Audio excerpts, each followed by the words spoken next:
Hello and welcome to this delightful, clean, historical Western romance by Shelfie audiobook. We're thrilled to have you join us. Before we dive in, please take a moment to hit the subscribe button, give this audiobook a thumbs up, and share it with your friends. Your support in these small ways helps us bring you more heartwarming romance stories at no cost. Now settle in, get comfortable, and let yourself be swept away into a world of adventure, love, and unforgettable characters. Enjoy!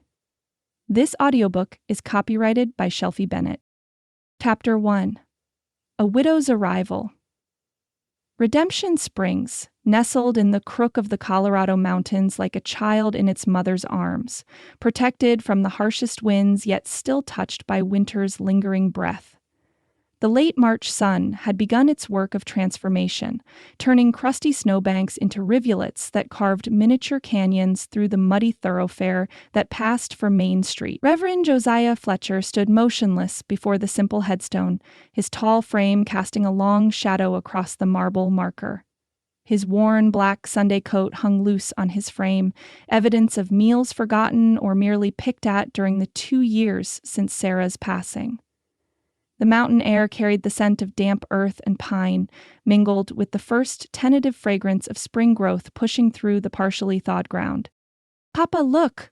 4-year-old Thomas's voice pierced the cemetery's stillness. The boy crouched several yards away, his small fingers delicately tracing the pale green shoots emerging beside a neighboring grave. "The flowers are waking up." Josiah managed a smile that didn't quite reach his eyes. "Yes, they are, son." He returned his gaze to the headstone. Sarah Fletcher, beloved wife and mother. 18481-872. Love bears all things, believes all things, hopes all things, endures all things. The Corinthians verse had been her favorite. How ironic that she'd been the one unable to endure childbirth's trials, leaving him to bear all things alone. Thomas had her eyes, cornflower blue that seemed to reflect the very sky. Sometimes Josiah could hardly bear to look at them. "It's been 2 years today, Sarah," he whispered, his breath creating a small cloud in the crisp air. 2 years of sermons without your smile in the front pew. 2 years of cold beds and silent breakfasts. He swallowed hard against the knot in his throat. "I'm trying, darlin'. Lord knows I'm trying to be the father he needs, but..." His fingers tightened around the small bunch of dried winter berries and evergreen sprigs he'd gathered. "I made you a promise when they laid you in this ground, and I aim to keep it. No other woman will take your place. No matter what folks say about Thomas needing a mother," his voice cracked slightly, "he had the best there ever was, the only one he'll ever have." He laid the humble offering at the base of the headstone, his calloused fingertips lingering on the cold marble.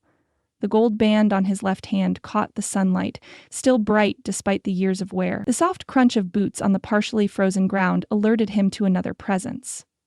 Josiah didn't turn immediately, instead, drawing himself up to his full height and squaring his shoulders, armor against the world's intrusion on his private grief.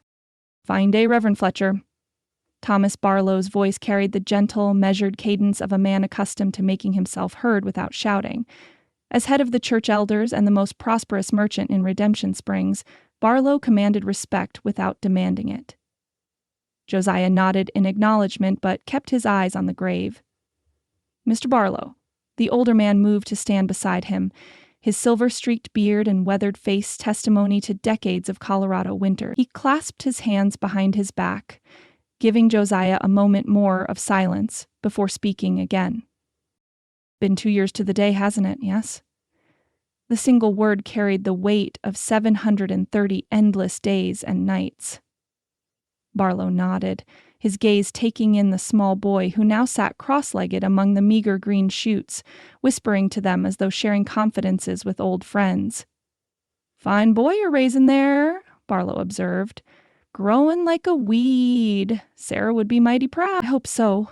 Josiah's throat tightened. Would she be proud? Or would she see all the ways he was failing their son? The merchant cleared his throat. "Town's growing, too. New families coming in, with the mining operations expanding.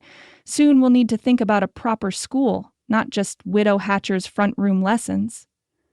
Josiah knew where this conversation was heading. It wasn't the first time. He turned to face Barlow, meeting the older man's kind but determined gaze. "Out with it, Thomas," he said quietly. "We've known each other too long for circling." Barlow sighed, his breath fogging in the chill air. "The elders have been talking. We worry about you, Josiah, and the boy." He gestured toward Thomas, who had discovered a pebble with a streak of quartz and was examining it with intense concentration. "A child needs a mother, a man needs a wife." "I had a wife," Josiah said, each word precise and carefully controlled. "And a fine woman she was," Barlow agreed readily. "None finer in all Colorado territory. But Sarah's with the Lord now, and you're still here. More importantly," he nodded toward Thomas, "he's still here, needing what a mother gives that no father can, no matter how hard he tries." Josiah's jaw tightened. "What exactly are you suggesting, Mr. Barlow?" "Nothing that the good Lord himself wouldn't want for you. There are several unmarried women in the congregation who—" "No." The word came out sharper than Josiah intended, and he moderated his tone. "Thank you for your concern, but Thomas and I are managing just fine." Barlow's bushy eyebrows rose. "Are you? The parsonage looks like a cyclone hit it last time I visited. Mrs. Jenkins says you've been wearing the same 2 shirts for months, and that boy's pants have been patched so many times there's barely original cloth left." Heat crept up Josiah's neck. "We make do. Making do isn't living, son, and it surely isn't what Sarah would have wanted for either of you." Something flared in Josiah's chest. Anger? Pain? Or perhaps both? "With all due respect, Mr. Barlow, you didn't know my wife's mind." "Maybe not," the older man conceded. "But I know the good book. It is not good that the man should be alone." Genesis 2:18. "A wife is bound to her husband as long as he lives," Josiah countered. 1 Corinthians chapter 7. "Bound, yes, but you're no longer bound, Josiah. Sarah is with the Lord, and you're free to marry again. Paul himself says in that very chapter, but if her husband dies, she is free to be married to whom she wishes, only in the Lord. What applies to widows applies to widowers, too." Josiah turned back to the grave, his face a mask of control. "I appreciate your concern and your scriptural knowledge, Mr. Barlow, but my path is clear before me. I made a vow to Sarah, and I intend to honor it. Some vows, however well-intended, aren't meant to be kept when they harm those still living," Barlow said softly. "Think on it, Reverend. That's all I ask." Josiah remained silent, and after a moment the elder sighed. "Stage is due in soon," Barlow said, changing the subject. "Harold Miller's niece is arriving from Pennsylvania with her daughter. Widow, I hear. Lost her husband in a mining accident. Harold says she'll be helping at the store." A flicker of something, annoyance perhaps, crossed Josiah's face. Another well-meaning attempt at matchmaking, thinly disguised as town news. "I'll be sure to welcome them to the congregation on Sunday," he said noncommittally. Barlow nodded, seeming to understand he would make no further headway today. "I'll leave you to your thoughts then. Good day, Reverend." As the elder's footsteps receded, Josiah exhaled slowly, his breath visible in the crisp air. He turned back to Sarah's grave, suddenly weary beyond words. "They mean well," he whispered to the silent stone, "but they don't understand. How could I ever—" He couldn't complete the thought. "Papa!" Thomas had abandoned his nature exploration and now stood beside him, small hand slipping into his larger one. "Who's coming on the stage?" "Just some new folks for the town, son." Josiah squeezed the small fingers gently. "Mr. Miller's niece and her little girl." Thomas's face brightened. "A little girl? Like my age?" "I don't rightly know," Josiah admitted. "Maybe a bit older." "Can I play with her?" The hope in his son's voice created a pang of guilt in Josiah's chest. Thomas had few playmates his age in Redemption Springs. "If her mama says it's all right, I suppose so." Thomas grinned, revealing the gap where his front tooth had recently fallen out. "I can show her my special rocks and where the best flowers grow." Despite himself, Josiah felt a small smile form. "That would be mighty nice of you." He glanced once more at Sarah's grave, then gently tugged his son's hand. "Come along now. I've got sermon writing to do, and you've got your letters to practice." As they walked the path toward the cemetery gate, Thomas looked back over his shoulder. "Bye, Mama," he called cheerfully.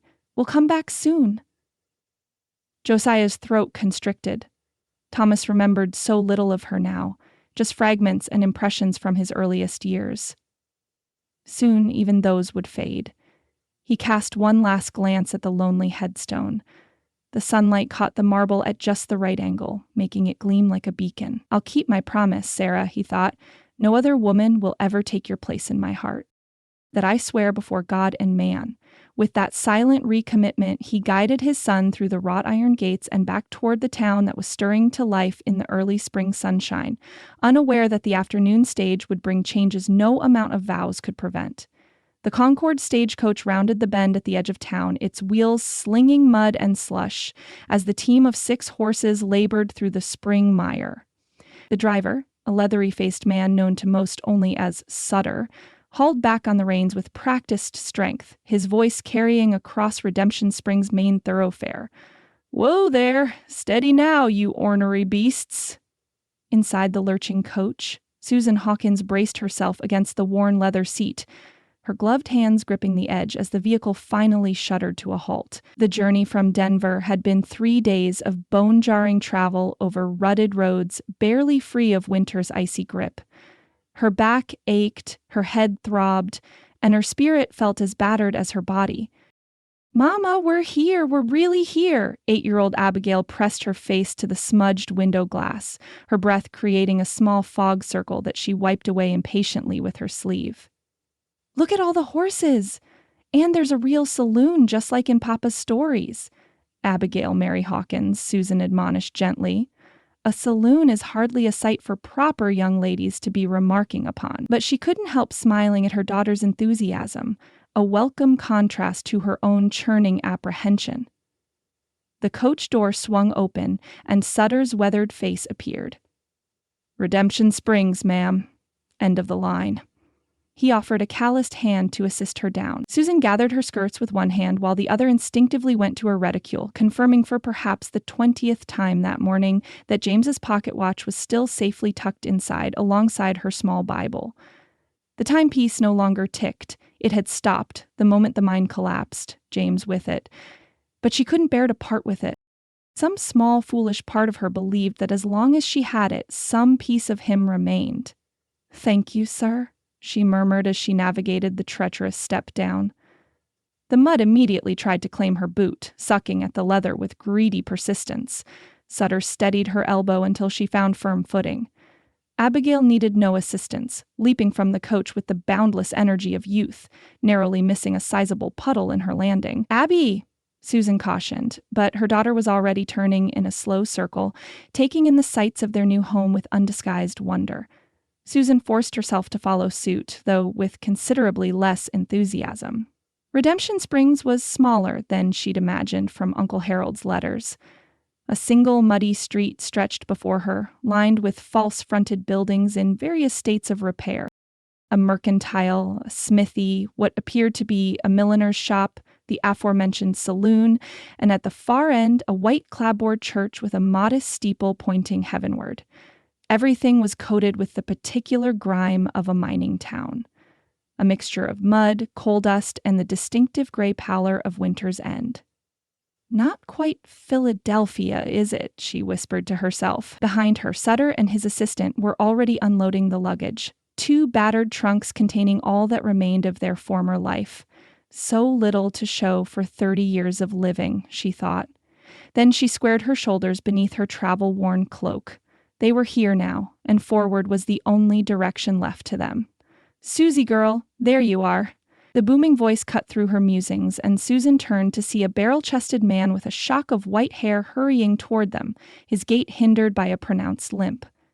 Uncle Harold looked older than she remembered from his last visit east some 5 years prior, but his smile was just as she recalled, wide and genuine, crinkling the corners of his eyes. "Uncle Harold," she managed, her voice steadier than she felt. He engulfed her in an embrace that smelled of pipe tobacco and cinnamon, and for a brief, startling moment she felt tears threaten. It had been so long since she'd been held by anyone larger than Abigail. "Look at you," he said, holding her at arm's length. "Pretty as your mama, God rest your soul." His gaze shifted to Abigail, who was watching him with curious eyes. "And this must be little Abby, though not so little anymore." Abigail executed a perfect curtsy just as Susan had taught her. "Pleased to meet you, Uncle Harold. Thank you for inviting us to live with you." Harold let out a delighted laugh. "Well, aren't you a proper little lady? Got your mother's manners, that's plain to see." He reached into his pocket and produced a small paper twist. "Thought you might like a welcome sweet. Horehound candy. Made it myself." Abigail's eyes widened and she looked to Susan for permission. "You may, but say thank you," Susan nodded. "Thank you, sir." Abigail accepted the treat and popped it into her mouth, her expression turning thoughtful as she encountered the distinctive herbal flavor. Harold chuckled, then turned to arrange payment with Sutter for their trunks to be delivered to his store. While the men talked, Susan took a proper inventory of their surroundings, mentally comparing the reality before her to the picture she'd painted from Uncle Harold's letter. The mountains loomed in the distance, still capped with snow despite the spring thaw in the valley. They were beautiful but intimidating, massive sentinels that seemed to hem in the tiny settlement. The air held a crispness she wasn't accustomed to, thin but refreshing after the stifling confines of the coach. Somewhere nearby, a blacksmith's hammer rang against metal in a steady rhythm that reminded her painfully of the mines back home. "Not much to look at after Philadelphia," Uncle Harold said, returning to her side, "but it's a good town with good folk." He retrieved a handkerchief from his pocket and dabbed at his brow, despite the cool air. "Store's just up the road a piece. Got rooms made up for you both upstairs. Nothing fancy, but clean and warm." Susan nodded, summoning a smile she didn't entirely feel. "I'm sure they'll be perfect, Uncle. We're grateful for your generosity." "Nonsense. Family's family." He bent to pick up their smaller valise, his breath coming harder than it should for a man his age. "The big trunks will follow us along." As they began walking up the muddy street, Abigail skipping ahead and then waiting impatiently for them to catch up, Susan noticed the curious glances from townsfolk. A new face in a small settlement was clearly an event. "Spring thaws making a mess of everything," Harold observed, navigating around a particularly deep puddle. "But it'll dry up soon enough. Then you'll see what a pretty spot this can be. Wildflowers carpet those hills come May." "I'm looking forward to it," Susan replied diplomatically, lifting her skirts to keep the hem from dragging in the mud. Her gaze was drawn again to the church at the end of the street. Simple, but well-maintained, it stood as a promise of the civilization she feared might be lacking here. "That's Reverend Fletcher's church," Uncle Harold said, following her gaze. "Services every Sunday, and Wednesday prayer meetings too. Fine preacher, though he's had his share of troubles." "Oh?" Susan couldn't help her curiosity. Harold's voice lowered slightly. "Lost his wife in childbirth about 2 years back. Been raising his boy alone ever since. Good man, but carries his grief close." A pang of recognition shot through Susan's chest. Another soul who understood the particular loneliness of a bed half empty. "How old is his son?" she asked, watching Abigail examine a cluster of tiny purple flowers pushing determinedly through the mud nearby. "Thomas must be about 4 now. Spitting image of his mother, which can't be easy on the Reverend." Harold shook his head. "Town's been trying to pair him up with someone suitable, but he won't hear of it. Devoted to his wife's memory, they say." Susan nodded, understanding all too well. She'd faced similar pressures back in Pennsylvania from well-meaning friends who couldn't comprehend why a woman still firmly in her 20s wouldn't be eager to secure another husband. "Well, speak of the angel," Harold murmured, nodding toward the churchyard. Susan looked up to see a tall figure in a black coat emerging from the cemetery path adjacent to the church. Even at a distance, the man commanded attention. Broad-shouldered yet lean, with dark hair visible beneath a wide-brimmed hat. A small boy trotted at his side, clutching his hand. "Reverend?" Harold called out, raising his free arm in greeting. The man turned, and even from a distance, Susan could see the momentary guardedness that crossed his features before he composed himself into a cordial expression. He changed direction to intercept their path, the little boy hurrying to keep pace. As they drew closer, Susan was struck by the Reverend's eyes. Deep set and the color of strong coffee, with shadows beneath them that spoke of insufficient sleep. His face might have been handsome once, before grief had carved its permanent furrows around his mouth and between his brows. "Mr. Miller?" he acknowledged with a nod, his voice a rich baritone that carried the cadence of a man accustomed to public speaking. "Good day to you." "Reverend Fletcher, allow me to introduce my niece and her daughter, newly arrived from Pennsylvania." Harold beamed proudly. "This is Mrs. Susan Hawkins and Miss Abigail Hawkins." Susan offered a polite smile. "Pleased to make your acquaintance, Reverend." Josiah Fletcher removed his hat, revealing thick, dark hair with just a touch of premature silver at the temples. "Welcome to Redemption Springs, Mrs. Hawkins," he said with formal courtesy. "I trust your journey wasn't too arduous." 3 days in a stagecoach is hardly a pleasure cruise, she replied with gentle humor. "But we managed well enough." His lips curved slightly, not quite a smile, but an acknowledgement of her attempt at levity. The small boy at his side stared up at Abigail with undisguised curiosity. Abigail, never shy, dropped into another curtsy. "I'm Abigail Hawkins, and I'm 8 years old," she announced.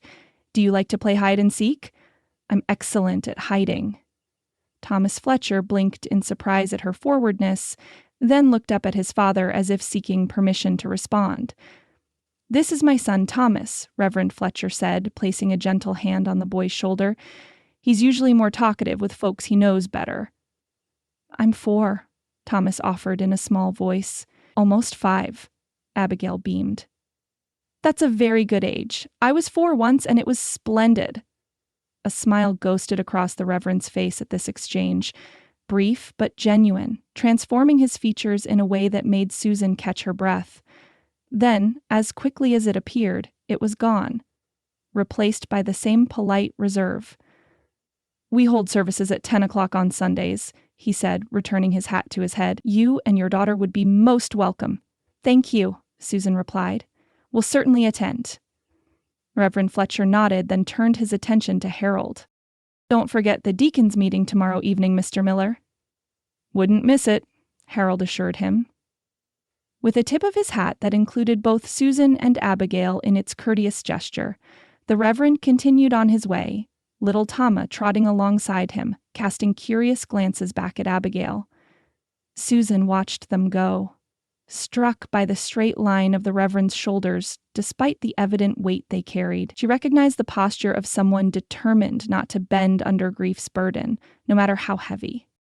"Handsome fellow, isn't he?" Uncle Harold remarked with a touch too much innocence as they resumed their walk toward the mercantile. Susan shot him a warning look. "I didn't notice," she lied smoothly. Then, to change the subject, "Your store looks charming from the outside. I'm eager to see what sort of inventory you carry." Harold chuckled, clearly not fooled by her diversionary tactic. "Oh, we'll get along just fine, Susie girl. Just fine indeed." Abigail, who had been watching the retreating figures of the Reverend and his son, tugged at Susan's sleeve. "Mama, that boy looked sad. Why is he sad?" Susan smoothed her daughter's unruly curls, escaped from their pins during the long journey. "His mother is in heaven like your father. I expect he misses her very much." Abigail considered this with the solemn gravity only children can bring to profound matters. "Then we should be especially nice to him, shouldn't we, since we know how it feels." "Yes, darling," Susan agreed softly. "We certainly do." She cast one last glance toward the retreating figures of Reverend Fletcher and his son, then firmly turned her attention to the path ahead. They had not come to Redemption Springs to dwell on the past or to complicate the present with inappropriate considerations. They had come for a fresh start, and that's precisely what they would have, if only she could quiet the strange flutter in her chest that had appeared the moment the Reverend's dark eyes had met hers. The little white church of Redemption Springs stood bathed in morning light, its modest steeple reaching toward a sky washed clean by last night's rain. Townsfolk made their way along the muddy path, Sunday finery protected by carefully placed boardwalks where the church elders had thoughtfully laid them. Ladies in bonnets and gentlemen in dark suits nodded greetings, their voices hushed as they approached the house of worship. Inside, amber light filtered through simple glass windows, catching dust motes that danced in the air like tiny stars. Wooden pews, polished by years of faithful sitting, gleamed with beeswax and lemon oil. The scent of spring flowers adorned the modest altar, daffodils and early tulips gathered by the ladies' auxiliary and arranged in mason jars. Reverend Josiah Fletcher stood in the small antechamber, Bible in hand, eyes closed in final prayer before the service began. The weight of responsibility settled on his shoulders like a physical thing. These people looked to him for guidance, for comfort, for understanding of God's word. Sometimes the burden felt impossible to bear alone. "Lord, speak through me today," he whispered. "Let them hear your voice, not mine." A soft knock interrupted his meditation. Deacon Wallace peered around the doorframe, his white beard neatly trimmed for Sunday. "Congregation seated, Reverend. Fuller house than usual today." The deacon's eyes twinkled. "Word spread about our new arrivals." Josiah suppressed a sigh. Of course the town's curiosity would be piqued by the widow Hawkins and her daughter. New faces were rare enough in Redemption Springs to cause a stir, especially when they belonged to a young, unattached woman. "Thank you, Deacon. I'll be out directly." As the door closed, Josiah straightened his string tie and smoothed down his best black coat, the same one he'd worn for his wedding, for Sarah's funeral, and every Sunday since. The fabric was beginning to shine at the elbows, but a minister's salary didn't allow for sartorial vanity. He tucked his Bible under his arm and stepped through the door, his expression composed into one of welcome and gentle authority. The congregation hushed as he took his place behind the simple wooden pulpit. "Good morning," he greeted them, his voice carrying easily to the back pew. "Let us begin by singing hymn number 18, The Old Rugged Cross." As Mrs. Finch's fingers found the keys of the wheezy pump organ, Josiah's gaze swept over his flock, familiar faces that had weathered life's storms alongside him. Then his eyes fell upon the third pew from the front, where Harold Miller sat straighter than usual, flanked by his niece and her daughter. Mrs. Hawkins wore a dress of deep blue that reminded Josiah of the Colorado sky just before dusk. Her honey-brown hair was swept up beneath a modest bonnet, revealing a graceful neck. Unlike many of the town's women, she wore no adornment save a simple cameo brooch at her throat. Even from a distance, he could see she was a woman who carried herself with a quiet dignity, the kind that came from walking through fire and emerging tempered rather than burned away. The little girl beside her, Abigail, he recalled, sat with the barely contained energy of childhood, her small foot tapping in time with the music, her eyes darting curiously to each corner of the church. When she caught him looking, she offered a bright smile and a small wave before her mother gently lowered her hand, whispering something in her ear. The congregation rose for the hymn, and Josiah forced his attention back to his duties, leading them in worship with a voice that belied his inner disquiet. Throughout the opening prayers and scripture readings, he found his gaze inexplicably drawn back to the third pew, as if some invisible force pulled at him. When the time came for his sermon, Josiah gripped the edges of the pulpit and centered himself in the word. "As Easter approaches," he began, "we are called to prepare our hearts for the greatest miracle God has bestowed upon mankind." In John 11:25, Jesus tells us, "I am the resurrection and the life. Whoever believes in me, though he die, yet shall he live." His voice gained strength as he continued, passion for the scripture overcoming his earlier unease. Resurrection isn't just about that glorious morning when our Lord conquered death. It's about the ways God brings life from what we believe is forever lost. He hadn't intended his gaze to find Mrs. Hawkins at that moment, but it did. Something in her expression, a blend of sorrow and hope that mirrored what he often saw in his own shaving mirror, caught him off guard. She was listening with uncommon attention, as if his words were water and she had long been thirsty. "Sometimes," Josiah continued, his voice softening, "we walk through valleys so dark we cannot imagine dawn will ever break again. We stand at graves of dreams, of loved ones, of the lives we thought we would lead, and we cannot see beyond our grief." A tear slipped down Mrs. Hawkins's cheek, quickly dabbed away with a lace-edged handkerchief. Josiah felt a strange tightening in his chest at the sight. "But the promise of Easter," he pressed on, "is that God's power to restore surpasses our power to destroy or our capacity to comprehend. The same God who rolled away the stone can move the boulders that block our path to joy." The words flowed from someplace deeper than his prepared notes, and Josiah found himself speaking with a fervor he hadn't felt in months.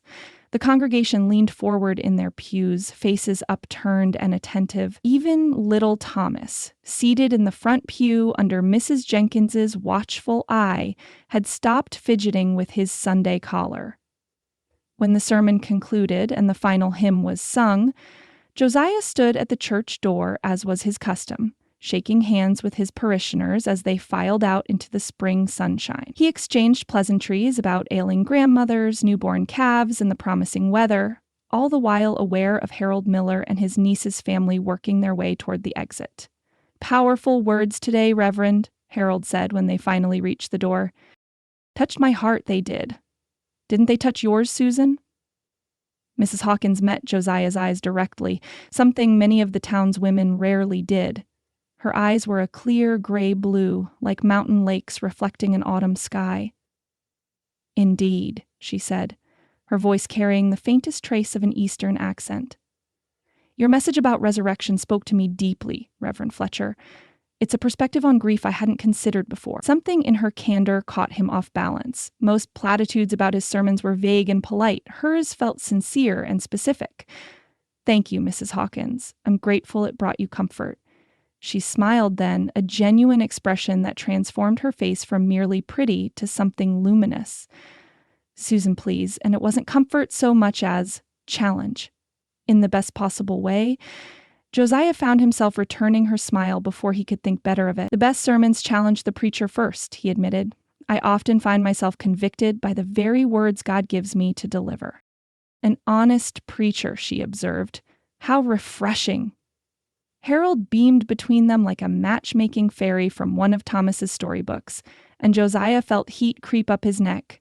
He turned his attention to Abigail, who was bouncing slightly on her toes beside her mother. "And how did you enjoy the service, Miss Abigail?" he asked.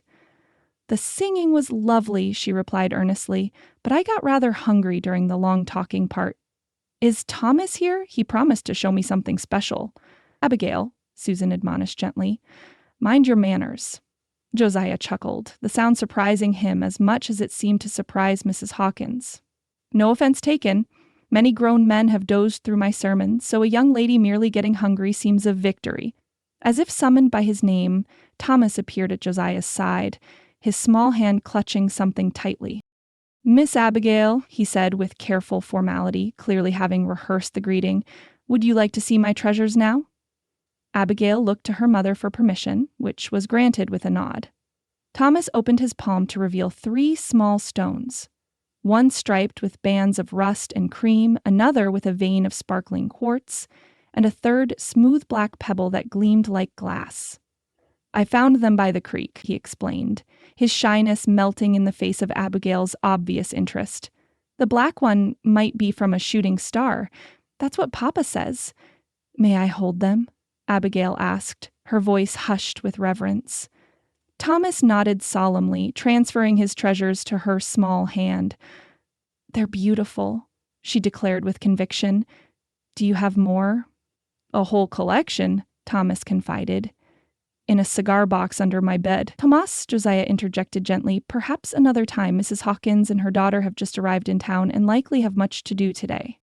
"Actually," Harold piped up, "I was hoping to extend an invitation.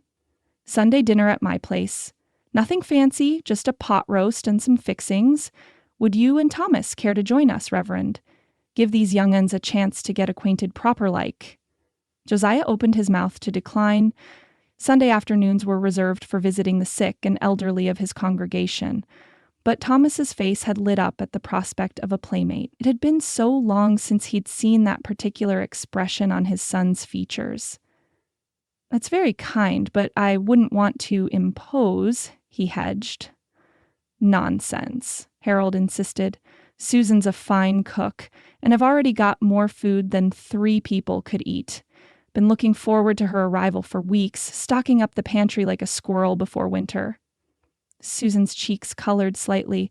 "I'll exaggerate my culinary skills, but we'd be pleased to have your company, Reverend. Thomas, too, of course." Her smile returned, gentler this time, but no less disarming. Josiah felt something stir in his chest. a sensation so long forgotten he barely recognized it. Interest, curiosity, the simple human desire for companionship beyond his son and his parishioners. The feeling was immediately followed by a wave of guilt so powerful he nearly took a step backward.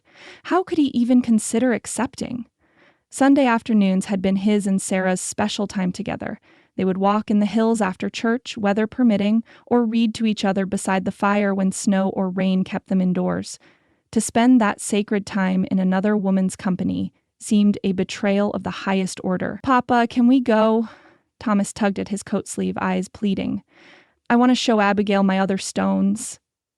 Caught between his son's hopeful face and his own conflicted heart, Josiah found himself nodding against his better judgment. "We accept with gratitude," he said, his voice sounding strange to his own ears. "After I've completed my visits to Mrs. Holloway and Mr. Peterson, of course." "Of course," Susan agreed. "Shall we expect you around 2:00? "That would be suitable, yes." Harold clapped his hands together in obvious delight. "Splendid. We'll see you then, Reverend." As they moved away, Abigail chattering animatedly to Thomas, who followed along like a duckling after its mother, Josiah caught a last glimpse of Susan Hawkins. She glanced back at him over her shoulder, the spring sunlight catching in her hair where it escaped her bonnet, and something about the sight made his breath catch. "What are you doing?" "Josiah Fletcher," he scolded himself as he turned to greet the next parishioner. "Have you forgotten your vow so quickly?"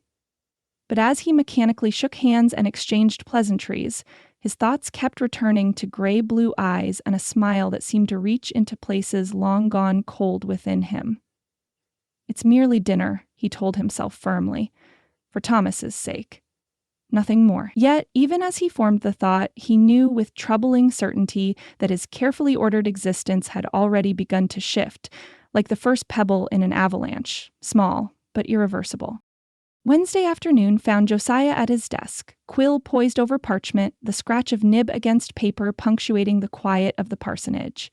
Outside, a light drizzle tapped against the window panes, blurring the view of budding trees and greening grass. The promise of spring hung in the air, though winter's chill had not yet fully surrendered its grip on Redemption Springs. His Easter sermon was proving more difficult than usual to craft. Words that normally flowed with ease now seemed to elude him, his thoughts scattered like dandelion seeds in a high wind. 3 times he'd begun a passage about resurrection, and 3 times he'd struck it through, dissatisfied. Josiah leaned back in his chair, rubbing tired eyes with ink-stained fingers. The truth, though he was loath to admit it, was that Sunday dinner at the Millers had disrupted his carefully maintained equilibrium. Susan Hawkins had been a gracious hostess, her pot roast tender, her conversation engaging without being forward. Thomas had fairly blossomed under Abigail's attention, showing more animation than Josiah had seen in months. "Focus, Fletcher," he muttered to himself, dipping his quill once more. "On the 3rd day he rose again," he wrote, the familiar words of the Apostles' Creed guiding his thoughts. "Just as Christ emerged from the darkness of the tomb, so too must we." A sudden, urgent pounding on the front door cut through his concentration. Josiah frowned, setting down his quill. The knocking came again, more insistent this time, accompanied by a muffled voice calling his name. He pushed back from his desk and strode quickly to the door, concern mounting. Few things prompted such urgent summons in Redemption Springs. Accidents at the mine, fires, or... Josiah swung open the door to find Harold Miller on his step, hatless despite the rain, his white hair plastered to his forehead and his face ashen beneath its weathering.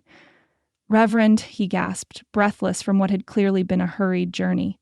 "Thank the Lord you're home. It's Abigail. The child's burning up with fever. Doc Simmons is out at the Thornton place. Twins coming early. Won't be back until tomorrow at the earliest." A knot formed in Josiah's stomach. Childhood fevers were merciless predators in these mountains, striking without warning and sometimes carrying off the young before parents could do more than pray. "How long?" he asked, already reaching for his coat. Started last night with just a flushed face and complaints about being too warm. This morning, she couldn't keep breakfast down. By noon, she was delirious, calling for her papa. Harold's voice cracked on the last word. "Susan's beside herself, trying everything she knows, but the fever keeps climbing." Josiah nodded grimly. "Let me gather some supplies. My mother taught me a few remedies that might help until the doctor returns." He turned back into the house, mind racing. Thomas was with Mrs. Jenkins for the afternoon, learning his letters. One less worry. Josiah moved with practiced efficiency, gathering willow bark for tea, a bottle of witch hazel, and strips of clean linen for compresses. He added a small jar of honey infused with herbs that Sarah had prepared the summer before she died, one of the last things she'd made with her own hands. He'd been saving it, but this constituted the emergency worthy of its use. Within minutes, he was following Harold through the rain-slicked streets, their pace just short of a run. The few townsfolk they passed stepped aside, recognizing the urgency in their stride. "Susan sent for Doc Simmons first thing," Harold explained between labored breaths as they hurried along. "When word came back he was away, she just got this look. Like she'd faced down this demon before and wasn't about to surrender without a fight.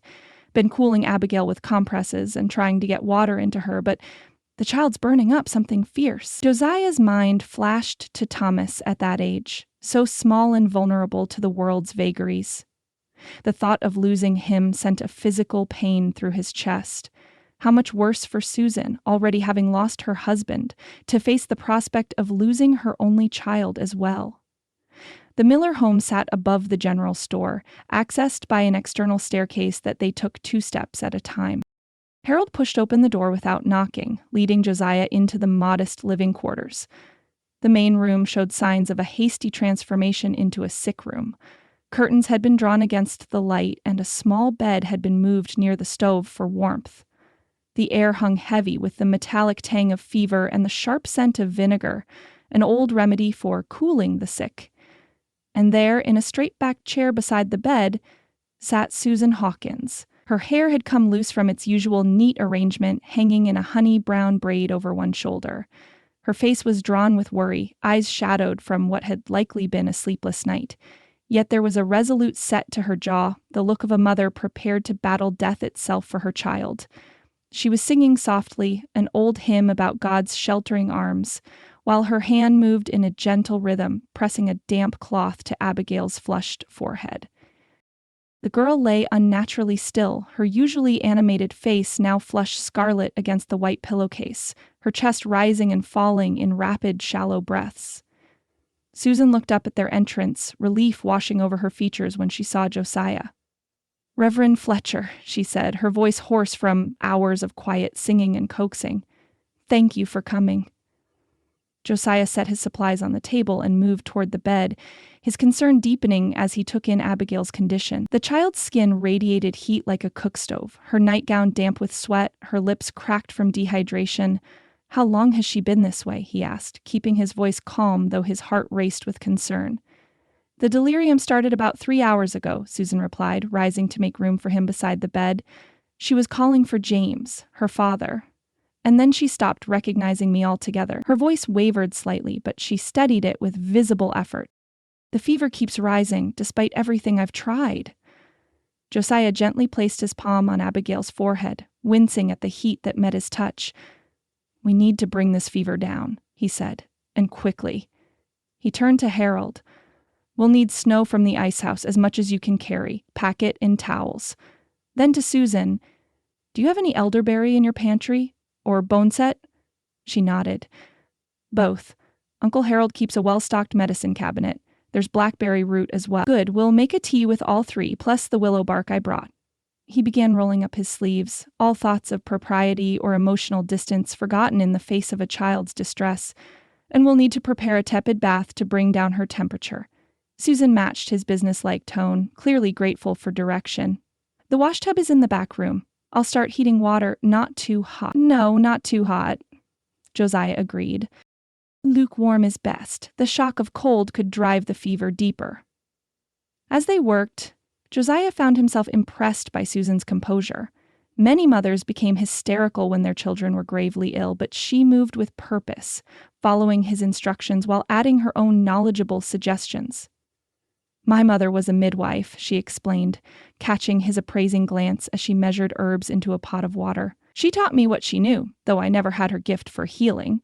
Within half an hour, they had prepared the bath, and Josiah tactfully stepped into the other room while Susan undressed Abigail and placed her in the lukewarm water. He could hear her murmuring encouragement as the child whimpered in protest at being moved. When Abigail was settled back in bed wrapped in fresh linens, Josiah helped Susan administer small sips of the medicinal tea. Most dribbled down the child's chin, but some made it past her lips. Harold returned with snow-packed-in towels, which they placed at Abigail's feet, under her arms, and around her neck. As evening drew in, they established a rhythm. Susan would bathe Abigail's face and arms with tepid water, while Josiah prepared fresh compresses or steeped more medicinal tea. Harold kept the stove burning at just the right temperature and fetched whatever they needed without being asked. "You've done this before," Susan observed during a rare moment of respite as they waited for a fresh batch of tea to steep. Josiah nodded, his hands busy crushing more willow bark. "My mother often nursed the sick in our community. I was her apprentice from the time I could walk." He didn't add that he'd tried and failed to save Sarah with these same remedies, the knowledge of that defeat a constant shadow over his confidence. Night fell, and still Abigail burned with fever. Harold eventually dozed in his chair by the stove, his soft snores a counterpoint to the rain that continued to fall outside. Susan refused to leave her daughter's side, though exhaustion was etched in every line of her face. "You should rest," Josiah told her gently. "I can watch over her for a few hours." Susan shook her head, adjusting the cool cloth on Abigail's forehead. "I couldn't possibly sleep." She looked up at him, vulnerability breaking through her composed exterior. "Reverend Fletcher, will she?" She couldn't finish the question. Josiah met her gaze directly. "I believe she will recover," he said, with more certainty than he felt. "Abigail strikes me as a fighter, like her mother." Susan's eyes glistened with unshed tears. "When James died, I promised him I would keep her safe, that I would be both mother and father to her." Her voice dropped to a whisper. "What if I fail her too?" The rawness of her pain reached through Josiah's carefully maintained defenses. Without conscious thought, he placed his hand over hers where it rested on the bed covers. "You haven't failed anyone, Susan," he said quietly, using her given name for the first time. "And you won't fail Abigail. We'll see her through this night." Her fingers trembled beneath his, but she didn't pull away. For a moment they remained thus connected, two people who had walked through fire, now united in their determination to spare a child from suffering. Then Abigail stirred, murmuring in her fevered sleep, and the moment passed. Susan withdrew her hand to dampen the cloth once more, and Josiah returned to preparing the next batch of medicine. As midnight approached, Abigail's fever seemed to plateau, not breaking, but no longer climbing. Josiah took it as a promising sign, though he knew the crisis wasn't past. The child's breathing remained labored, her small body fighting an invisible battle. Susan had begun singing again, her voice a thread of comfort in the dim room. It was the same hymn she'd been singing when Josiah arrived, about finding shelter beneath God's wings. The simple melody and words of faith seemed to soothe Abigail, whose restless movements calmed as her mother's voice washed over her. Josiah found himself humming along softly as he wrung out fresh compresses. It had been a long time since he'd sung anything beyond the required hymns in church. Sarah had been the musical one, filling their home with song from morning until night. After her death, music had felt like salt in an open wound. Yet here, in this room heavy with worry and hope, the old hymn felt right. Necessary, even. When Susan faltered on a verse, weariness momentarily overcoming her, Josiah's deeper voice picked up the melody, carrying it until she could join in again. Their voices twined together in the quiet room, harmony born of shared purpose rather than practiced skill, and as they sang of refuge and protection, of storms weathered beneath divine shelter, Josiah felt something shift within his chest. A loosening of bands he'd wound so tightly around his heart that he'd almost forgotten how to breathe fully. It wasn't attraction, he told himself firmly. It wasn't a betrayal of Sarah's memory. It was simply human connection, forged in the crucible of crisis, the kind of bond that formed when people faced darkness together and refused to surrender to its power. Yet when Susan looked up at him across Abigail's bed, her face soft in the lamplight, gratitude and something more complex shining in her eyes, Josiah felt a flutter beneath his ribs that he hadn't experienced in years. And this time, though guilt followed swiftly on its heels, he didn't immediately push the feeling away. Chapter 2. Unexpected Partnerships.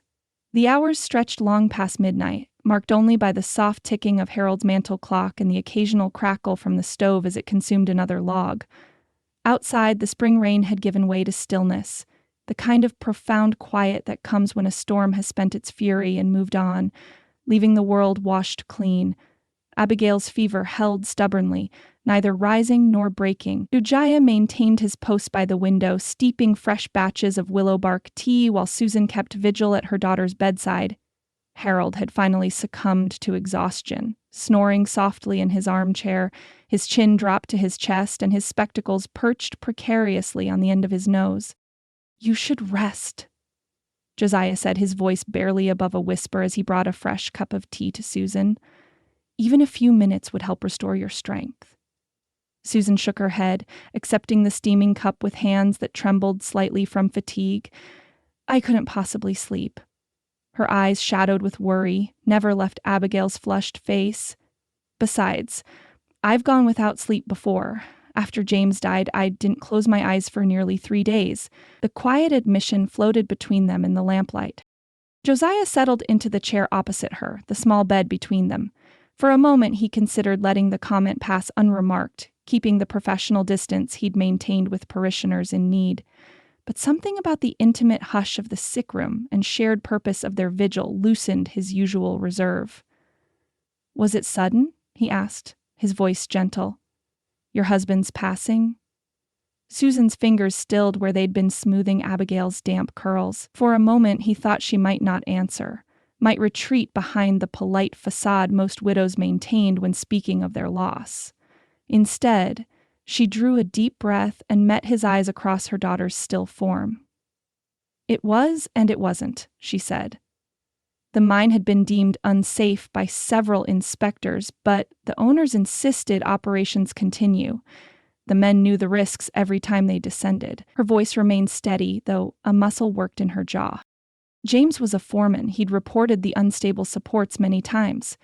She reached for the cloth in the basin beside the bed, wrung it out with practiced hands, and placed it on Abigail's forehead before continuing. "That particular day, he'd sent 3 men home for safety violations. They'd been drinking during their meal break. The owner's son was one of them." A bitter smile touched her lips. 3 hours later, the main shaft collapsed. James and 14 others were trapped. Josiah felt a familiar ache in his chest, the resonance of shared grief. "I'm sorry," he said simply. Susan nodded, accepting his sympathy without the usual platitudes. They pulled him out 2 days later. He'd managed to help 4 men reach a pocket of air, sacrificing his own safety. Pride mingled with the pain in her voice. The company called him a hero in public. In private, they suggested he'd caused the collapse by sending experienced men away. "That's unconscionable," Josiah said, unable to mask his indignation. "That's business," Susan replied with a pragmatism that spoke of hard lessons learned. "They offered a settlement, less than half what other widows received. When I threatened to take my story to the newspapers, they suggested my husband's reputation might not withstand scrutiny." Her jaw tightened. "I took what they offered and left Pennsylvania forever." Josiah watched her in the soft lamplight, revising his earlier impressions. This was not merely a genteel Eastern widow seeking a fresh start, but a woman who had faced corporate giants and made difficult choices to protect her child and her husband's good name. "It takes courage to leave everything familiar behind," he said. Susan's smile was fleeting, but genuine. Less courage than stubbornness, perhaps. She adjusted Abigail's blanket with gentle hands. "What about you, Reverend? Harold mentioned you lost your wife in childbirth." The question, though expected given her own candor, still sent a jolt through him. Josiah rarely spoke of Sarah's death to anyone, let alone a virtual stranger, and yet Susan Hawkins was no longer truly a stranger, was she? There was something about sharing this night vigil, working together to save her child, that had shifted the boundaries between them. "Yes," he said, then paused, searching for words that wouldn't come easily. "Sarah had complications. The doctor was delayed by a blizzard. Each sentence felt like a stone dislodged from a carefully constructed wall.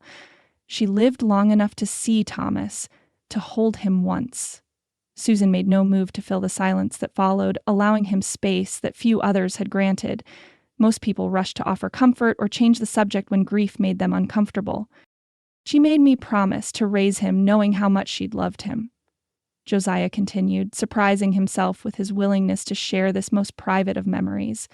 Her last words were a Bible verse. Love bears all things, believes all things, hopes all things, endures all things, Susan said softly.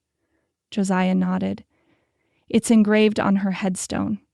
A fitting tribute, she said. Then, after a moment, do you speak of her often? To Thomas, I mean. The question caught him off guard. I try to, he admitted, though perhaps not as often as I should. Sometimes it's difficult to find the right words. I understand, Susan said, and he knew with certainty that she did. After James died, I worried that Abigail would forget him. She was only 6. She stroked her daughter's cheek with the back of her fingers. So I made a point of telling her stories every night, not just about his death, but about his life. How he laughed, the songs he sang off key, the way he could never remember to wipe his boots before coming inside. A memory surfaced unbidden. Sarah standing in their doorway, hands on hips, scolding him with laughter in her eyes for tracking mud across her clean floor. When was the last time he'd shared such a memory with Thomas? That's wise, he said. I've perhaps focused too much on Sarah's virtues and not enough on her humanity. The small things are what they'll treasure most, Susan said. Abigail keeps a tin of peppermints in her pocket because her father always did the same. Her voice softened. Children need to know their parents were real people, not just saints or stories. Abigail stirred then, murmuring in her fever sleep, and both adults leaned forward. Susan whispered soothing nonsense while Josiah quickly prepared another cool compress. They worked in tandem, moving around each other with the unconscious coordination of those focused entirely on a shared task. When the child settled again, Josiah found himself studying Susan's profile in the lamplight. The determined set of her chin, the gentle curve of her cheek, the loose tendrils of honey-brown hair escaping her braid. Not for the first time, he noted she was a handsome woman. But now he saw something beyond her physical attributes. A depth of character forged in adversity's fire, a quiet strength that commanded respect. As if sensing his gaze, she looked up, and for a moment neither spoke. Something passed between them in that silence. Recognition, understanding, the wordless acknowledgement that they had walked similar paths through grief's barren landscape. Josiah was the first to look away, discomfited by the unexpected intimacy of the moment. He busied himself preparing more tea, measuring herbs with excessive care. Tell me about Thomas, Susan said, mercifully changing the subject. Abigail talks of little else since meeting him. She's quite taken with his stone collection. Grateful for the shift to safer ground, Josiah found himself smiling. He's been collecting those rocks since he could toddle, has hundreds of them categorized in cigar boxes beneath his bed. The poor women who clean our home despair of ever getting all the pebbles out of his pockets before washing day. Susan laughed softly, the sound like cool water in the warm room. Abigail collects feathers with the same dedication. We had to leave her prized turkey feather behind in Pennsylvania. It simply wouldn't survive the journey intact. She cried for an hour. Thomas would understand completely, Josiah said, relaxing into the conversation. He once insisted we return to a creek 3 miles from town because he'd left a special rock behind. It looked identical to 50 others in his collection, but he swore it was irreplaceable. Did you go back for it? Of course. We spent half a day searching until he found it, or one sufficiently similar to satisfy him. Susan's smile reached her eyes this time. That's the mark of a good father. Before Josiah could respond, Abigail's breathing changed, a subtle shift that nonetheless caught both adults' attention immediately. Susan bent over her daughter, pressing a hand to her forehead. She feels cooler, she said, hope threading through her voice for the first time that night. Josiah moved closer, laying his own palm gently on the child's brow. The fierce heat had diminished noticeably. I believe the fever may be breaking, he confirmed. As if in response, Abigail's eyelids fluttered. She mumbled something incoherent, then more clearly, "Mama?" "I'm here, sweetheart," Susan said, tears of relief springing to her eyes. "Mama's right here." Abigail's eyes opened partially, glazed but focusing. "Thirsty," she whispered. Josiah quickly poured fresh water into a cup while Susan gently raised her daughter's head. Together, they helped Abigail take several small sips before she sank back into the pillows, already drifting toward natural sleep rather than fever-induced unconsciousness. "Thank God," Susan breathed, her shoulders sagging as tension released its hold. "Amen," Josiah agreed quietly. He found himself fighting an unexpected urge to place a comforting hand on her shoulder, to share in this moment of relief through touch as well as presence. Instead, he clasped his hands behind his back and took a step away from the bed. "She'll sleep properly now," he said. "The worst has passed." "Thanks to your help," Susan said, looking up at him with naked gratitude. "I don't know how I would have managed without your knowledge of remedies." Josiah shook his head. "You would have found a way. Mothers usually do."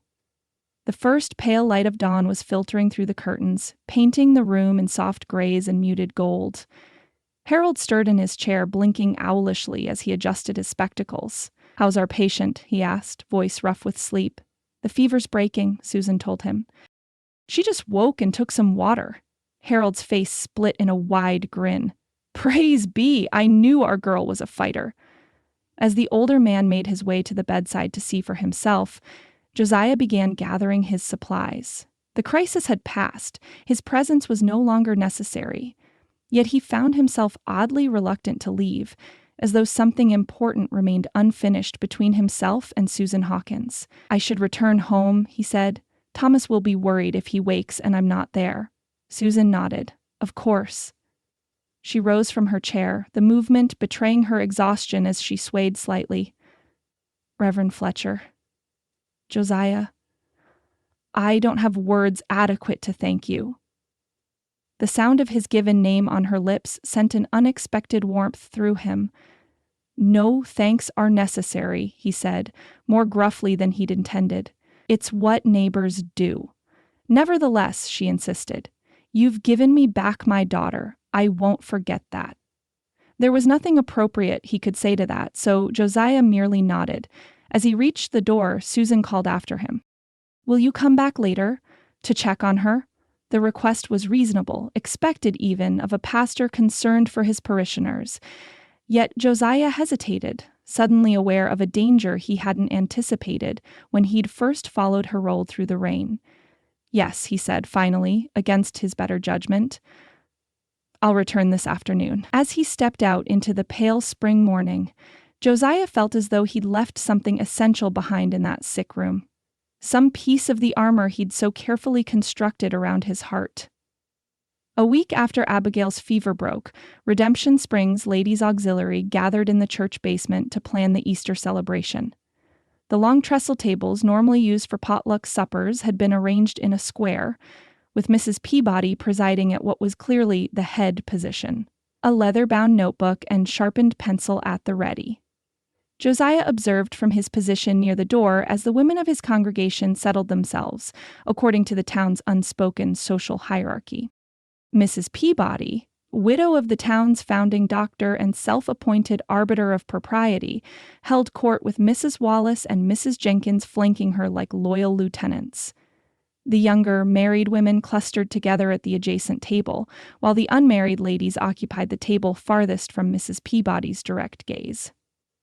Susan Hawkins, still pale from her nights attending Abigail but determined to integrate herself into town life, hesitated at the basement stairs. Josiah could read the uncertainty in her posture, a newcomer navigating unfamiliar social waters.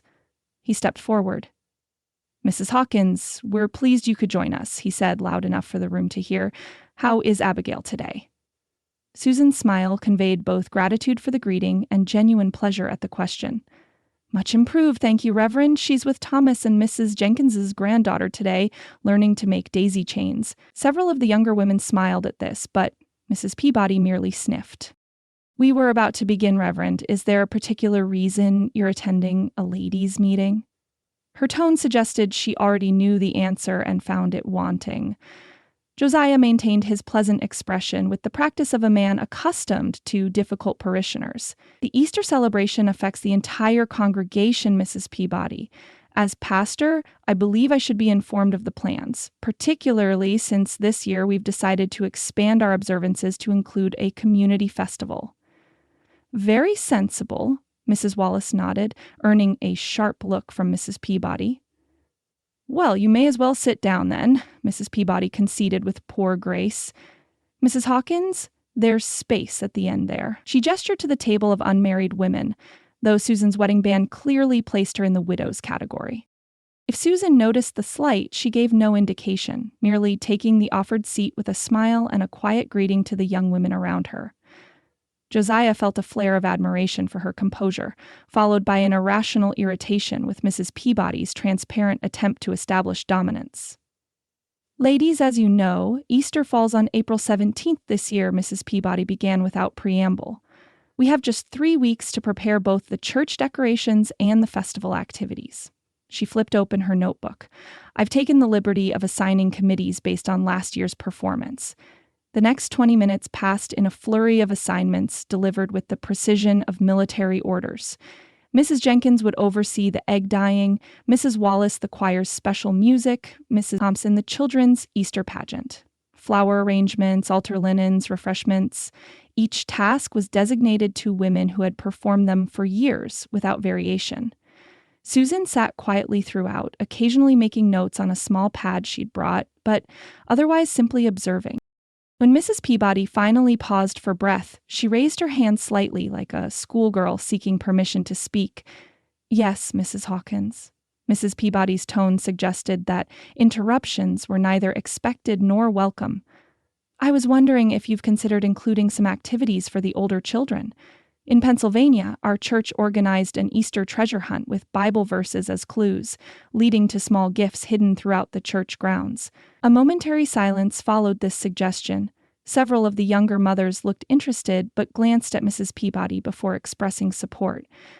"We've managed quite well with our traditional activities for the past 15 years, Mrs. Peabody said, her pencil tapping against her notebook. "The children enjoy the egg rolling contest perfectly well." "I'm sure they do," Susan said diplomatically.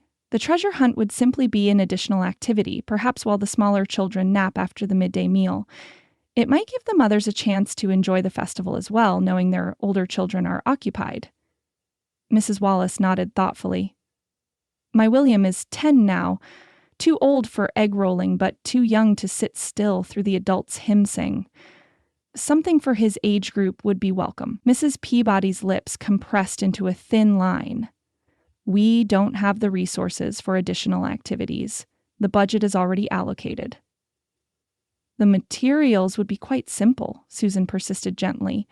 "Paper for the clues, perhaps some ribbon and small candies for prizes. I'd be happy to donate the supplies myself." "That's very generous," Josiah interjected, sensing the brewing conflict. "Perhaps Mrs. Hawkins could work with Mrs. Thompson on coordinating the children's activities. Her experience with different traditions could complement our established customs." Mrs. Thompson, a plump, pleasant woman with 5 children of her own, brightened at the suggestion. "I'd welcome the help, especially with the little ones in the pageant."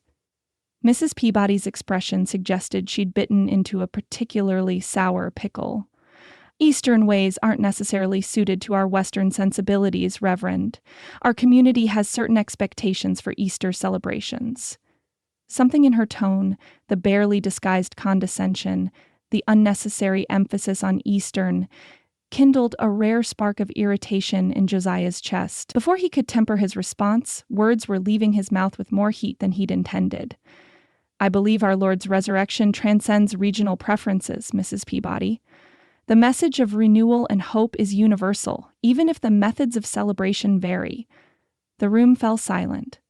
Mrs. Peabody's face flushed a mottled red, and several women suddenly found the grain of the wooden table fascinating. Josiah immediately regretted his sharpness, if not the sentiment behind it. What I mean to say, he continued in a more measured tone, is that we might all benefit from fresh perspectives while honoring our traditions. Isn't that in keeping with the spirit of renewal Easter represents? Susan, perhaps sensing the tension, spoke up with careful diplomacy. I certainly don't wish to disrupt established customs. I merely thought to offer assistance where it might be helpful. Please disregard my suggestion if it causes any inconvenience. Her graciousness in the face of Mrs. Peabody's obvious disapproval only heightened Josiah's admiration, and his determination not to let the older woman's territoriality discourage Susan's integration into the community. Actually, he said, making a decision that he knew would have consequences, I believe we should establish a new position this year. Festival Coordinator. Someone to ensure all our various activities work in harmony. He smiled at Susan. Mrs. Hawkins, with your organizational experience, would you be willing to serve in this capacity? The younger women looked delighted at this development, while the older contingent exchanged glances that ranged from surprised to scandalized. Mrs. Peabody's pencil snapped between her fingers. Reverend Fletcher, she said, with dangerous politeness. As chair of the Ladies' Auxiliary for the past 12 years, I believe coordination has always fallen under my purview. Josiah nodded agreeably. Indeed it has, and no one could fault your dedication, Mrs. Peabody. I'm suggesting a co-chair arrangement. Your experience paired with Mrs. Hawkins's fresh perspective. 2 heads being better than 1, especially with this year's expanded festivities. It was a transparent compromise, but one that would be difficult for Mrs. Peabody to reject publicly without appearing uncharitable to a newcomer, particularly a widow with a recently ill child. Susan, to her credit, appeared neither triumphant nor flustered by this unexpected promotion. I would be honored to assist Mrs. Peabody in any way she deems helpful, she said, her tone revealing nothing but sincere willingness to serve. Cornered by propriety and pastoral authority, Mrs. Peabody managed a tight smile that didn't reach her eyes. How progressive of you, Reverend. I suppose we could attempt such an arrangement, though I must insist on final approval of any new activities. Of course, Josiah agreed smoothly. I have every confidence you ladies will create our finest Easter celebration yet. As the meeting continued, with Mrs. Peabody grudgingly making space for Susan at the main table, Josiah caught Susan's eye briefly.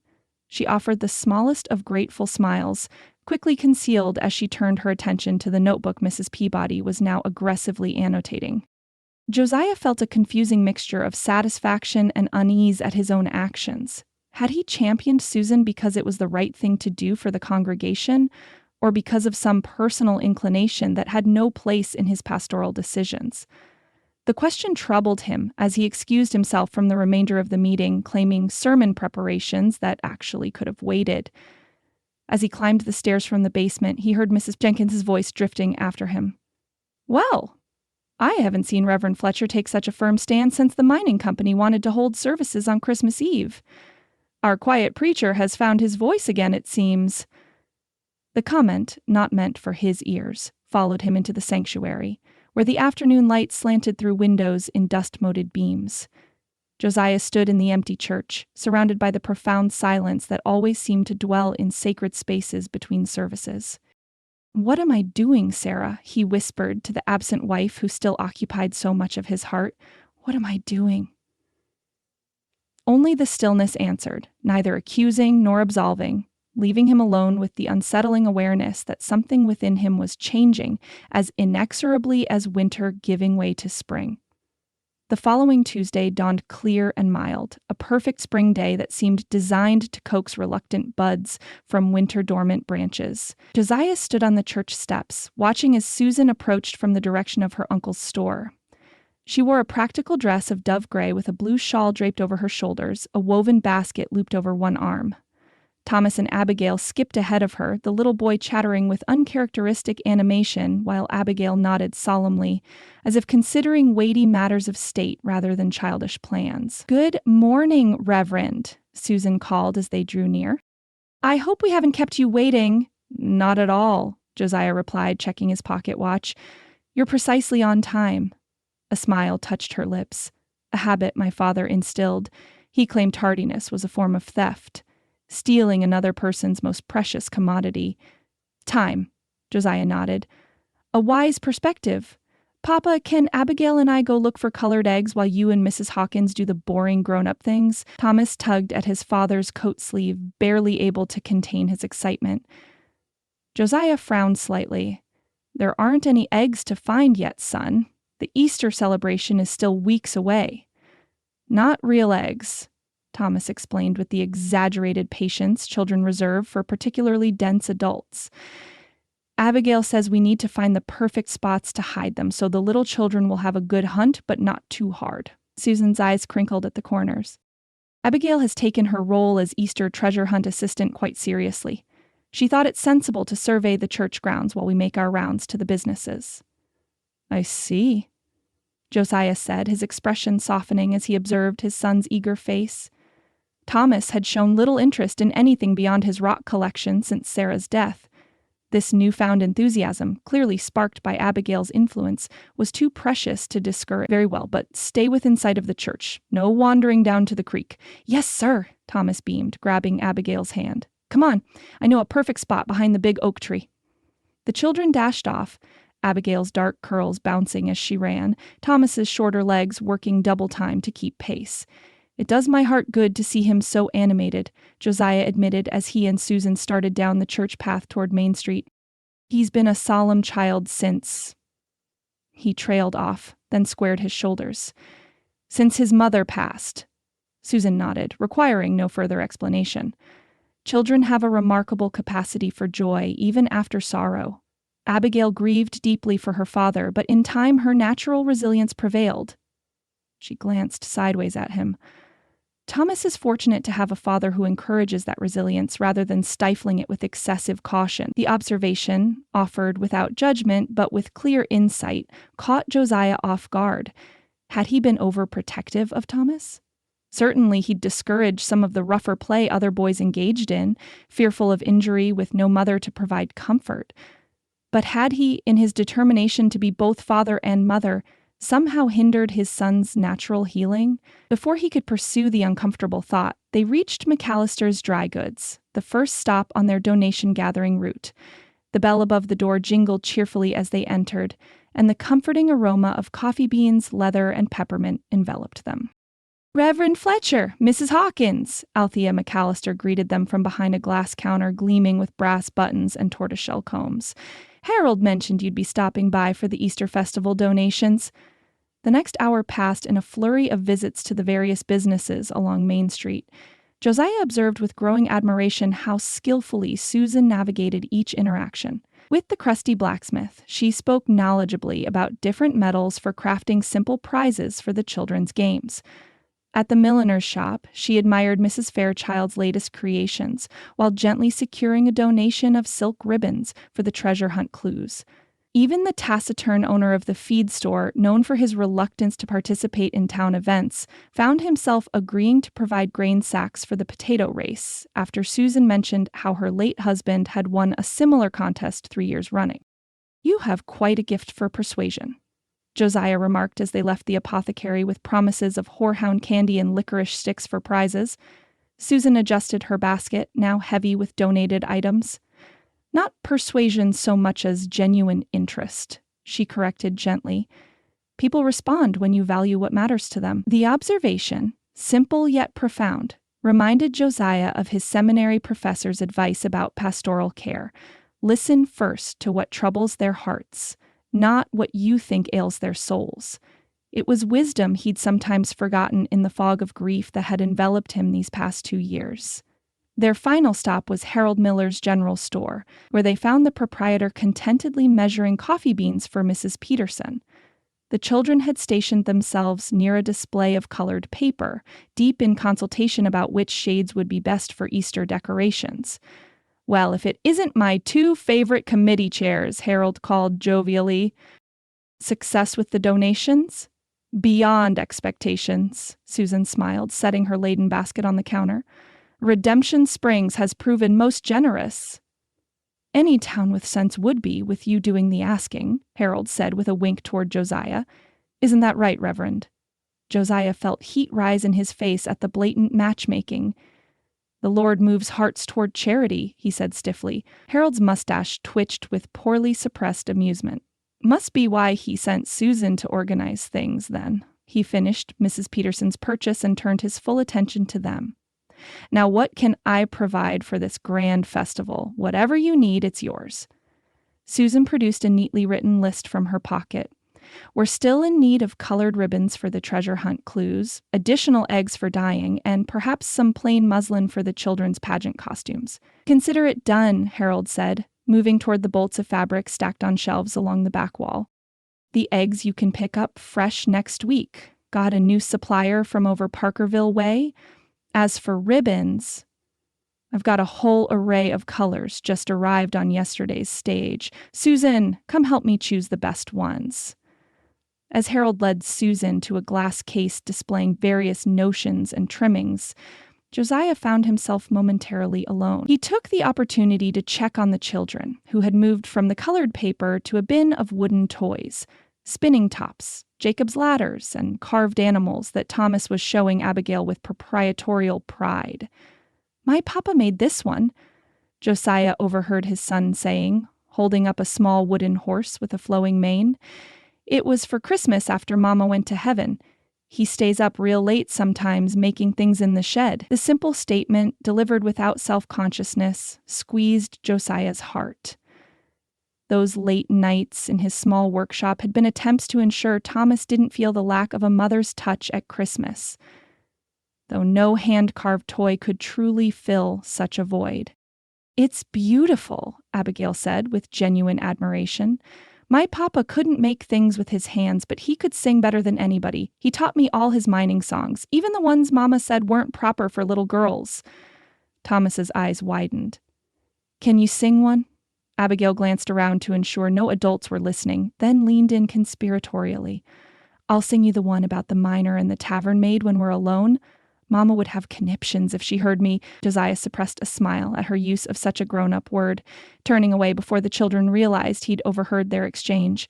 He moved toward the ribbon display where Susan and Harold were engaged in spirited debate over the merits of different colors. The green is lovely, Uncle, but the purple has more presence. The boys will be able to spot it easier when we hide the clues outdoors. Purple costs a penny more per yard, Harold argued good-naturedly, though for you I might be persuaded to discount it. We'll take both, Josiah interjected, reaching for the spool of purple satin at the same moment Susan extended her hand toward it. Their fingers met upon the smooth surface, the brief contact sending an unexpected jolt through Josiah's arm. For a heartbeat that seemed to stretch into eternity, neither moved, her smaller hand partially covered by his, both frozen in a tableau of surprise. Susan was the first to withdraw, a becoming flush coloring her cheeks as she tucked a stray curl behind her ear. Both would be lovely, she agreed, her voice betraying only the slightest tremor. The purple for outdoors and the green for the indoor clues. Josiah cleared his throat, suddenly aware of Harold watching them with undisguised interest. Yes, exactly what I was thinking. Harold's eyes twinkled with mischief as he unspooled generous lengths of both ribbons. You two make a fine team, he observed, measuring the fabric against a brass ruler mounted to the counter edge. Remarkable how your minds work along the same paths. Uncle, Susan admonished gently, the flush in her cheeks deepening. Josiah busied himself examining a jar of brass buttons, willing the warmth in his own face to subside. What was wrong with him? A momentary touch of hands, the most innocent of contacts, and he was behaving like a green boy with his first sweetheart instead of a widowed minister of 33. Papa, look! Thomas's excited voice mercifully interrupted the awkward moment. Abigail says we can use these wooden hoops for the rolling game at Easter. He held up several barrel hoops of varying sizes. An excellent suggestion, Josiah agreed, grateful for the distraction. Mr. Miller, might we add those to our list of borrowed items? The remainder of their visit passed without further incident, though Josiah was acutely aware of maintaining a proper distance from Susan as they completed their transaction. When at last they departed, laden with their donations and trailed by the chattering children, he exhaled a breath he hadn't realized he'd been holding. The spring afternoon had warmed considerably, prompting Josiah to remove his coat and carry it over one arm as they walked back toward the church. Susan had discarded her shawl as well, revealing the simple lines of her dove-gray dress with its modest lace collar. A few tendrils of hair had escaped her pins in the day's activities, softening her appearance and lending her a girlish quality at odds with her usual composed demeanor. "I've been thinking about the Easter pageant," she said as they crossed the street. "If we held it outdoors this year, we could incorporate more children and allow for a larger audience, perhaps under the big oak tree in the churchyard." Josiah considered the suggestion. "It has merit, though Colorado weather is notoriously unpredictable in April." "We could prepare for either possibility," Susan countered. "The children could rehearse for both an indoor and outdoor performance, and we'd make the final decision based on conditions that day." Her pragmatic approach impressed him yet again. "You've managed events like this before," he observed. A shadow crossed her face. "In another life, it seems. I was quite involved in our Pennsylvania church, ladies' auxiliary, Sunday school, charity bazaars." She adjusted her basket. "After James died, I threw myself into such activities even more fervently, perhaps to outrun grief. It rarely worked, but at least the time passed more quickly." The candid admission touched Josiah. How well he understood that impulse, the desperate attempt to fill empty hours with busyness, as if activity could somehow dull the ache of absence. "I buried myself in scripture," he confessed, "spent hours in study that should have been given to Thomas. It shamed me now to think of it." Susan's gaze, when it met his, held no judgment. "Grief makes us do what we must to survive, Reverend. There's no shame in that." They had reached the church steps again, their circuit of the town complete. The children had run ahead to continue their survey of ideal egg-hiding locations, their voices carrying clearly in the spring air. "I should get these donations organized," Susan said, gesturing to her basket. "Mrs. Peabody has requested a complete inventory by tomorrow's meeting." Josiah nodded, reluctant to end their companionable afternoon, yet knowing propriety demanded it.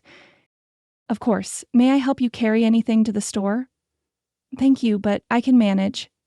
She hesitated, then added, "I've enjoyed working with you today, Reverend. It's refreshing to find someone who understands the value of both tradition and innovation in service to the community."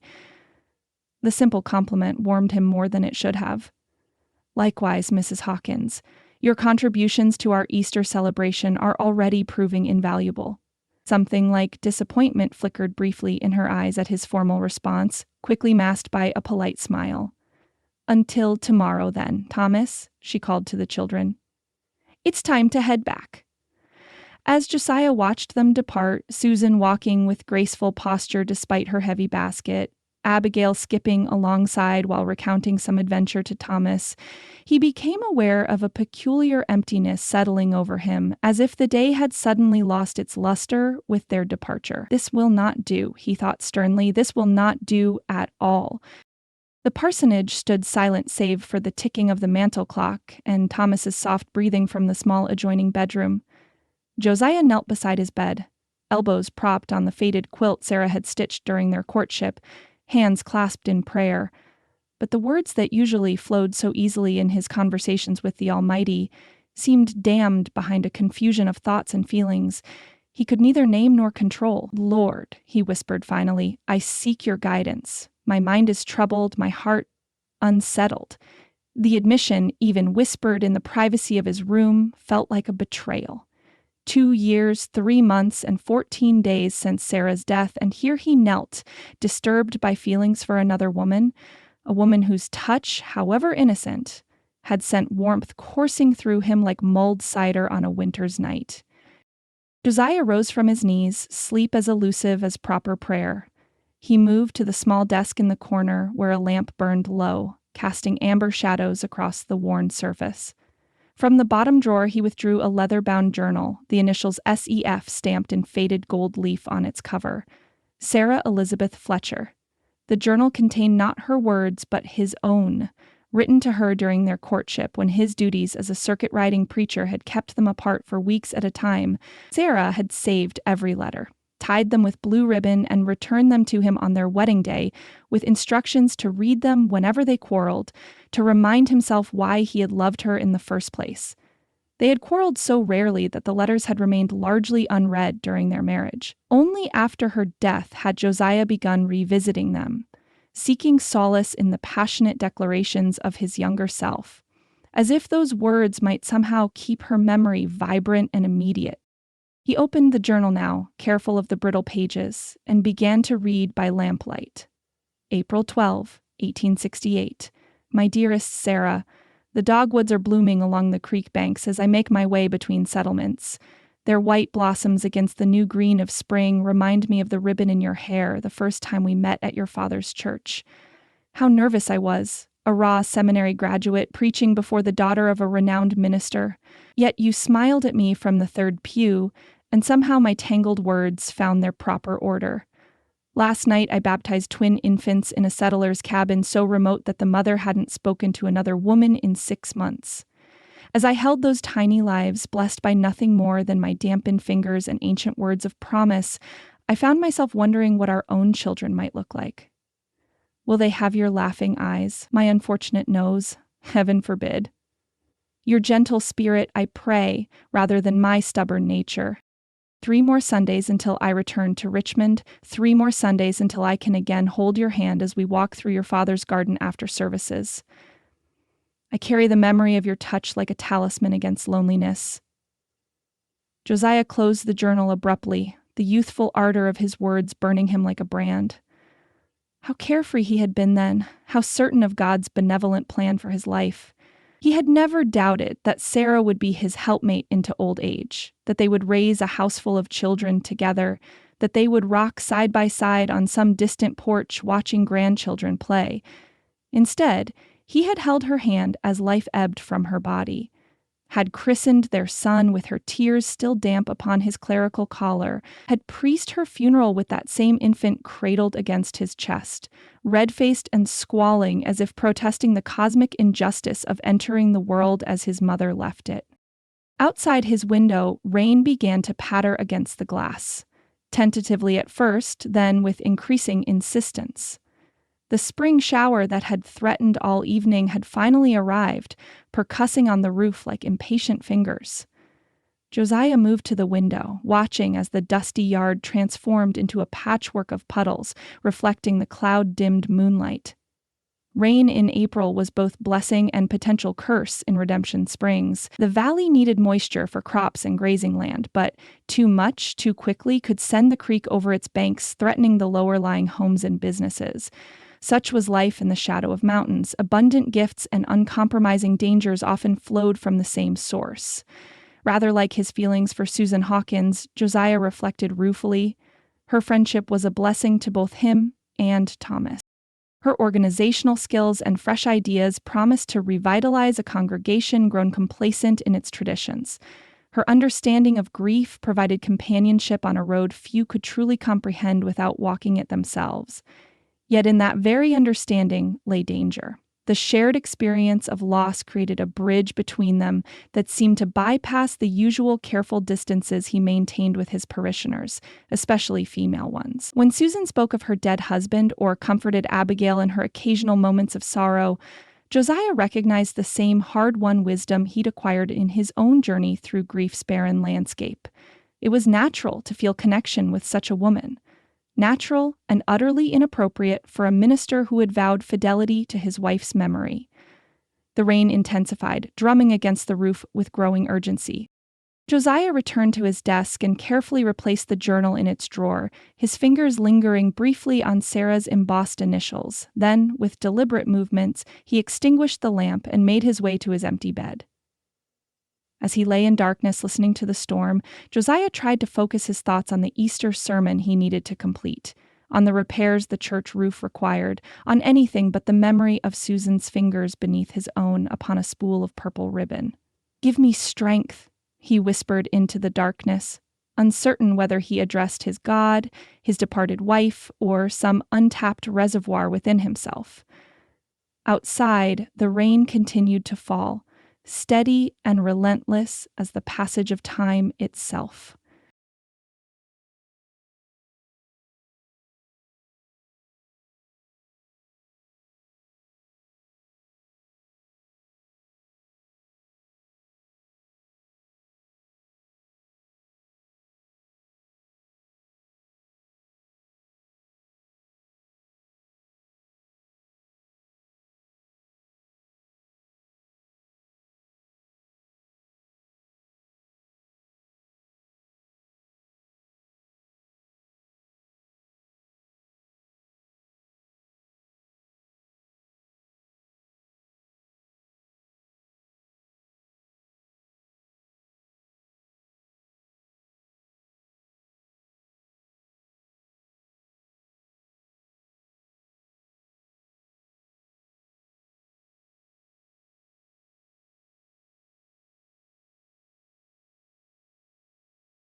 Chapter 3. Rising Waters. 3 days of relentless spring rain had transformed Redemption Springs. The once dusty Main Street had become a quagmire of russet mud that sucked at boots and wagon wheels with equal voracity. Water streamed from overflowing rain barrels, gurgled through hastily dug drainage ditches, and drummed against tin roofs with the persistence of impatient fingers. Josiah stood on the covered church porch, watching as Jackson Creek, normally a docile ribbon of water at the eastern edge of town, surged against its banks with newfound authority. The usually clear mountain water now ran thick and brown, carrying debris from the higher elevations. Branches, uprooted shrubs, and once, alarmingly, what appeared to be part of a miner's sluice box. Thomas pressed against his side, small face solemn as he observed the rising water. "Is it going to wash away the town, Papa?" Josiah placed a reassuring hand on his son's shoulder. "No, son. The good Lord may test us, but he won't forsake us." He spoke with more confidence than he felt. 12 years in Colorado had taught him respect for mountain waterways and their capacity for sudden transformation. Behind them, the church door opened, and Deacon Wallace stepped out, his weathered face creased with concern. "Creek's risen another 4 inches since morning," he reported. "Caldwell's place is already taking water in the root cellar, and the Miller's store's not much higher." At the mention of Miller's, Josiah's thoughts immediately turned to Susan and Abigail. Their quarters above the store would likely remain dry, but the merchandise below, Harold's livelihood and the town's essential supplies, was at risk. "We need to call a town meeting," Josiah decided. "Ring the church bell if you would, Deacon. Emergency assembly in 1 hour." As the bell's urgent peals rang out across the sodden landscape, Josiah dispatched Thomas to Mrs. Jenkins with instructions for the boy to remain there until sent for. Then he set about arranging the church for the gathering, moving hymnals to higher shelves and clearing space for what might become temporary shelter if the worst came to pass. People began arriving within the half hour, their faces grim beneath dripping hat brims and sodden bonnets. The miners came straight from their shifts, still streaked with coal dust and clay. Shopkeepers locked their doors early, and mothers arrived with babes in arms, older children clinging to their skirts. Harold Miller limped in, more pronounced than usual in the damp weather, with Susan and Abigail close behind. Susan had sensibly abandoned any pretense of fashion, wearing a practical work dress with her skirts kilted up several inches to clear the mud, sturdy boots visible beneath the shortened hem. Her hair was secured in a simple braid, and she carried a small notebook and pencil. Their eyes met across the crowded nave, and Josiah felt that now familiar spark of connection, followed by the equally familiar pang of guilt. He had no time to dwell on either as the church continued to fill with anxious townsfolk seeking guidance and reassurance.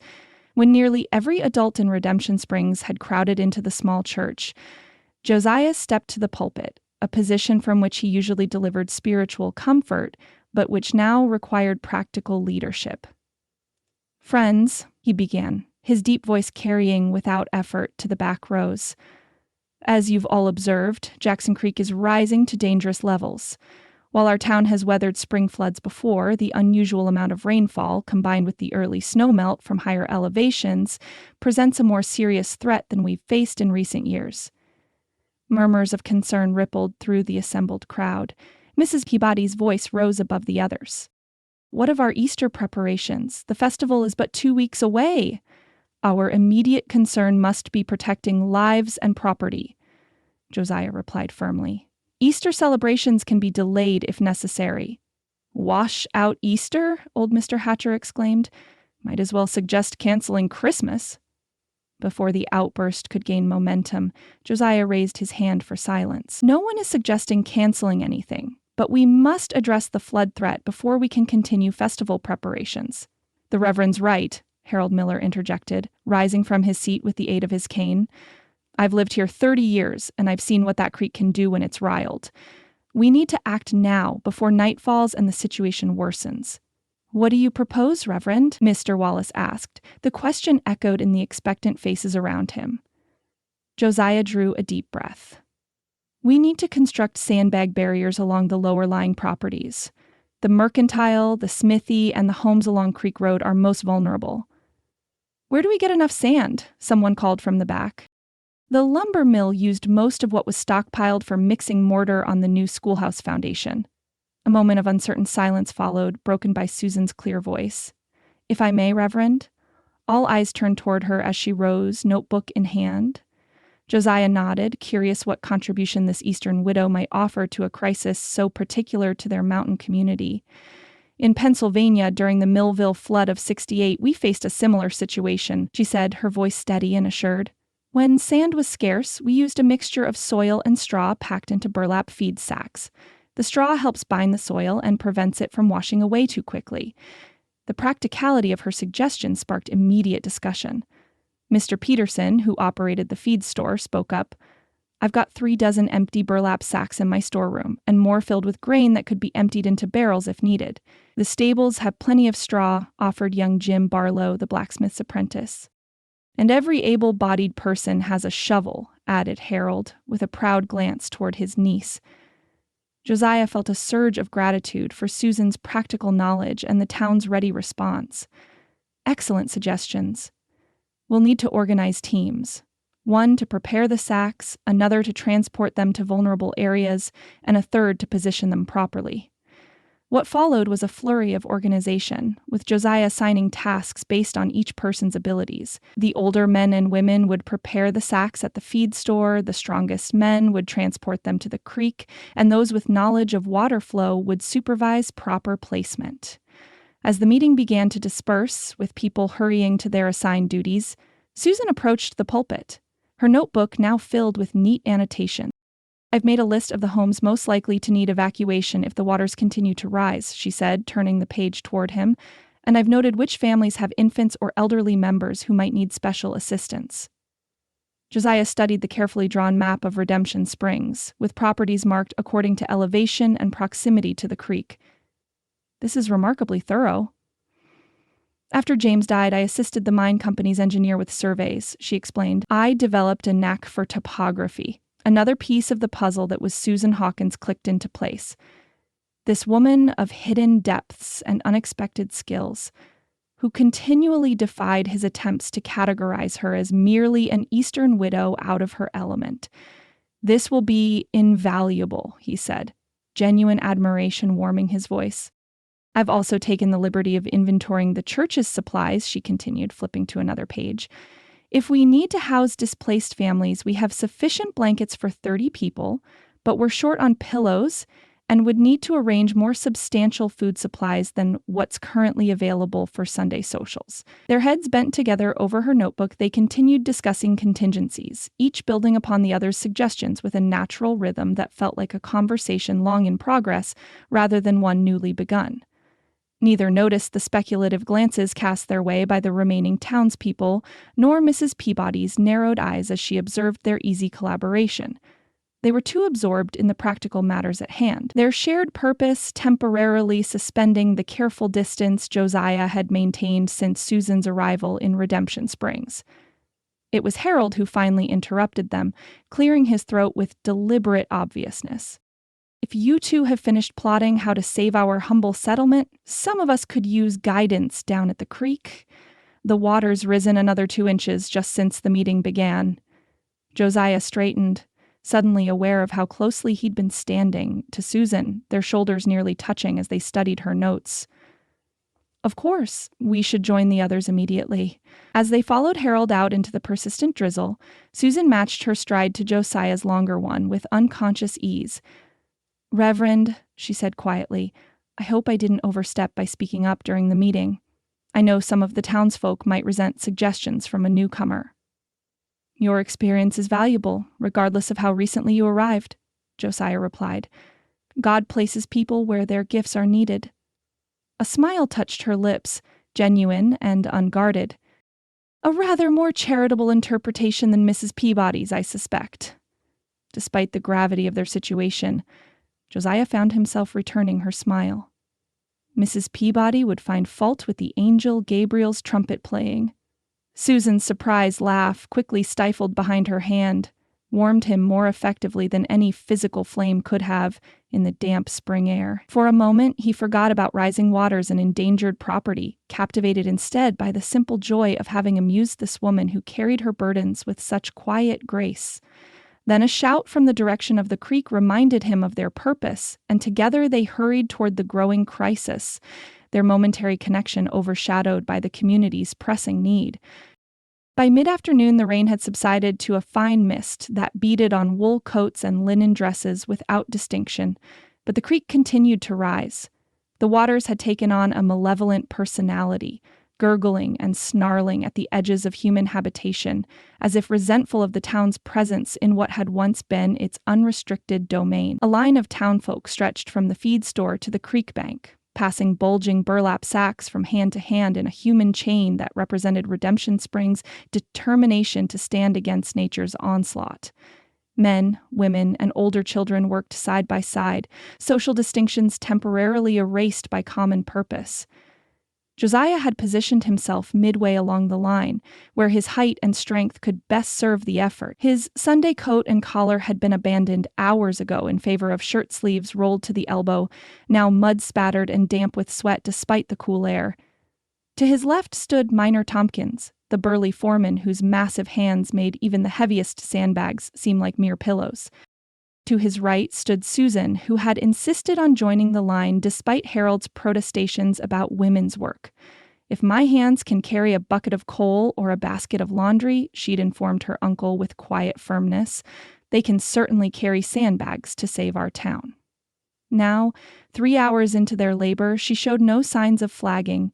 Her braid had come partially undone, tendrils of honey-brown hair clinging damply to her flushed face. The hem of her dress bore a 6-inch band of mud, and her once sturdy boots were barely distinguishable beneath their coating of silt. Yet she continued to receive each heavy sack from Miner Tompkins, pivot smoothly, and pass it to Josiah with a rhythm as steady as a church bell. "You should rest," Josiah told her during a momentary lull as they waited for the next batch of filled sacks. "No one would think less of you." Susan wiped her forehead with her sleeve, leaving a smudge of dirt that Josiah found himself wanting to brush away. "I'll rest when the creek does," she replied, nodding toward the rushing water that now lapped at the makeshift barrier they were reinforcing. Before he could argue further, the line resumed movement, and another sandbag was thrust into Susan's waiting hands. As she turned to pass it to him, her foot slipped on the slick ground. The heavy sack pulled her off balance, and she pitched forward with a small cry of surprise. Josiah moved instinctively, one arm catching her around the waist while the other relieved her of the sandbag. For an instant that seemed suspended in time, she was pressed against him, her back to his chest, his arms spanning her narrow waist. He could feel her quick intake of breath, smell the lavender sachet she kept among her clothing despite the overlay of mud and exertion. "Careful," he murmured near her ear, propriety momentarily forgotten in his concern. Susan regained her footing and straightened, Josiah's arm falling away as she did so. She turned to face him, cheeks flushed deeper now, whether from embarrassment or something else he couldn't tell. "Thank you," she said, her voice just unsteady enough to betray that the moment had affected her as it had him. "The mud is treacherous. Perhaps you should move further up the line," Josiah suggested, conscious of the curious glances now directed their way. "Away from the creek bank." A spark of determination kindled in her gray-blue eyes.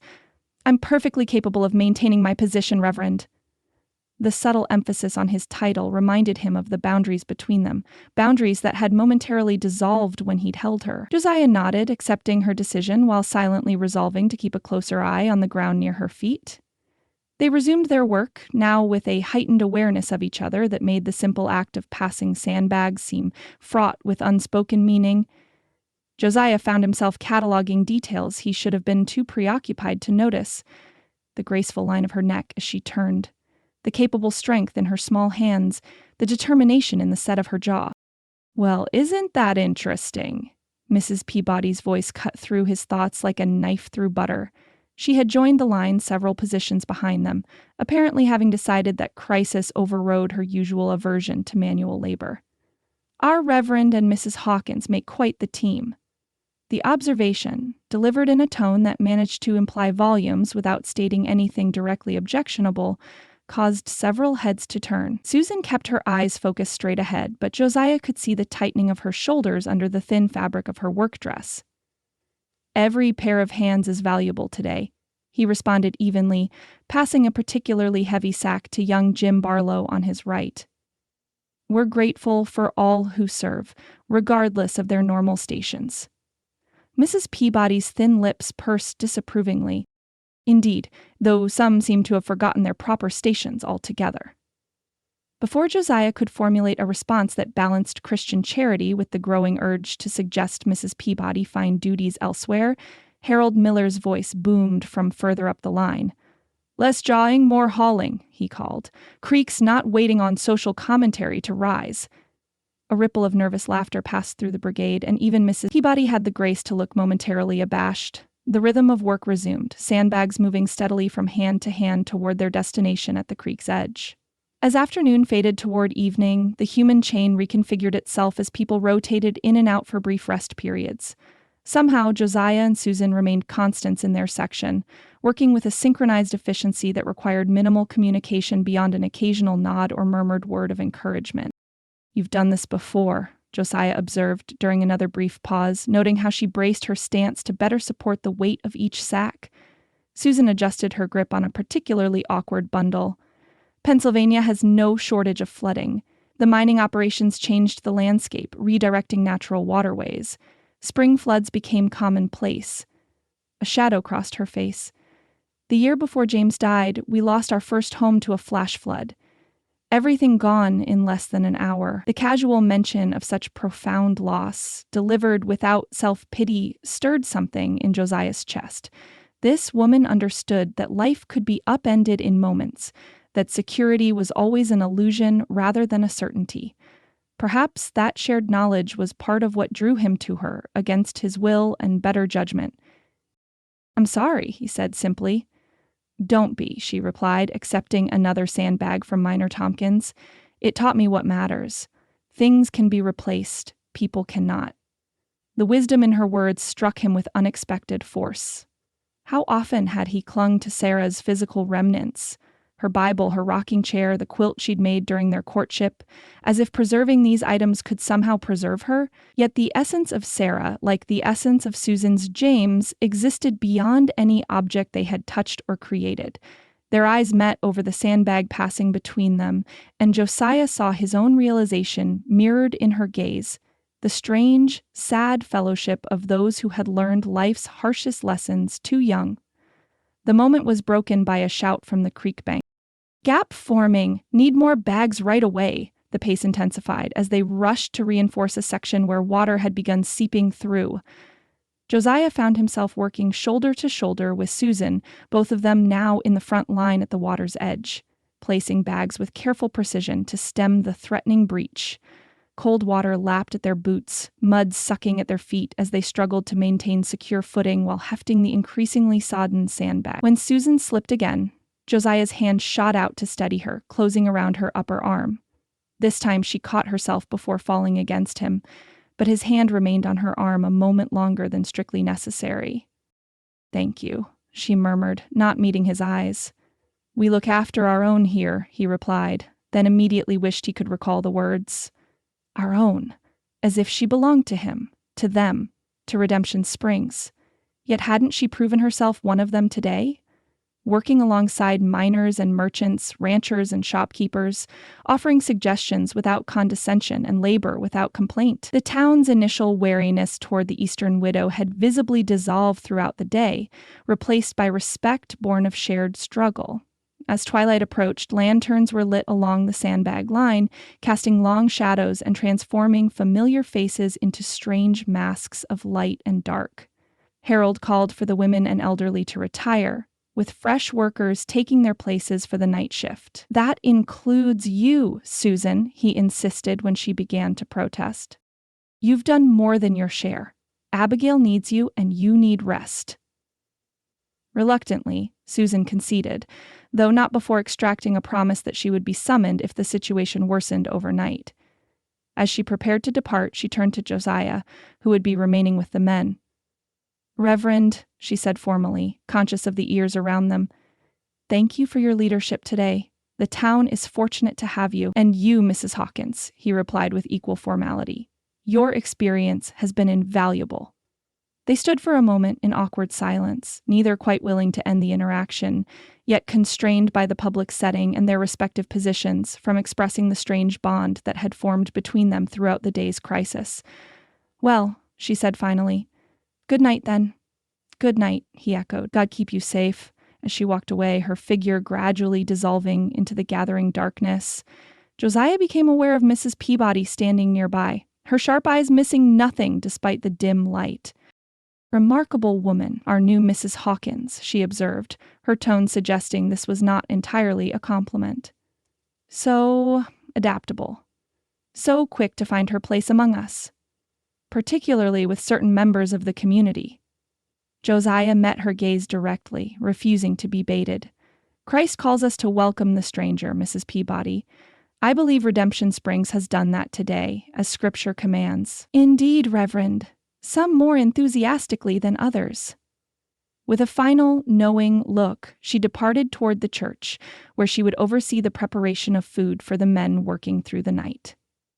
Left alone for the moment, Josiah turned back to the creek, its swollen waters now a threatening presence in the lantern light. Yet his thoughts remained with Susan. The feel of her in his arms when she'd slipped, the quiet strength in her voice when she spoke of loss, the unspoken understanding that had passed between them throughout the day. "I made a vow, Sarah," he thought, not for the first time since Susan Hawkins had arrived in Redemption Springs, but for the first time the thought was followed by a question rather than a reaffirmation. But did I make the right one? With no answer forthcoming from the rushing waters or the darkened sky, Josiah returned to the work at hand, pushing the question aside for another day. Tonight, the town needed him focused on salvation of a more immediate kind than the eternal variety he usually tended. By midnight, Jackson Creek had overflowed its banks in 3 places, sending murky fingers of water creeping toward the lowest-lying structures in Redemption Springs. The sandbag barriers had held against the main force of the flood, but seepage around the edges gradually transformed yards into shallow ponds and root cellars into cisterns.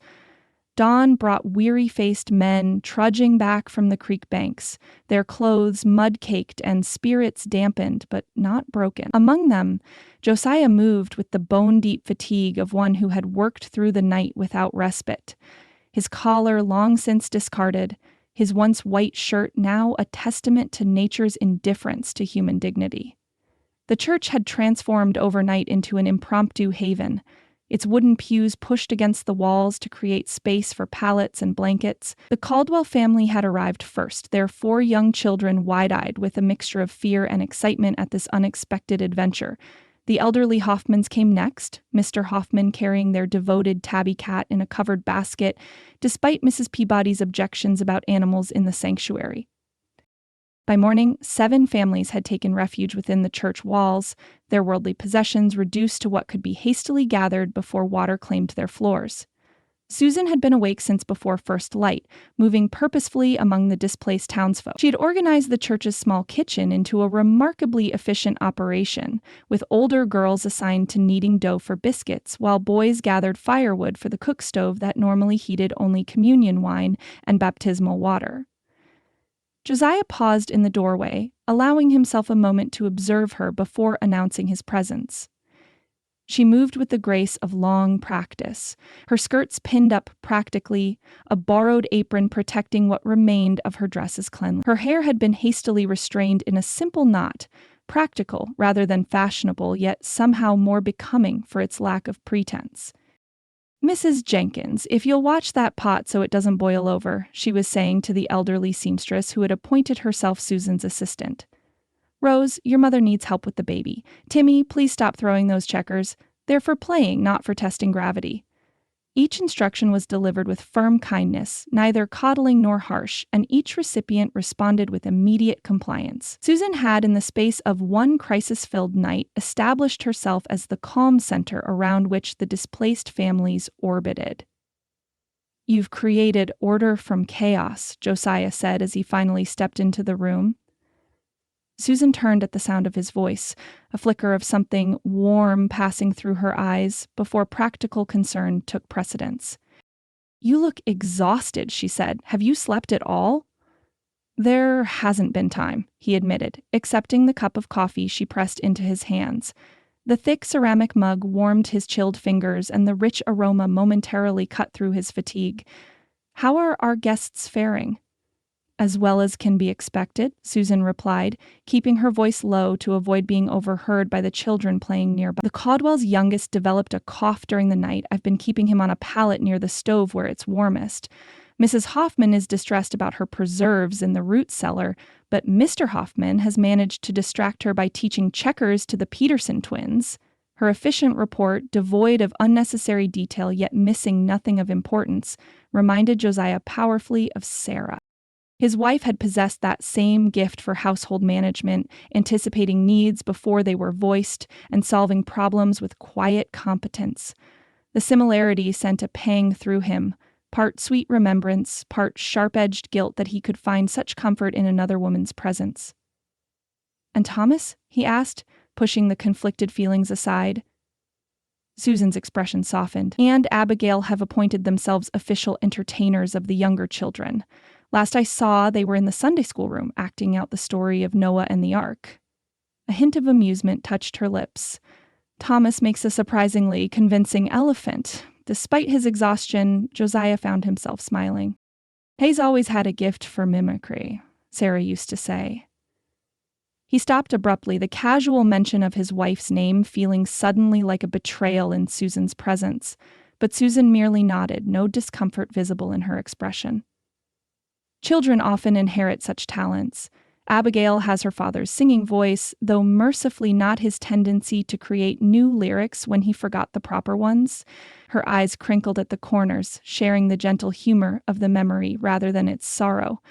Her ease in speaking of her late husband made Josiah's own reticence seem overwrought by comparison. Before he could respond, however, a crash from the Sunday school room interrupted their conversation. "I'm all right," Thomas's voice called out before either adult could investigate, "but Noah's Ark might have sunk." "I believe that's my cue," Josiah said, draining the last of his coffee. Susan took the empty cup from his hands. "Get some rest when you can," she advised. "The crisis isn't over, and the town will need your strength in the days ahead." He nodded, acknowledging both the wisdom of her counsel and the unlikelihood of heeding it while duties remained. As he turned toward the Sunday school room, Mrs. Caldwell approached Susan with a fussy infant in her arms, dark circles beneath her eyes testifying to a sleepless night. "Mrs. Hawkins, I hate to trouble you, but Eliza won't settle and the older ones are getting fractious with all the excitement." "Give her here," Susan said without hesitation, reaching for the red-faced infant. "And why don't you lie down for an hour? You look ready to drop." "But the other children." "Will be looked after," Susan assured her. "That's why we're all here, Mrs. Caldwell, to bear one another's burdens." This simple statement, delivered without sanctimony yet infused with genuine faith, struck Josiah as more profoundly Christian than many of the formal sermons he'd heard from distinguished pulpits. He paused in the doorway, watching as Susan settled the fretful infant against her shoulder with practiced ease, her hand making small circles on the tiny back. "There now," she murmured, her voice taking on the timeless cadence of mothers throughout history. "There now, little one, you're safe and dry, and your mama's right here." The infant's cries subsided into hiccuping whimpers, then into the heavy-lidded contentment of approaching sleep. Mrs. Caldwell watched with the desperate gratitude of an exhausted mother granted unexpected reprieve. "I don't know how you do it," she said, shaking her head in wonder. "She won't settle for anyone but me, usually." Susan smiled. "Babies sense worry. When you're exhausted, she knows it. I'm merely a fresh pair of arms without the burden of maternal anxiety." Her explanation was practical, devoid of false modesty or self-congratulation, yet Josiah found himself wondering if there wasn't something more, some quality of grace that drew people to Susan Hawkins, from fussy infants to flood-weary townsfolk, the same quality, perhaps, that had begun to breach the careful walls he'd built around his own heart. The thought unsettled him sufficiently that he continued on to the Sunday school room without further delay, finding Thomas and Abigail attempting to restore order to an upended table that had apparently served as Noah's ill-fated vessel. Around them, a menagerie of small children crawled on all fours, each apparently representing a different animal spared from the biblical deluge. "Papa!" Thomas scrambled to his feet, his face lighting with genuine delight. "We're teaching the story of the flood. Billy Peterson is a hippopotamus." "So I see," Josiah replied gravely, though his lips twitched at the earnestness of his son's declaration. "Perhaps a story less reminiscent of our current situation might be wise?" Abigail nodded, her practical nature asserting itself. "I told Thomas that. I suggested Daniel in the lion's den instead. Lions are harder to play than hippopotamuses." Thomas objected with the logic of childhood. "Nobody knows what lions sound like?" "I believe they roar," Josiah offered, bending to help right the overturned table. "But perhaps a story without animals altogether would be simpler." "David and Goliath?" Thomas suggested brightly. "I could be David. And who would be Goliath?" Josiah asked, amused by his son's enthusiasm. Thomas studied the assembled children, his brow furrowed in concentration. "Maybe you, Papa? You're the tallest." The request, so innocent in its assumption that Josiah had time for such diversions, pierced him unexpectedly. How often had he denied Thomas this simple pleasure of paternal participation in play? Always there was a sermon to write, a parishioner to visit, a church matter requiring attention. Sarah had been the one to crawl on the floor as a make-believe bear, or to fashion stick swords for imaginary knights. After her death, such frivolity had seemed both beyond his capabilities and somehow disrespectful to her memory, as if permitting joy dishonored grief. Yet here was his son, looking up at him with hopeful blue eyes so like his mother's, asking for nothing more complicated than his father's presence in a children's game. "I would make a fearsome Goliath indeed," Josiah said, dropping his voice to a theatrical growl that made the youngest Peterson girls squeal with delighted terror. "But I'll need a moment to transform myself. Why don't you children gather round while Abigail tells the first part of the story?" Thomas's face glowed with simple happiness, and something tight in Josiah's chest eased fractionally at the sight. As Abigail gathered the children into a circle, her natural storytelling abilities already capturing their attention, Josiah caught sight of Susan in the doorway, the Caldwell baby still nestled against her shoulder. Their eyes met over the heads of the children, and Susan's smile, approving, understanding, without a hint of judgment, warmed him in places long gone cold. For the space of a heartbeat, he allowed himself to imagine a different life, one where moments like this weren't extraordinary but commonplace, where laughter and storytelling filled his home instead of the hollow silence that had reigned since Sarah's passing. Then, a tugging at his trouser leg recalled him to the present. "Papa," Thomas whispered urgently.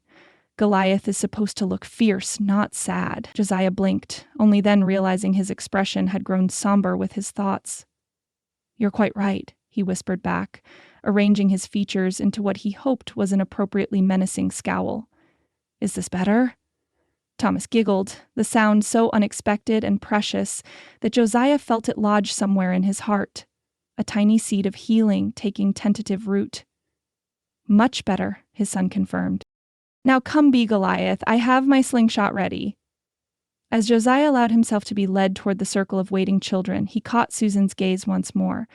She raised the hand not supporting the sleeping infant in a small gesture of encouragement, then turned away, leaving him to his unaccustomed role without an audience to witness his self-conscious performance. Her discretion, like so many of her actions, demonstrated a sensitivity to others that spoke of hard-won wisdom rather than mere social grace. It was yet another quality that reminded him of Sarah, yet was uniquely Susan's own.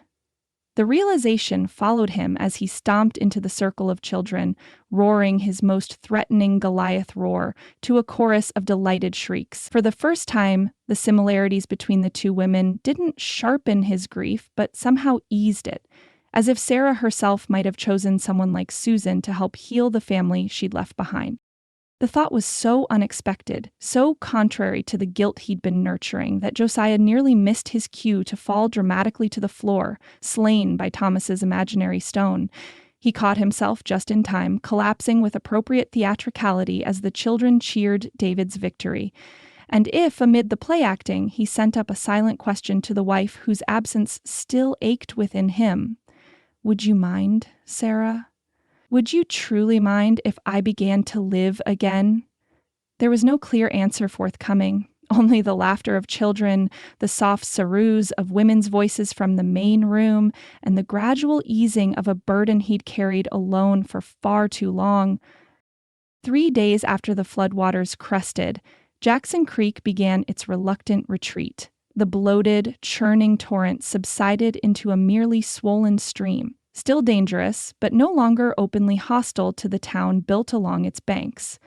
As if in apology for its temporary rampage, the creek deposited fertile silt across the lower fields, a gift that would benefit crops once the spring planting began. Josiah stood on the church steps, surveying the damage visible from his elevated position.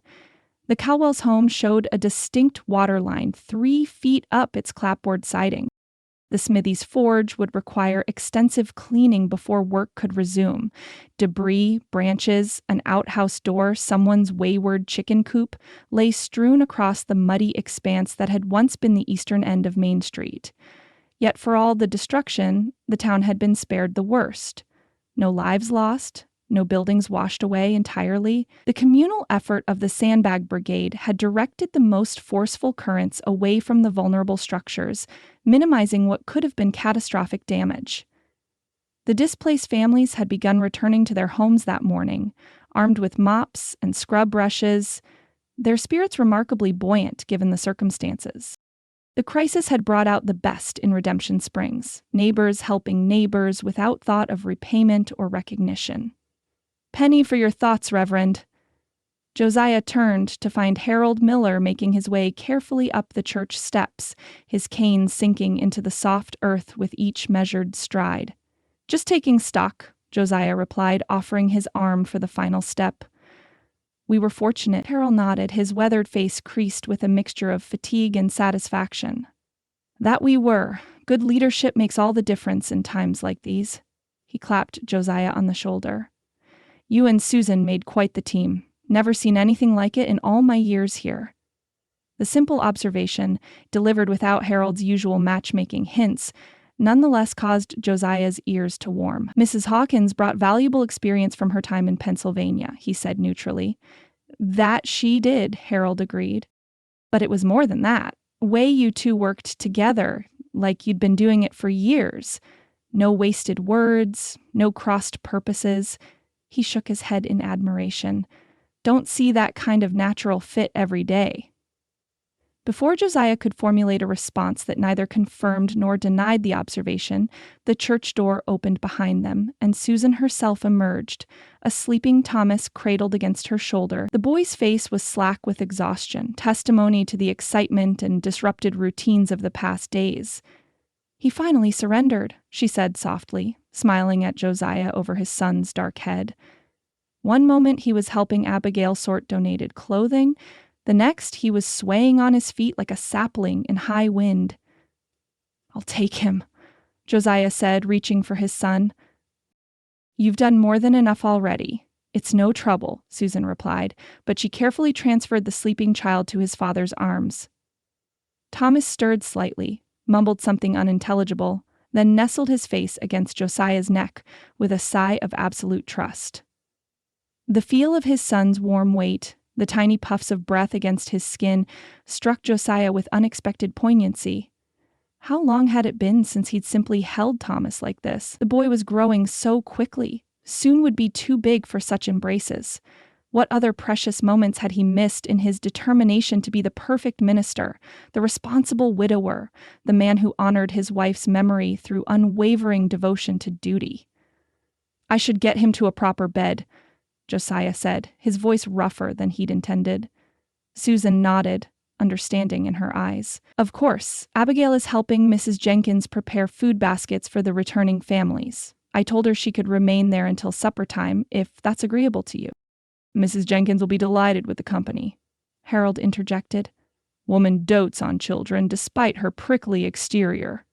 With a final nod of thanks to Susan, Josiah descended the church steps, his sleeping son a warm bundle against his chest. The parsonage stood only a short distance away, a modest structure that had remained untouched by the floodwaters thanks to its slightly elevated position. Inside, the house bore evidence of his hasty departures and returns over the past days. Books left open on tables, a half-empty coffee cup gone cold, Thomas's wooden animals scattered across the rug where he'd been playing before the crisis began. The disorder, normally a source of mild shame when parishioners came to call, now seemed simply the natural state of a home where living took precedence over appearances. Josiah carried Thomas to his small bedroom, gently laying him on the narrow bed without bothering to remove his shoes. The boy immediately curled onto his side, one hand tucked beneath his cheek in a gesture so reminiscent of Sarah that Josiah's breath caught.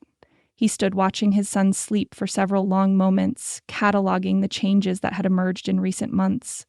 The lengthening of his limbs, the loss of infant roundness in his cheeks, the increasing resemblance to the mother he barely remembered. Finally, reluctantly, Josiah withdrew, leaving the bedroom door ajar so he would hear when Thomas woke. He made his way to his study, intending to begin the sermon that Sunday's crisis had interrupted. 3 days without proper sleep had left him lightheaded and hollow-eyed, but duties couldn't be postponed indefinitely, no matter how justified the delay.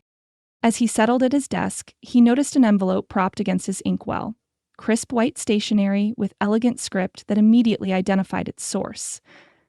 Sarah's mother wrote regularly, her letters a mixture of grief and desperate determination to maintain connection with her only grandchild. Unlike many in-laws in similar circumstances, Eleanor and Judge William Montgomery had never blamed Josiah for their daughter's death, had never suggested he might have done more to save her. Their kindness in his darkest hours had been a lifeline he clung to, even as he dreaded the pain their letters inevitably revived. With a sense of resigned duty, Josiah broke the seal and unfolded the heavy paper. March 15, 1874. Dear Josiah, spring has finally reached Richmond after what the oldest residents claim was the harshest winter in memory. The magnolias outside Sarah's childhood window are in full bloom, their fragrance carrying on the breeze to every corner of the house. I find myself thinking how she loved this season, when everything dormant awakens to new life. William's health has not improved with the warmer weather as we had hoped. The physician speaks of heart troubles, though I suspect grief plays its part as well. He puts on a brave face, but a father does not recover easily from burying his only daughter. We have spent many hours in conversation about Thomas, and about you, dear Josiah. The burden you bear as both father and mother to our precious grandson weighs heavily on our hearts. Your letters speak of his growth and development, but also, between the lines, of your struggle to provide him all that a child requires. After much prayer and consideration, William and I wish to make a proposal. We would like Thomas to come east for a proper raising, with all the advantages that our position and resources can provide. The finest schools, cultural opportunities, companions of good family. Richmond offers a gentility that the frontier, for all its rugged virtues, simply cannot match. This is not a criticism of your care, which we know comes from the deepest love. Rather, it is an acknowledgement that Sarah would have wanted her son to experience the refinements she herself valued so highly. You may recall how often she spoke of introducing Thomas to the symphonies and libraries of civilization when he was old enough to appreciate them. We propose that Thomas come to us for schooling, returning to Colorado for summers and holidays if your duties permit. This arrangement would allow him the benefits of both worlds, your moral guidance and our ability to provide the polish that every gentleman requires to make his way in society. Please consider our offer carefully, with Tomei's future as your primary concern. We will abide by your decision, though we pray you will recognize the wisdom of our suggestion. With deepest affection and respect, Eleanor Montgomery. Josiah stared at the letter long after he'd finished reading, the elegant script blurring before his tired eyes. The Montgomerys' proposal, couched in the gentlest possible terms, nonetheless struck him like a physical blow. They wanted to take Thomas, his son, his last living connection to Sarah, the child he had raised alone through the fog of grief and the daily challenges of frontier life, And worse, in the quiet corners of his mind, where absolute honesty dwelled, he could not entirely dismiss their reasoning. What could he offer Thomas here in Redemption Springs? A modest education in the one-room schoolhouse, the rough-and-tumble companionship of miners' sons and ranchers' daughters, a father whose duties to his congregation often took precedence over bedtime stories and childhood games. Would Sarah want more for her son? The question tormented him. She had followed him west without complaint, adapting to frontier life with good humor and practical ingenuity, but she had also maintained certain Eastern refinements, insisting on proper table settings even when they dined alone, reading Shakespeare aloud by lamplight, teaching him to appreciate classical music through her own accomplished piano playing. Had she secretly yearned for the civilization she'd left behind? Had she regretted following her minister husband to this raw, unfinished territory where childbirth could become a death sentence due to a doctor's absence? Josiah pressed the heels of his hands against his eyes, as if the physical pressure might somehow organize his chaotic thoughts. The Montgomery's letter forced him to confront questions he'd avoided since Sarah's death, questions about his adequacy as a father, about the legacy Sarah would wish for their son, about what constituted proper raising for a boy who would soon enter the critical years of character formation. Lost in these painful deliberations, he didn't hear the soft knock at first. Only when it came again, slightly louder, did he lower his hands and call out a distracted enter. The door opened to reveal Susan Hawkins, her arms filled with early spring wildflowers, purple lupin, golden glacier lilies, and the delicate white blossoms of wild strawberry plants. She hesitated on the threshold, clearly sensing she'd interrupted something private. "Forgive me," she said. "I thought you might still be at the church. I was just bringing these for the sanctuary." She gestured with her floral burden. "The children collected them this afternoon along the high meadow path." "Please, come in," Josiah said automatically, though he made no move to rise or to conceal the letter spread before him.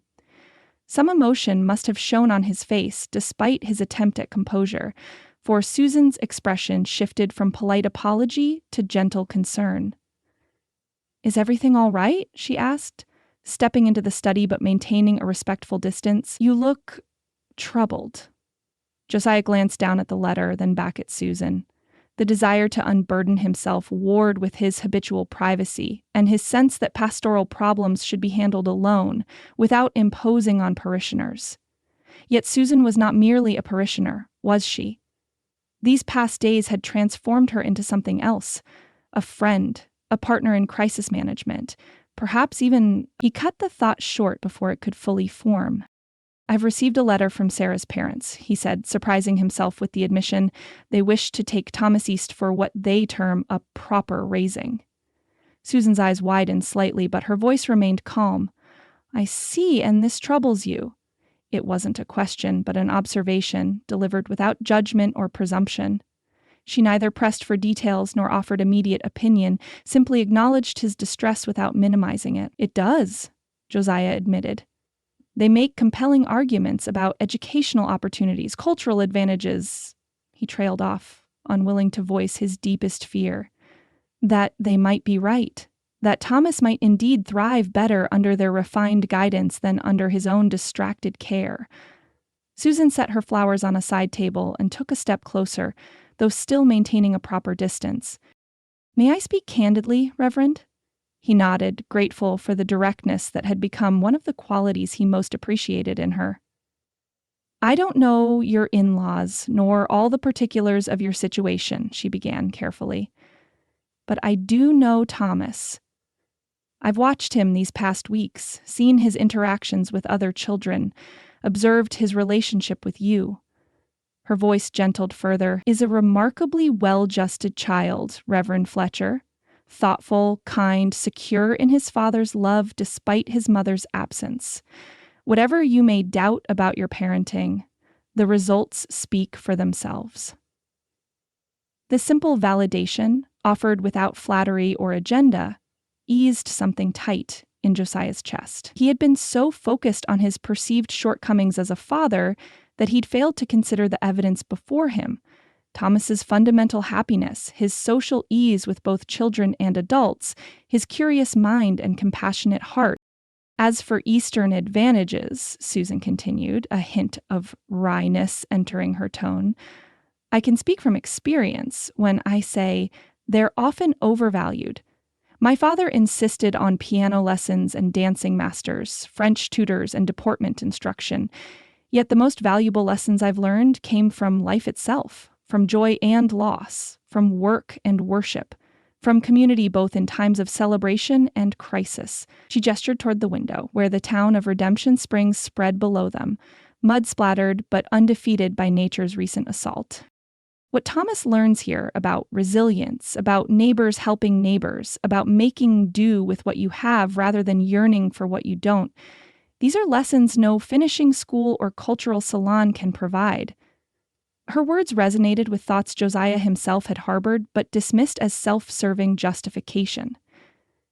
Hearing them from Susan, who had experienced both worlds and could judge their relative merits, lent them new credibility. You're kind to say so, he said. But I worry that I'm being selfish in keeping him here, that I'm denying him advantages out of my own need for his presence. Susan's gaze, direct and unflinching, met his. Is Thomas happy, Reverend? The question, so simple yet so profound, struck him with unexpected force. Was Thomas happy? The image of his son earlier that day came to him, cheeks flushed with excitement as he helped distribute food baskets, chest puffed with pride when Mrs. Jenkins praised his careful sorting of donated clothing, eyes bright with joy when Josiah had agreed to play Goliath to his David. Yes, Josiah said softly. I believe he is. Then trust that, Susan advised. A child's happiness isn't found in piano lessons or Latin declensions or proper table manners. It's found in feeling secure, in knowing they're loved, in having the freedom to discover who God made them to be.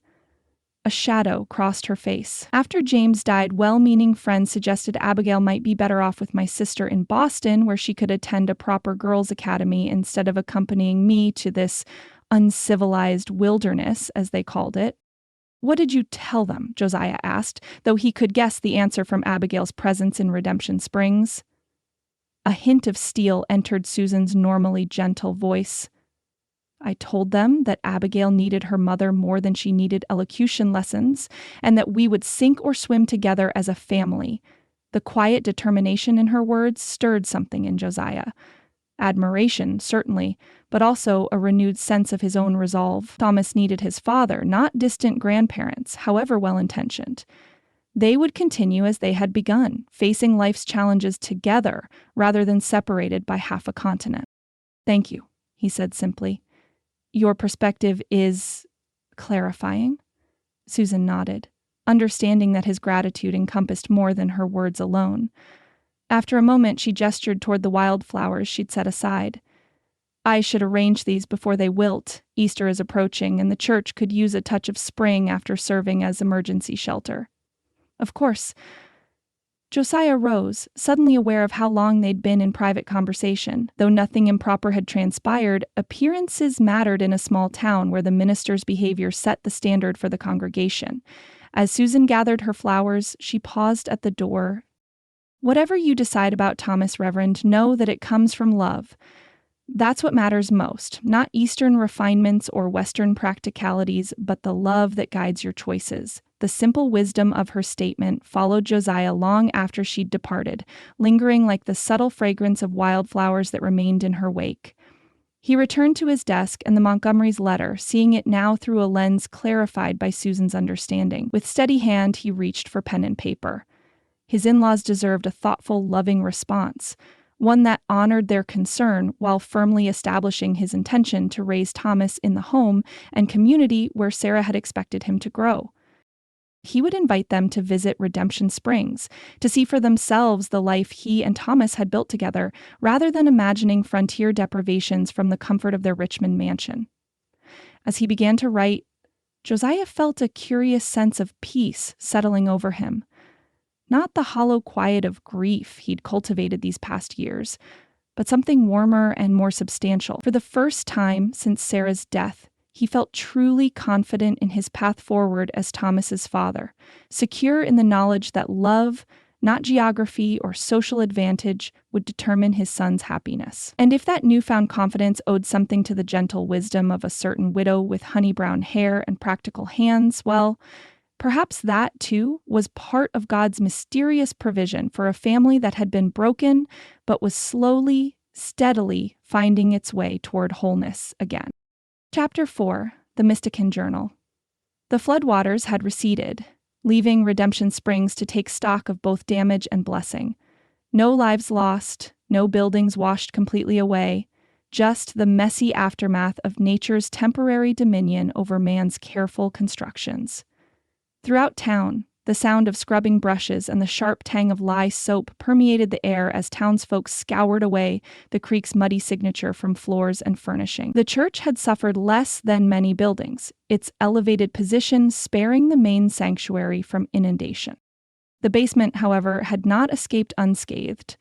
What had once served as Sunday school classrooms and meeting space for various church functions now lay beneath a layer of silty mud, its usual mustiness compounded by the earthy odor of river bottom and decaying vegetation. Josiah stood at the bottom of the basement stairs, surveying the damage with a critical eye. Water stains marked the walls nearly 2 feet up from the floor, with a distinct line of debris indicating where the flood had crested before beginning its slow retreat. The wooden floor, warped in places from prolonged submersion, wore a coating of reddish-brown muck that had already begun to crack and flake as it dried. "It could be worse," he murmured to himself, rolling up his shirt sleeves. At least the flood had come early enough that Easter celebrations weren't immediately upon them. With Palm Sunday still a week away, there was time to restore the space to usability, if not beauty. He had just filled a bucket with clean water from the pump outside when a familiar voice called down the stairwell. "Reverend Fletcher, Uncle Harold mentioned you might need assistance." Susan Hawkins appeared at the top of the stairs, dressed in a simple brown work dress, her hair secured beneath a practical kerchief. She carried a basket over one arm, and even from a distance, Josiah could see she'd come prepared, with rags and brushes visible among the basket's contents. "Mrs. Hawkins," he greeted her, surprised but not displeased by her appearance. "You've already done more than your share during the crisis. Surely you have your own recovery efforts to attend to." Susan descended the stairs, her practical boots leaving distinct prints in the thin layer of silt that had settled on the wooden treads. "The store suffered minimal damage," she replied, reaching the bottom and surveying the mud-caked room. "Uncle's merchandise was moved to higher shelves before the worst of the flooding, and Abigail is spending the day with Thomas at Mrs. Jenkins's. Apparently they're learning to make corn husk dolls." A smile warmed her eyes. "I found myself at loose ends, and idle hands are the devil's workshop, as my mother used to say." Josiah couldn't help returning her smile. "Your mother sounds like a wise woman. Terrifyingly efficient is how my father described her," Susan said with a small laugh. "Now, where shall I begin?" Her practical approach, without pretense or excessive talk, eased any awkwardness Josiah might have felt at working alone with her. They quickly established a rhythm. He scraping away the thicker mud with a flat piece of wood, she following with a stiff brush and soapy water to scrub away what remained. They worked in comfortable silence for nearly an hour, broken only by occasional comments about the cleanup efforts elsewhere in town, or speculation about how soon the creek would return to its usual placid state. "This reminds me of spring cleaning at my grandmother's house in Philadelphia," Susan remarked, as she wrung out a sodden rag into a bucket of increasingly murky water. She insisted on scrubbing every surface from attic to cellar, whether it needed it or not. "I used to think it was simple fussiness, but now I recognize it as a ritual of renewal, wiping away winter's accumulated grime to make ready for spring's promise." Josiah paused in his scraping, struck by the poetic observation. "There's theological wisdom in that," he noted. "The preparation of physical spaces mirroring the preparation of our hearts. Perhaps there's a sermon in spring cleaning after all." Susan glanced up, amusement crinkling the corners of her eyes. "I hope you'd make it more inspiring than grandmother's lectures on the proper way to polish silver." The gentle teasing surprised a laugh from Josiah. How long had it been since he'd experienced such easy conversation? Since Sarah's death, his interactions had largely been confined to pastoral duties or Thomas's immediate needs. This simple exchange, neither fraught with grief nor burdened by spiritual responsibility, felt like drawing a deep breath after too long underwater. "I make no promises," he replied with mock solemnity. "My congregation has endured dissertations on subjects as riveting as the proper maintenance of church pew cushions. No wonder attendance remains so faithful," Susan countered. Who could resist such compelling topics? Their shared laughter echoed in the damp basement, a bright sound amid the dreary aftermath of flood. Something eased in Josiah's chest at the simple pleasure of humorous exchange without underlying tension or expectation.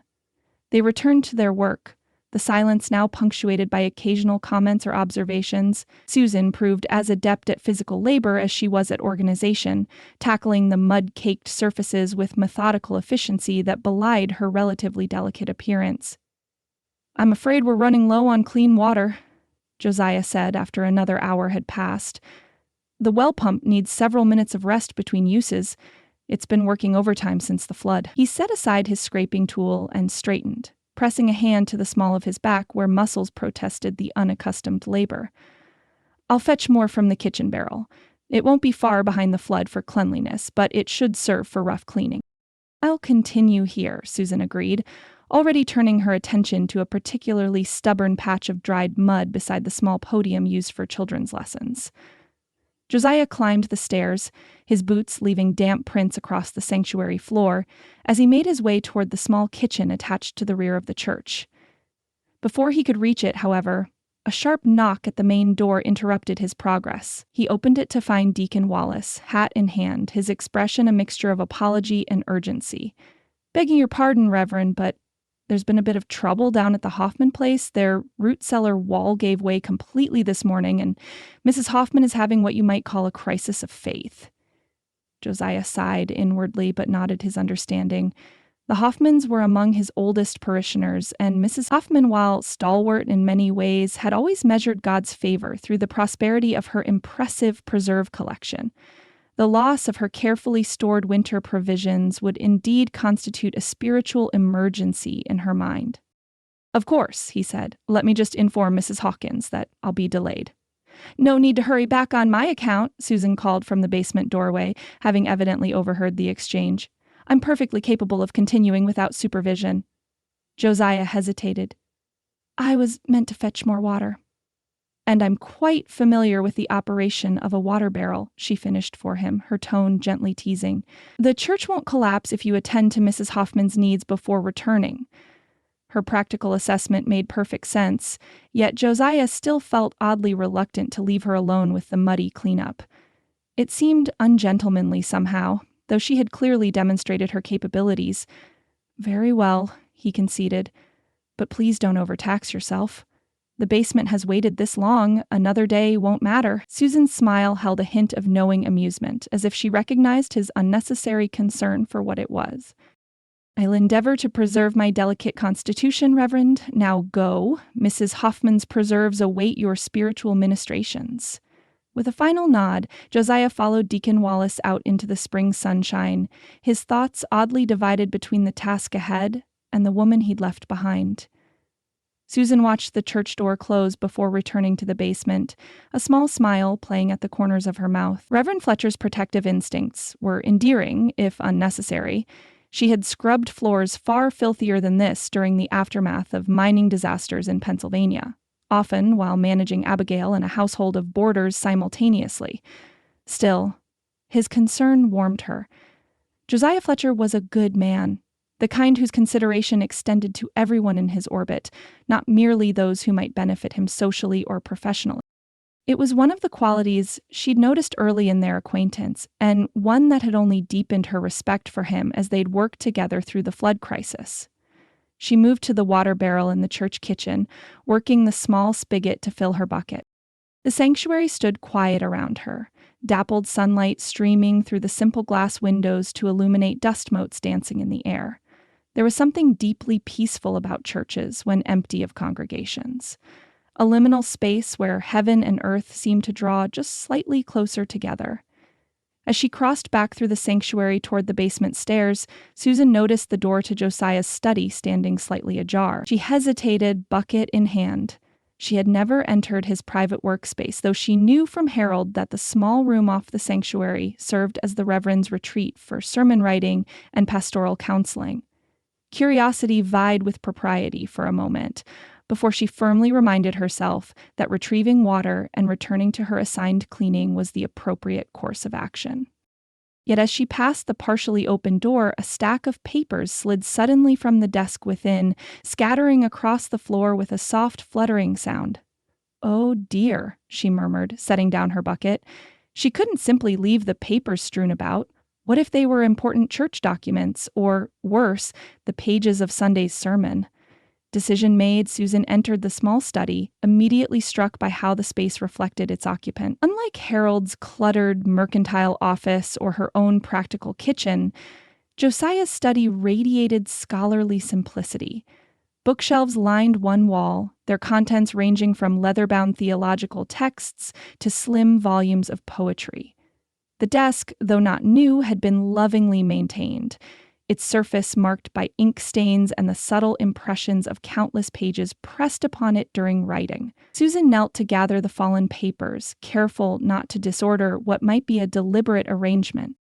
As she collected the scattered sheets, her eyes couldn't help but catch phrases here and there, fragments of what appeared to be personal reflections rather than sermon material. Unexpected grace in the midst of difficulty. Her quiet strength, a balm to wounded spirits. Find myself watching for her smile, a light in darkness. Susan froze, the papers half gathered in her hands. These were not sermon notes or church documents, but what appeared to be journal entries, private musings, never intended for others' eyes. She should stop reading immediately, return the papers to the desk, and pretend she had never seen them. Yet one passage, written in Josiah's distinctive flowing script, seemed to leap from the page before she could avert her eyes. I find myself drawn to her in ways I cannot explain nor justify.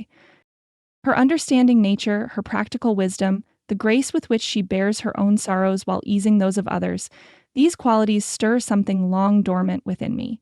When our hands touched upon the purple ribbon, I felt a connection I had thought forever lost. Is it betrayal to feel this awakening? Or is it possible that one can honor what was while embracing what might be?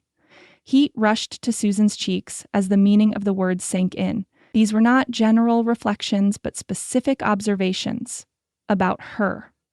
The purple ribbon incident could refer to nothing else but their moment in Harold's store while selecting Easter decorations. Josiah had been recording his private thoughts about her, about feelings he apparently harbored but felt unable to express openly. Hands trembling slightly, Susan quickly gathered the remaining papers and returned them to the desk, arranging them as best she could to approximate their original order. Her mind raced as she retreated from the study, closing the door more firmly behind her. Josiah Fletcher had feelings for her. The reserved, devoted widower whose grief had seemed an impenetrable wall had somehow developed an attachment he considered significant enough to document in his private writings. The realization sent a complicated flutter through her chest. Surprise, mingled with a warmth she had not allowed herself to acknowledge since arriving in Redemption Springs. She had noticed him, of course. What widow wouldn't recognize the quiet dignity with which he carried his responsibilities, the gentle patience he showed his young son, the underlying kindness that informed all his interactions? But she had firmly set aside any such observations as inappropriate. He was the town's minister, still devoted to his late wife's memory. She was a newcomer, focused on establishing security for herself and Abigail after the upheaval of leaving Pennsylvania. Yet if his journal spoke truth, Josiah struggled with similar feelings, a tentative reaching toward possibility despite the constraints of grief and propriety. Susan returned to the basement almost mechanically, her body resuming the motions of cleaning while her mind worked through this unexpected revelation. Should she pretend she had seen nothing? That would be the proper course, certainly. Reading another's private journal, however accidentally, was inexcusable under normal circumstances. But these were hardly normal circumstances. Two widowed souls, each bearing the weight of loss, each raising a child alone, finding unexpected connection in a small frontier town. There was nothing commonplace about their situation. Perhaps what Josiah needed was permission. some signal that his feelings, however tentatively expressed in private, might not be unwelcome if voiced aloud. Men, in Susan's experience, often required encouragement before venturing into emotional territory, particularly men as conscientious and self-contained as Reverend Fletcher. As she knelt once more upon the basement floor, brush in hand, Susan made a decision. She would not embarrass Josiah by mentioning what she had read, but neither would she continue to maintain the careful distance she had imposed since recognizing her own growing regard for him. If he had found the courage to acknowledge his feelings even privately, perhaps she could find the courage to create openings for those feelings to be expressed. With renewed purpose, she attacked the muddy floor, plans already forming in her mind. Easter preparations would provide numerous opportunities for collaboration, for moments of shared purpose that might naturally evolve into something deeper. She would bring him his favorite apple turnovers. She had noticed how he lingered over them at the church social. She would suggest they work together on special projects for the Easter celebration. Small gestures, nothing inappropriate for a widow and a widower with shared community responsibilities, but perhaps enough to bridge the gap between private sentiment and spoken truth. By the time Josiah returned 2 hours later, apologetic and slightly harried from his extended pastoral call, Susan had transformed the basement floor from mud-caked disaster to merely water-stained wood. Her arms ached and her back protested every movement, but a curious lightness had taken root in her spirit, a sensation she had not experienced since long before James's death. Hope, she realized with mild surprise. That was the unfamiliar feeling expanding beneath her breastbone, not the desperate hope of the newly bereaved, clinging to faith that the pain must eventually subside, but something brighter and more specific. Hope for connection, for understanding, for the possibility that life might yet hold joy she had thought forever beyond her reach. "Mrs. Hawkins, I cannot apologize enough for my extended absence," Josiah said as he surveyed her progress with evident dismay. "You've done the work of 3 people in my absence." Susan rose to her feet, brushing dust from her skirts with as much dignity as the circumstances allowed. "Not at all, Reverend," she replied, meeting his concerned gaze with new awareness. "Some burdens are lighter when undertaken willingly." Something in her tone or expression must have caught his attention, for his head tilted slightly in that way she had come to recognize as his listening posture. "Nevertheless, you've gone above and beyond what anyone could expect. I'm truly grateful. Perhaps you'll allow me to continue helping with the Easter preparations," she suggested, carefully casual. "There's still so much to be done before Palm Sunday, and many hands make light work, as they say." "Of course," Josiah agreed readily. "Your assistance has been invaluable throughout the flood crisis. I don't know how the town would have managed without your organizational skills." Susan smiled, gathering her basket of cleaning supplies. "Then it's settled. I'll return tomorrow with some of Harold's preserves. The flood spared his storage cellar entirely, and he has more blackberry jam than any 3 people could consume in a year." If Josiah was surprised by this specific offer, he concealed it well. "That's very kind, but unnecessary." "Nonsense," Susan interrupted with gentle firmness. "You've been so focused on the needs of your congregation that I suspect your own pantry has been neglected. Besides," she added, a hint of mischief entering her tone, "I promised Thomas I'd bring the ingredients for special Easter treats." The poor child's face when I mentioned candied oranges. I suspect sweets aren't a common occurrence in the Fletcher household. Josiah's expression softened at the mention of his son, as she had known it would. "Thomas has always had a weakness for sweet things," he admitted. "He comes by it honestly. Sarah could never resist anything with sugar and cinnamon." The easy mention of his late wife, offered without the shadow that usually accompanied such references, gave Susan pause. Perhaps she had misinterpreted the journal entries. Perhaps they referred to Sarah, not to her at all. But no, the reference to the purple ribbon was unmistakable. Whatever Josiah's feelings might be, they existed alongside his memories of Sarah, not in place of them. The realization was oddly comforting. Susan had no desire to erase James from her own heart. She would never wish Josiah to excise Sarah from his. "Then it's decided," she said, heading for the stairs with renewed purpose. "Tomorrow we'll continue the cleanup with proper sustenance to fuel the effort." As she passed him on the narrow staircase, their shoulders brushed briefly. The lightest of contacts, yet one that sent a distinct tremor through her. If Josiah felt a similar response, he gave no sign beyond a slight intake of breath that might have been attributed to any number of causes. "Until tomorrow, then," he said, his deep voice carrying up the stairwell as she reached the sanctuary level. "Until tomorrow," Susan echoed, a smile in her voice that contained all the new possibilities she now allowed herself to consider. True to her word, Susan arrived at the church the following morning with a basket that threatened to overflow with its bounty.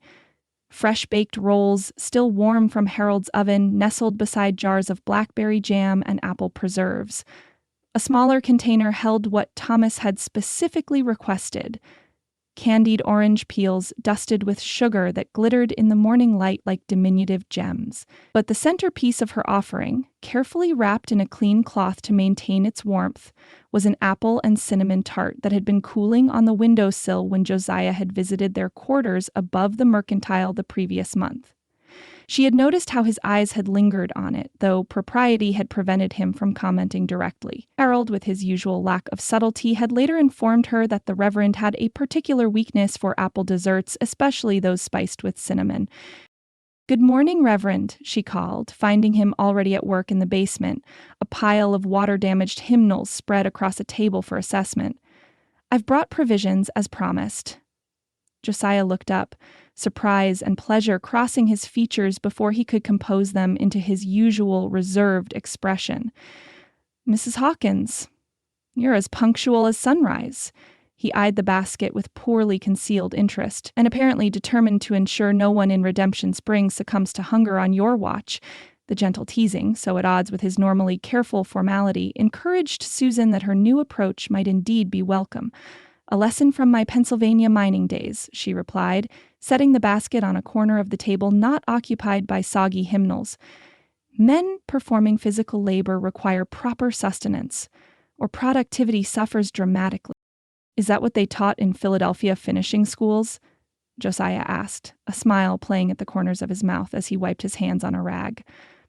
Susan laughed, enjoying this glimpse of the man beneath the ministerial mantle. "Sadly, no. The curriculum focused more on executing the perfect curtsy and identifying which fork to use for escargot. Neither skill proving particularly useful in a mining community, nor, I suspect, in a Colorado frontier town." "A shocking oversight in educational planning," Josiah agreed solemnly, though his eyes crinkled with suppressed mirth. "Though I confess I've encountered precious few escargot in Redemption Springs requiring specialized utensils." Their shared laughter filled the basement, driving back some of the lingering dampness that clung to the walls despite yesterday's efforts. Susan began unpacking her basket, arranging the offerings on the cleanest corner of the table. "I thought we might pause for coffee and something sustaining before tackling the remaining mud," she suggested. "Harold sent a thermos of his special brew, strong enough to dissolve a spoon, he claims, though I've found it merely robust rather than weaponized." Josiah hesitated, clearly unaccustomed to taking refreshment before work was completed. Susan had anticipated this response from her observations of his character. Always duty before pleasure, responsibility before rest. It was an admirable quality, but one that she suspected had contributed to the shadows beneath his eyes and the premature silver threading his dark hair. "The mud has waited this long," she pointed out gently. "Surely it can wait another 20 minutes while civilized people enjoy their coffee." Something in her tone must have struck a chord, for Josiah's shoulders relaxed fractionally. "You make a compelling argument, Mrs. Hawkins. I bow to your superior reasoning." As they settled onto the only 2 chairs salvaged from the flood, steaming cups of Harold's formidable coffee in hand, Susan unwrapped the apple tart with deliberate care. The rich aroma of cinnamon and baked fruit filled the small space, bringing with it associations of comfort and home. "I believe I remember you having an appreciation for apple desserts," she said, cutting generous slices onto the tin plates she'd included in her basket. "Or perhaps I'm mistaken?" Josiah accepted the offered plate with eyes that had widened appreciably at the sight of the tart. "Your memory serves you correctly," he admitted, "though I'm surprised you noticed such a trivial preference." Susan took a sip of her coffee, considering her response carefully. Too direct an acknowledgement of her observations might make him self-conscious. Too casual a dismissal would undermine her purpose. "I notice many things," she said, finally meeting his gaze. "It's a habit developed during my years as a mining foreman's wife. James always said I could spot a weak support beam or an unsafe condition before the company inspectors simply because I paid attention to details others overlooked." Josiah nodded, seeming to accept this explanation. "A valuable skill in any circumstance," he observed, taking a bite of the tart. His expression transformed into one of such unguarded pleasure that Susan felt a flush of satisfaction warm her cheeks. "This is exceptional," he said after a moment, the simple praise carrying more weight for its evident sincerity. "You must share the recipe with Mrs. Jenkins. She's been attempting to recreate her grandmother's apple tart for years without success." "The secret is in the balance of spices," Susan replied. "Most recipes call for too much cinnamon and neglect the nutmeg entirely. And the apples must be sliced thin enough to melt on the tongue, but thick enough to maintain their integrity during baking." As they continued their impromptu breakfast, Susan deliberately steered the conversation toward the upcoming Easter celebrations, creating natural openings for collaboration. "I've been thinking about the children's activities," she ventured. "The egg dyeing in particular. With so many children participating, it might be wise to have multiple stations rather than the single table Mrs. Peabody originally proposed." Josiah nodded thoughtfully, brushing a stray crumb from his shirt. "A sensible suggestion, though finding enough volunteers to supervise multiple stations might prove challenging." "I thought perhaps you and I could oversee the main table," Susan suggested, her heart beating a touch faster at her own boldness, "with Thomas and Abigail assisting as junior helpers. They've both shown such responsibility during the flood crisis." She watched carefully for his reaction, prepared to retreat if her suggestion crossed unspoken boundaries. But Josiah merely considered the idea, his expression thoughtful rather than alarmed. "Thomas would certainly enjoy the role," he said after a moment. "He mentioned just yesterday how much he admired the way you organized the food distribution. 'Mrs. Hawkins knows where everything belongs, Papa,' I believe were his exact words." The simple report of his son's observation warmed Susan unexpectedly. Children's approval, she had found, often came without the complications of adult judgment, pure and unfiltered by social convention. "Abigail has developed a similar admiration for you," she confided. "She informed me quite seriously that you tell Bible stories with all the exciting parts left in, unlike her previous Sunday school teacher, who apparently sanitized David and Goliath to the point of complete insipidity." Josiah's laugh, rich and unguarded, filled the basement. High praise indeed from an 8-year-old literary critic. The moment of shared amusement created a bridge between them, and Susan found it easier than expected to continue building upon it. "I was also considering the Easter morning service," she said, refilling his coffee cup without asking. "Harold mentioned that Sarah used to arrange special music for the occasion." She held her breath slightly, uncertain whether mentioning his late wife in this context would erect barriers rather than removing them. But Josiah nodded, a faint smile touching his lips at the memory. "She did," he confirmed. Sarah had a remarkable talent for coaxing music from even the most reluctant participants. One year she somehow convinced Mr. Peterson, who is tone-deaf by his own admission, to play the handbells. The result was more enthusiastic than harmonious, but the congregation appreciated the effort. "Abigail plays the piano," Susan offered. "Nothing complex, but she can manage 'Christ the Lord is risen today' if the arrangement isn't too ambitious. And Thomas mentioned he's been learning to sing harmony."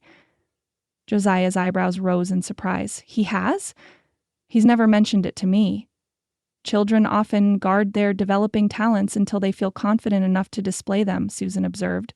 "Abigail composed an entire dramatic play last winter before allowing even me to see the script." "I had no idea Tomas was interested in music," Josiah said, his expression reflecting a mixture of pride and regret, as if he'd missed something important about his own child. Sensing his discomfort, Susan reached across the table impulsively, her hand coming to rest briefly on his forearm. "Children reveal different parts of themselves to different people," she said gently. "It doesn't reflect any failure on your part. Thomas adores you. Anyone with eyes can see that." The contact, though fleeting, seemed to generate a current between them. Susan withdrew her hand after just a moment, but the impression of warmth lingered on her fingertips. Josiah's eyes, when they met hers, contained a question he did not voice aloud. "Perhaps," she continued, deliberately casual despite the slight tremor in her voice, "we could work with them together on a special Easter piece. We could use the church piano for practice. The children would enjoy the collaboration, I think." "Yes," Josiah said after a moment, his voice carrying a new undertone she couldn't quite identify. "I believe they would." The air between them seemed to have acquired a different quality, charged with awareness that had been absent, or at least unacknowledged, in their previous interactions. Susan found herself noticing details with heightened perception: the strong line of Josiah's jaw, the way sunlight from the small basement window caught the silver strands in his dark hair, the capable hands that held his coffee cup with unconscious grace. "We should return to our cleaning," he said finally, though he made no immediate move to rise. "The deacons will expect progress when they arrive for their meeting this afternoon." "Of course," Susan agreed, beginning to gather the remnants of their breakfast. "Though I hope you'll save room for dinner. I'm preparing a rabbit stew that Abigail claims is the finest dish west of the Mississippi.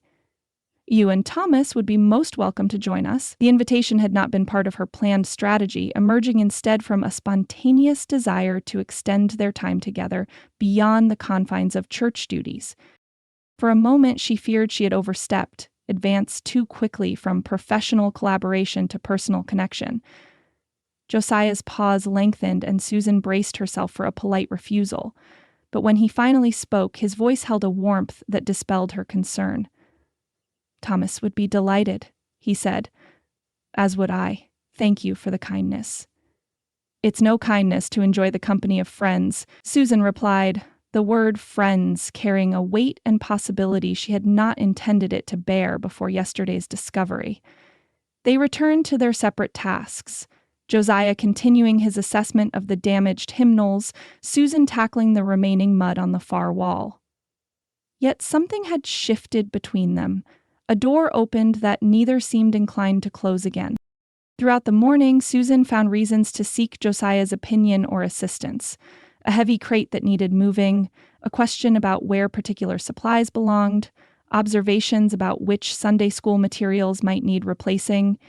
Each interaction, however brief, built upon the foundation laid during their shared breakfast, creating a pattern of natural collaboration interwoven with moments of personal connection. For his part, Josiah seemed increasingly at ease with her presence, his customary reserve gradually giving way to more spontaneous exchanges.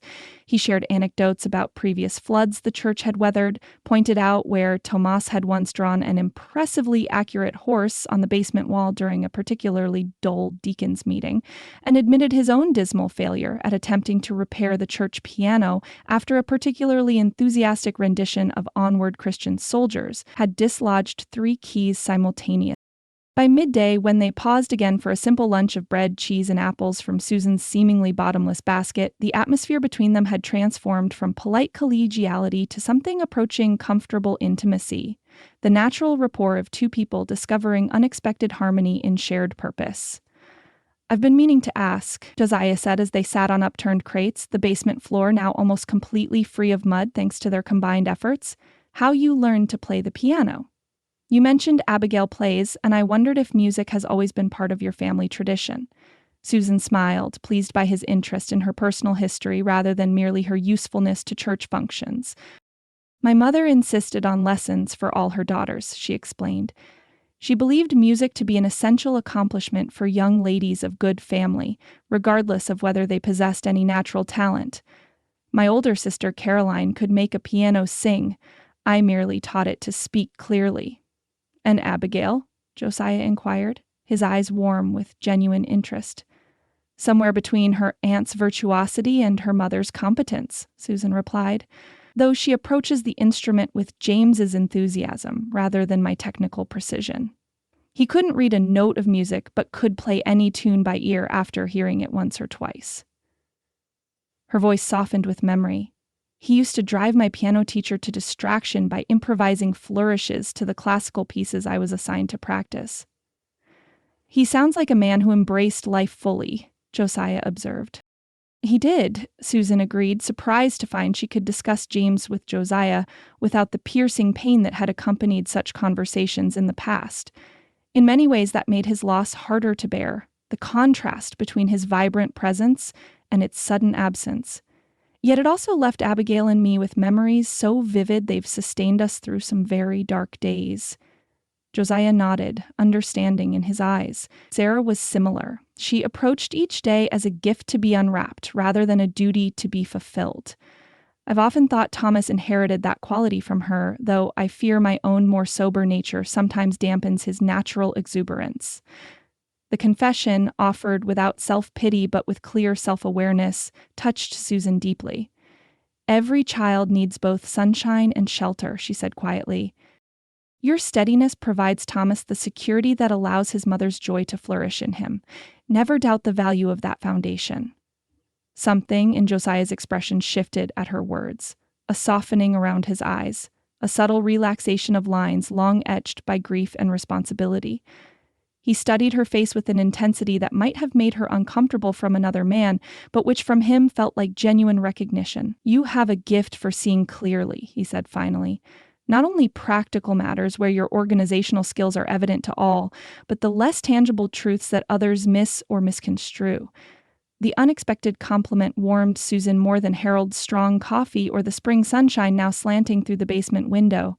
Before she could respond, however, the church door above opened, and the distinctive tap of Mrs. Peabody's walking stick sounded on the sanctuary floor. "Reverend Fletcher, are you below? The Easter committee has arrived early to inspect the flood damage." The moment between them broke like soap bubbles in a child's game. Ephemeral, barely formed before dissolving into memory. Yet as they hastily gathered the remnants of their lunch and assumed more professional demeanors, Susan caught Josiah's gaze once more. What passed between them in that silent exchange required no words to interpret. Acknowledgement of something begun, anticipation of what might follow, and surprisingly, a shared amusement at the timing of Mrs. Peabody's arrival. "Down here, Mrs. Peabody," Josiah called, his voice resuming its usual pastoral cadence. "Mrs. Hawkins and I have made considerable progress on the basement restoration." As footsteps approached the stairwell, Susan gathered her basket, a newfound confidence warming her from within. The journal she had glimpsed had not been mistaken. The connection she sensed was not one-sided. Whatever emerged from this unexpected flowering of feeling between them would require patience, discretion, and careful navigation of both grief's legacy and community expectations. But for the first time since arriving in Redemption Springs, Susan allowed herself to fully acknowledge the possibility that her future might hold more than merely security and stability for Abigail. It might also contain the precious gift of connection with a man whose quiet strength and genuine goodness had begun to weave themselves into the fabric of her daily thoughts. As Mrs. Peabody descended the stairs, her face a study in barely concealed curiosity at finding Susan and Josiah alone together in the basement, Susan met the older woman's searching gaze with serene composure. "Mrs. Peabody, what perfect timing," she said warmly. "The Reverend and I were just discussing how to best organize the children's Easter activities. I believe you'll be pleased with our progress on both the cleaning and the planning." And if her voice carried a hint of private satisfaction that Mrs. Peabody couldn't possibly understand, well, that was a secret Susan would keep, carefully tucked beside the memory of Josiah's words, written and spoken, that had kindled this new flame of possibility within her heart. The Saturday before Palm Sunday dawned with the particular glory that spring bestows upon mountain towns, crisp morning air softening as the sun climbed higher, patches of vivid green emerging from winter-brown earth, and birdsong replacing the stark silence of colder months. Redemption Springs hummed with a different energy than usual, the imminent arrival of Holy Week lending purpose to the townspeople's movements. Josiah stood in the churchyard, directions for gathering palm fronds carefully noted in his pocket.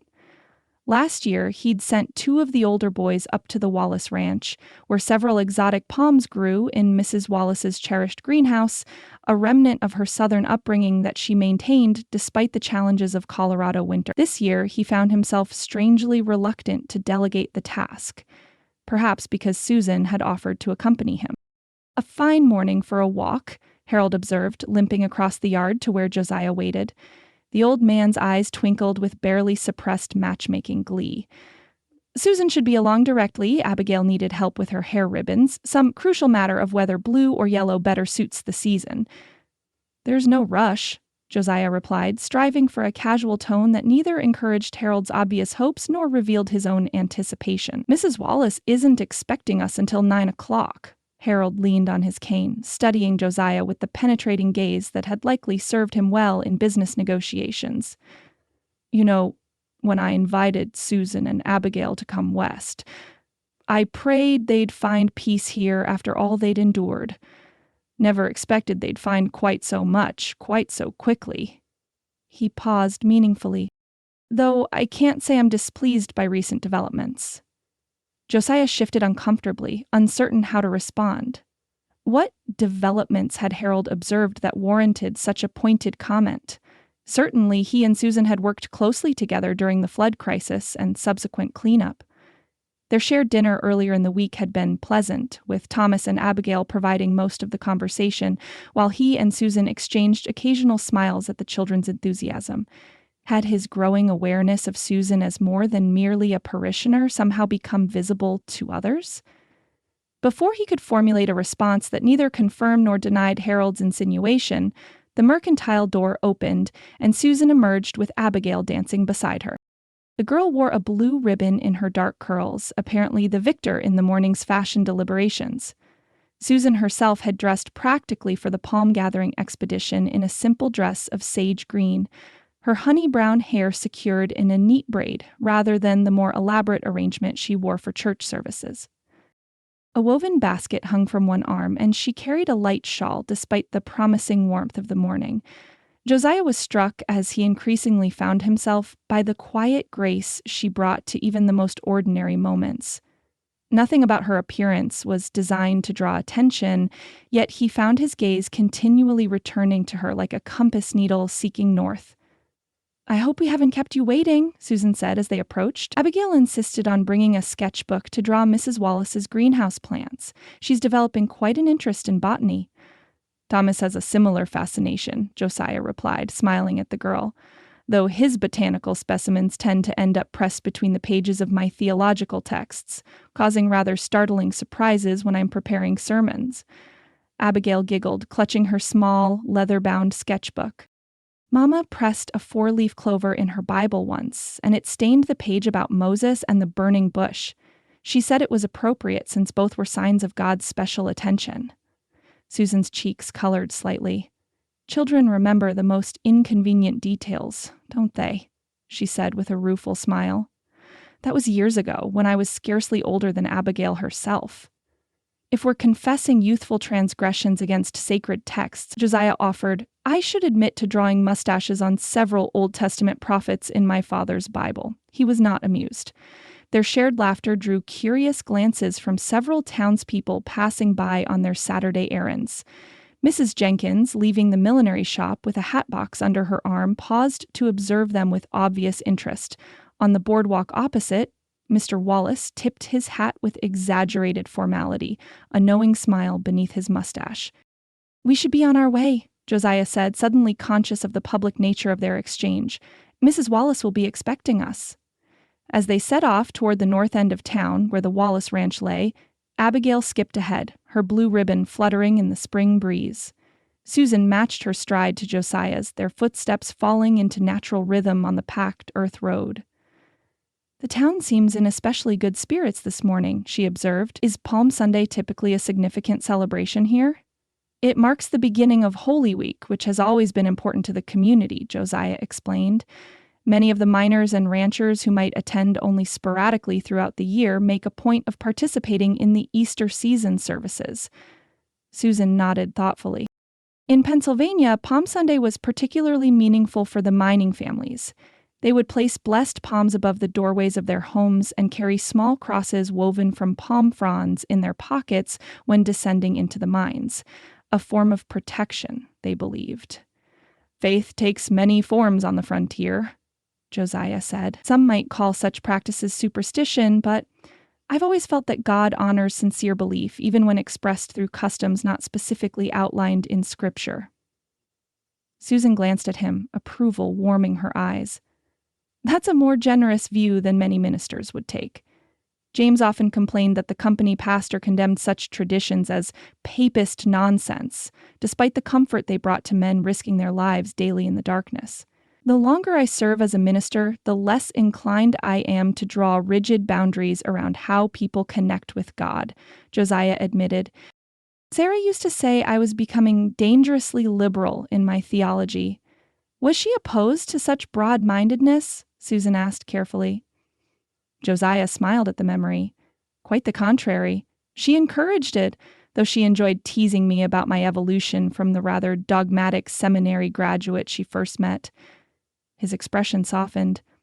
Sarah had a remarkable ability to see the heart beneath the theology, the person beyond the doctrine. They walked in companionable silence for several minutes, the mention of Sarah sitting easily between them rather than creating the awkward pause that might once have followed. Ahead, Abigail had stopped to examine something along the roadside, her sketchbook already open as she crouched to study whatever had caught her attention. Thomas speaks of Sarah often, Susan said quietly. He seems to have a store of memories that comfort rather than pain him. Josiah nodded, grateful for her understanding. They're not truly memories in the conventional sense. He was too young when she died. But I've made a point of sharing stories, keeping her photographs where he can see them, preserving certain traditions she established for our household. In many ways, he knows her through my recollections rather than his own.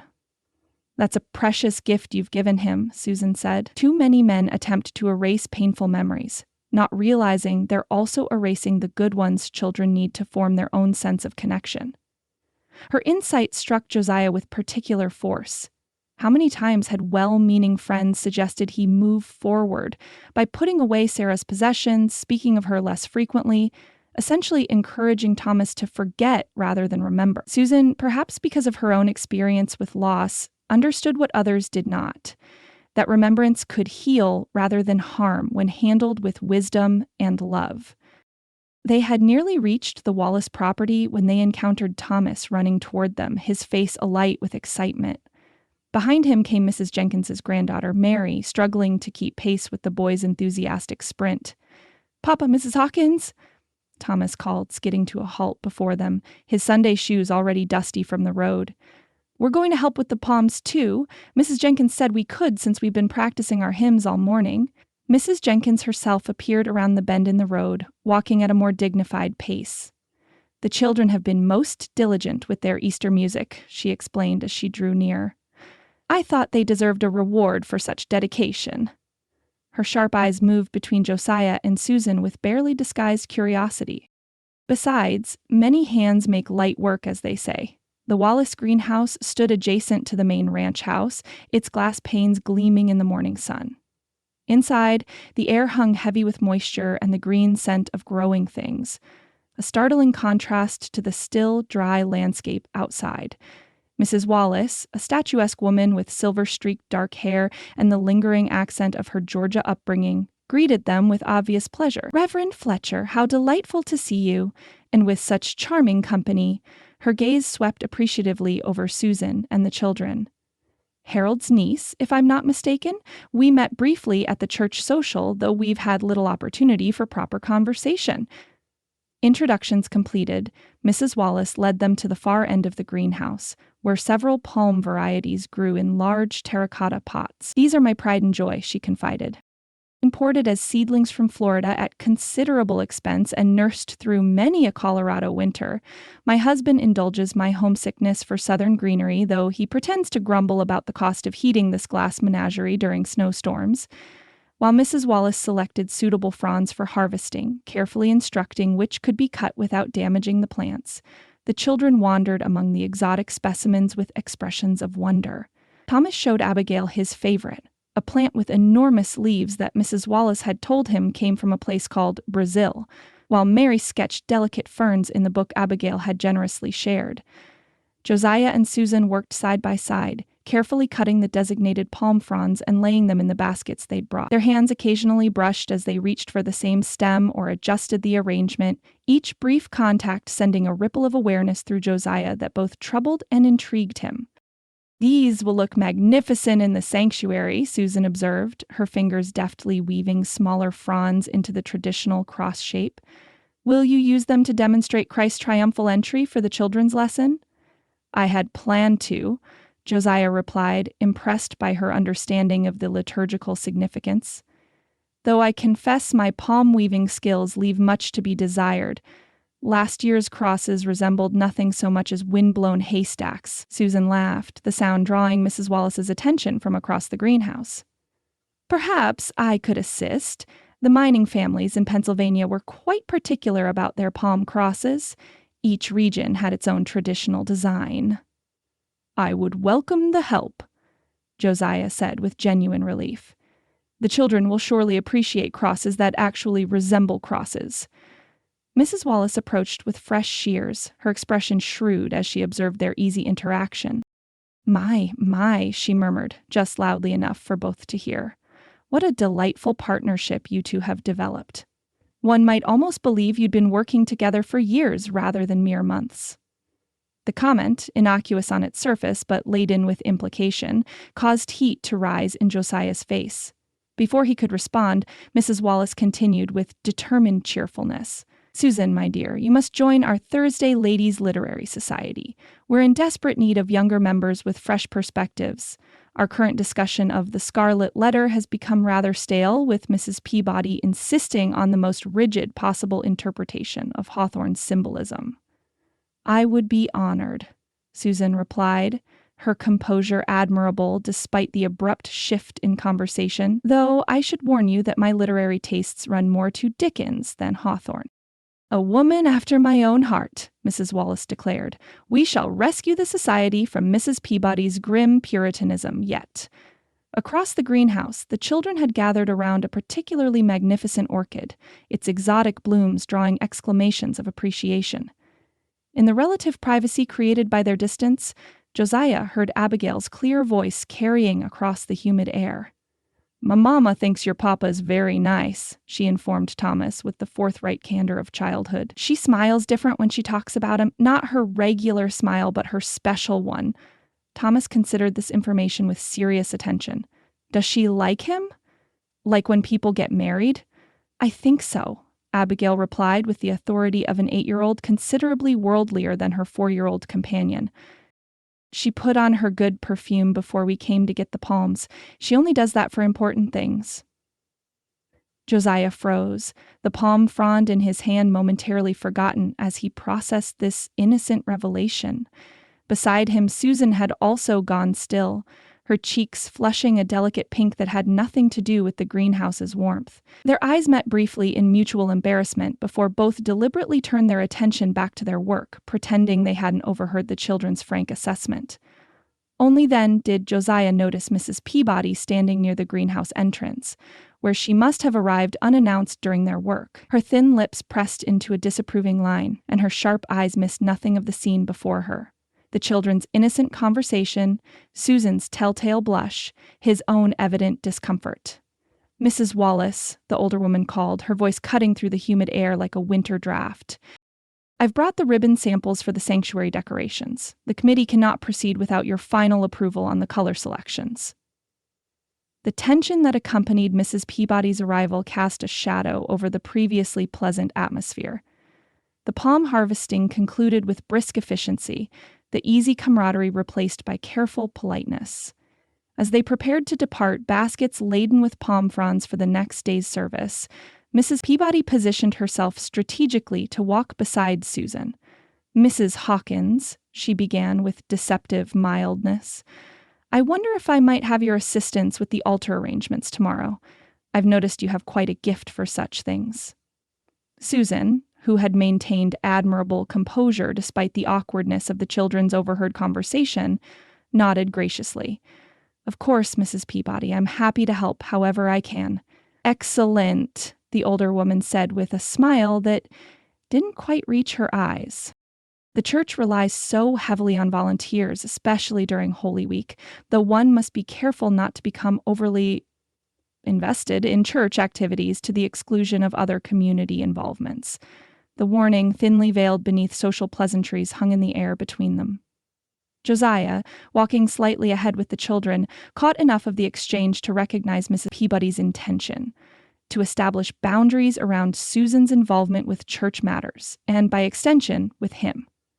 On the walk back to town, their earlier easy conversation was replaced by more careful exchanges, primarily focused on the children or the practical aspects of the next day's service. Yet beneath the surface restraint, Josiah sensed a current of unspoken communication, an awareness that something had shifted between them, acknowledged by others before they had fully acknowledged it themselves. As they reached the church and unloaded their palm fronds, Harold appeared from the mercantile to claim Abigail for an afternoon of inventory assistance. Mrs. Jenkins similarly collected Thomas, reminding Josiah that she'd promised the boy cookie baking lessons that would conveniently produce refreshments for the next day's Sunday school. Left momentarily alone in the church vestibule, Josiah and Susan stood in awkward silence, the morning's events hanging between them. "Thank you for your help today," he finally said, his voice more formal than he'd intended. "Your knowledge of palm weaving will be invaluable for tomorrow's service." "I'm happy to assist," Susan replied, matching his formality with her own careful response. "What time should I arrive to help with the arrangements?" 8 o'clock should allow sufficient time before the service at 10. She nodded, gathering her shawl more closely around her shoulders despite the warmth of the spring day. "Until tomorrow then, Reverend." As she turned to leave, Josiah felt a curious sense of loss, as if something precious had been within reach and was now slipping away. The intimacy that had been building between them over recent weeks seemed suddenly fragile in the face of public scrutiny and his own unresolved feelings. "Susan," he said impulsively, using her given name despite the impropriety of doing so without children present to justify the familiarity. She turned back, surprise evident in her expression. I've greatly valued our collaboration these past weeks. Your contributions to the church have been immeasurable." It wasn't what he'd truly wanted to say, but it was all he could safely express within the confines of his position and their uncertain relationship. Something like disappointment flickered across her features before her customary composure returned. "Thank you, Reverend. That means a great deal, coming from you." As he watched her walk toward the mercantile, Josiah grappled with the uncomfortable recognition that his carefully maintained boundaries erected to honor Sarah's memory and preserve his ministerial propriety had become barriers to honest communication. The children's innocent observations had merely given voice to what others already seemed to see, that his feelings for Susan Hawkins had grown beyond mere pastoral concern or neighborly regard.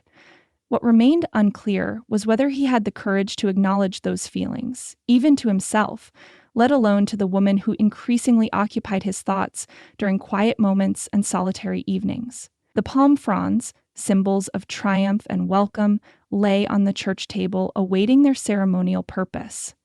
Tomorrow they would commemorate Christ's entry into Jerusalem, greeted with joy by those who would later abandon him in his hour of need. The irony wasn't lost on Josiah as he turned to prepare for the service that would begin the most sacred week in the Christian calendar, a week that traditionally focused on sacrifice, suffering, and ultimately redemption.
Chapter 5.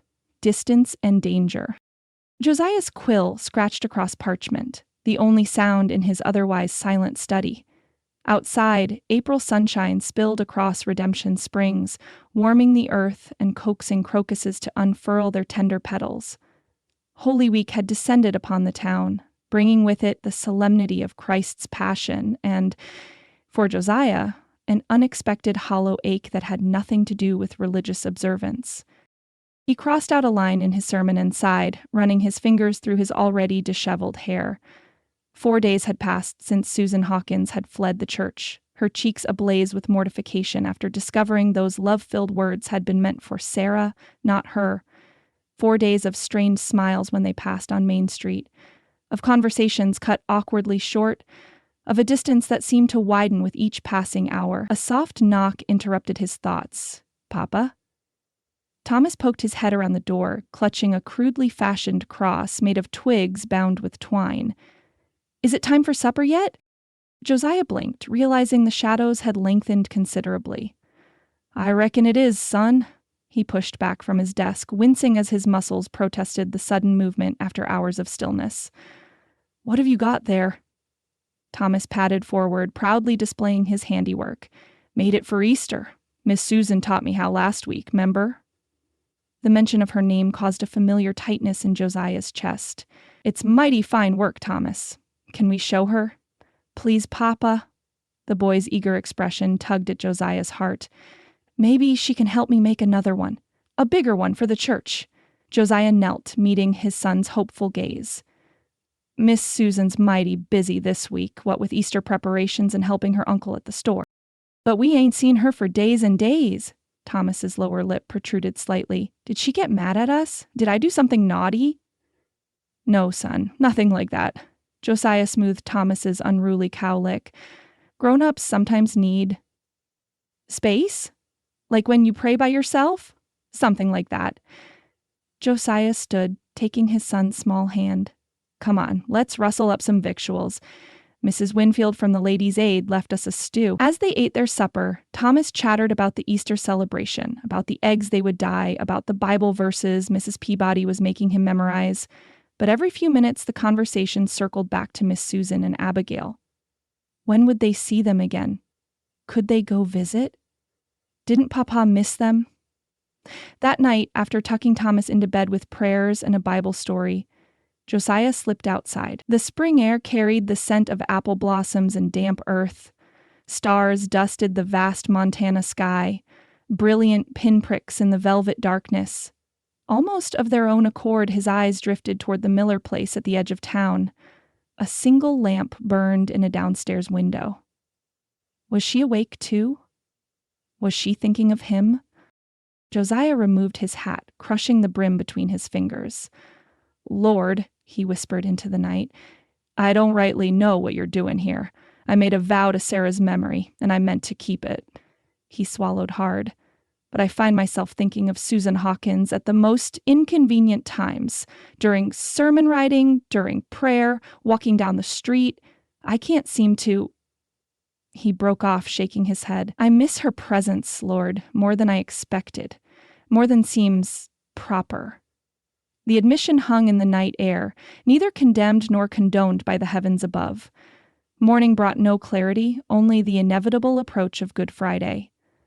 Josiah threw himself into preparations, cleaning the sanctuary, arranging the shrouded cross at the altar, selecting hymns of somber reflection. All the while, he felt Susan's absence like a physical weight. 3 times that week, Abigail had arrived at services with Harold Miller, her small face solemn but her eyes searching the church for Thomas. 3 times Susan had sent excuses, headaches, inventory at the store, spring cleaning. Josiah had nodded understanding to Harold, pretending her absence didn't cut like a knife. After Wednesday evening service, he'd finally summoned the courage to approach Abigail. "How's your mama faring?" he'd asked, handing the girl a peppermint stick. Abigail had twirled the candy between her fingers, her expression thoughtful beyond her 8 years. "She's sad sometimes. I catch her staring out the window." "Staring at what?" "The church steeple." Abigail had popped the candy into her mouth, then added with childhood directness, She misses you, Reverend Fletcher, but she says some hurts take time to mend. Now, as Good Friday dawned clear and cool, Josiah stood at his bedroom window, watching as the town came slowly to life. Shopkeepers swept boardwalks. The blacksmith lit his forge.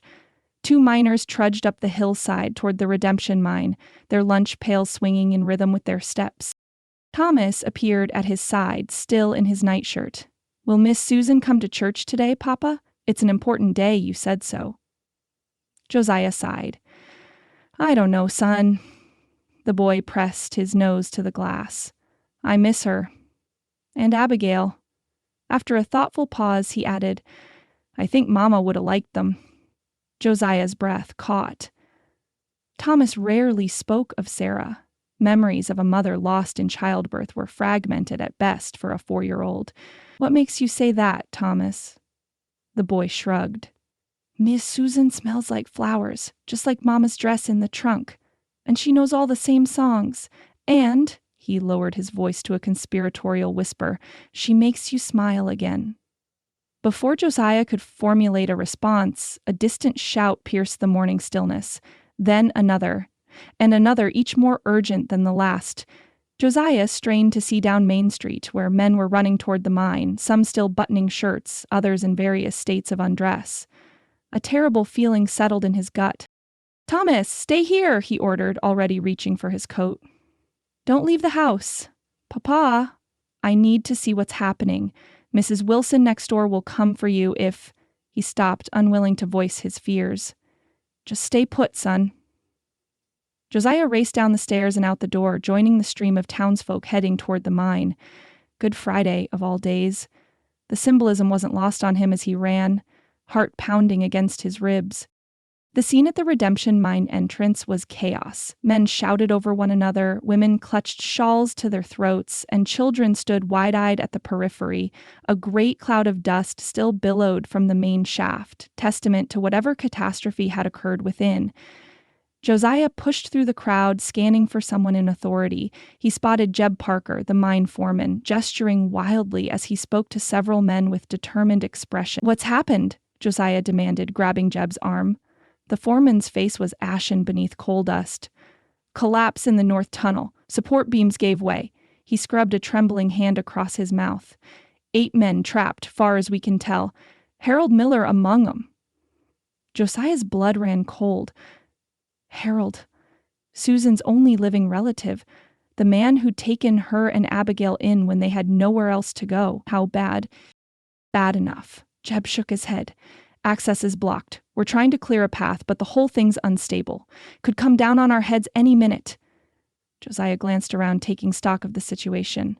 Miners with pickaxes and shovels were already clearing debris at the entrance. Others prepared lanterns and stretchers. The town doctor knelt nearby, organizing his medical supplies. Without hesitation, Josiah shrugged off his coat and rolled up his sleeves. "Tell me where I can help." The foreman looked surprised, then nodded gratefully. "We need strong backs at the entrance. Careful work, mind you. One wrong move could bring down what's left." For the next hour, Josiah worked alongside the miners, passing buckets of rock and splintered timber out of the tunnel entrance. Sweat soaked through his shirt despite the cool spring air. His hands, more accustomed to holding Bibles than pickaxes, soon blistered and bled. But he worked on. Christ suffered far worse, he reminded himself as pain lanced through his palms. What better day to remember his sacrifice than by making a small one of your own? Shouts from further inside the mine announced a breakthrough. A narrow passage had been cleared, just wide enough for a man to crawl through. But the air beyond was thick with coal dust, and who knew what poisonous gases? Still, volunteers would be needed to venture deeper, to find the trapped men and guide them out. As Jeb called for volunteers, a commotion at the edge of the crowd caught Josiah's attention. His heart plummeted as he recognized Susan pushing her way forward, her bonnet askew and face flushed from running. Beside her, Abigail clutched her mother's skirts, eyes wide with terror. "Uncle Harold!" Susan's voice cracked as she grabbed the arm of a nearby miner. "Where is he? Is he—" The man shook his head. "Still trapped, ma'am. We're doing all we can." Josiah watched as the blood drained from Susan's face. She swayed slightly, one hand pressed to her throat. "Not again," she whispered, the words barely audible. Please, God, not again. Understanding crashed over Josiah like a physical blow. Her husband killed in a Pennsylvania mine, and now her uncle trapped in the darkness of the redemption mine. For Susan, history threatened to repeat itself in the cruelest way imaginable. Before he could stop himself, Josiah crossed to her side. Susan! She turned, her eyes widening as they met his. For a moment, their recent awkwardness evaporated in the face of this new crisis. Josiah? They're doing everything possible, he said gently. Some of the best miners in the territory are here. Susan's gaze flicked to his dirt-streaked clothes, his bloody hands. Understanding dawned. You've been helping, he nodded. And I'll continue to. I promise you we'll get Harold out. Pa died in a cave-in, Abigail piped up, her small voice trembling. Mama says the air went bad and he went to sleep and didn't wake up. Susan made a small, choking sound, pulling Abigail closer. Josiah knelt to the child's level. The miners here know about bad air, Abigail. They have special cloths to cover their faces, and they're very careful. Harold's the only family we have left, Susan whispered, as if Abigail couldn't hear. If he... Don't say it, Josiah interrupted. Have faith. A call went up from the mine entrance. Jeb Parker was assembling volunteers to enter the cleared passage. Josiah straightened, decision made. Stay with Abigail, he told Susan. I'll bring him back to you. Her eyes widened in alarm. Josiah, no, you're not a miner. You don't know. I know enough. He squeezed her hand briefly. I've been in that mine for Sunday services. I know the layout better than most. It's too dangerous. What's a shepherd who won't risk himself for his flock? He gave her a small smile. Isn't that what Good Friday teaches us? Sacrifice. Susan's eyes filled with tears. Don't you dare use scripture against me, Josiah Fletcher. Despite everything, the danger, the fear, the past week of awkward distance, Josiah felt a surge of warmth. Since when does Susan Hawkins shy away from biblical truth? A ghost of a smile touched her lips. Then, to his surprise, she reached out and clasped his hand between both of hers. Her touch was cool against his dirt-streaked skin. God go with you, she whispered, her voice breaking. Please, be careful. Their eyes held for a long, charged moment. Then, Josiah nodded once and turned toward the mine entrance, where Jeb Parker was distributing cloth masks soaked in water. Reverend! The foreman looked surprised. We've got enough miners, no need for you to... I'm going, Josiah said firmly, taking a mask. I know those tunnels from holding services down there, and Harold Miller's part of my congregation. After a moment's hesitation, Jeb nodded. Stay close to Bill Thompson. He knows that north tunnel best, and for God's sake, watch for shifting earth. As the small rescue party prepared to enter the mine, Josiah cast one last glance back at Susan. She stood straight-backed and pale, one arm around Abigail, the other raised in a small wave. Behind her, the crowd had grown, townsfolk gathering to offer what support they could. Several had bowed their heads in prayer. Good Friday indeed, Josiah thought as he tied the damp cloth over his nose and mouth. A day of darkness, of waiting, of hope against hope. A day when faith was tested in the face of seemingly impossible odds. Drawing a deep breath, he ducked into the narrow passage and entered the darkness, leaving the spring sunshine behind. The mind swallowed Josiah whole. One moment he stood in the brightness of an April morning, the next he was enveloped in a darkness so complete it seemed to press against his eyeballs. Only the wavering light of Bill Thompson's lantern ahead offered any illumination, casting monstrous shadows that danced along rough-hewn walls. Watch your footing, Reverend, Bill warned, his voice muffled by the wet cloth covering his face. Ground's uneven, and there's debris everywhere. Josiah nodded, though he doubted Bill could see the gesture. The passage they traversed had clearly been damaged in the collapse. Splintered support beams jutted at dangerous angles. Rocks of various sizes littered the earthen floor. The air hung thick with coal dust despite the damp cloth pressed to his face. How much farther? Josiah asked, ducking beneath a precariously balanced timber. North tunnel branches off about 50 yards ahead, Bill replied. That's where the collapse happened, where Harold and the others were working.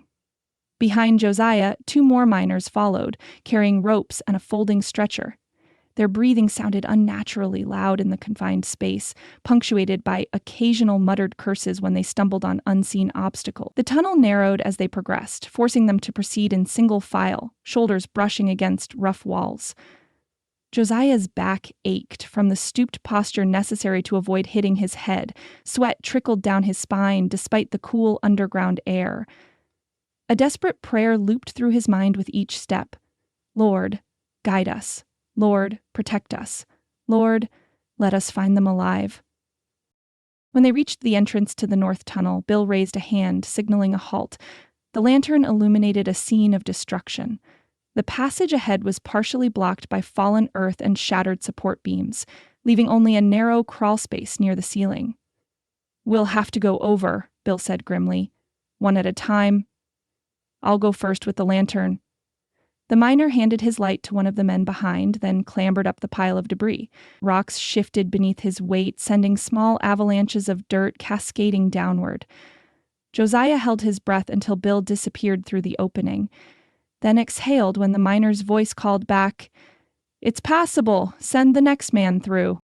One by one, they navigated the treacherous obstacle. When Josiah's turn came, he gripped the unstable mound with bloodied hands, pulling himself upward. Sharp edges cut into his palms. Dust filled his nostrils despite the mask. For a terrifying moment, halfway up, the entire pile shifted beneath him, and he thought it might collapse, burying him alive. The image of Susan's face flashed before him, her eyes wide with fear as she'd watched him approach the mine. "God go with you," she'd whispered. The memory gave him strength to scramble the remaining distance, squeezing through the narrow gap at the top.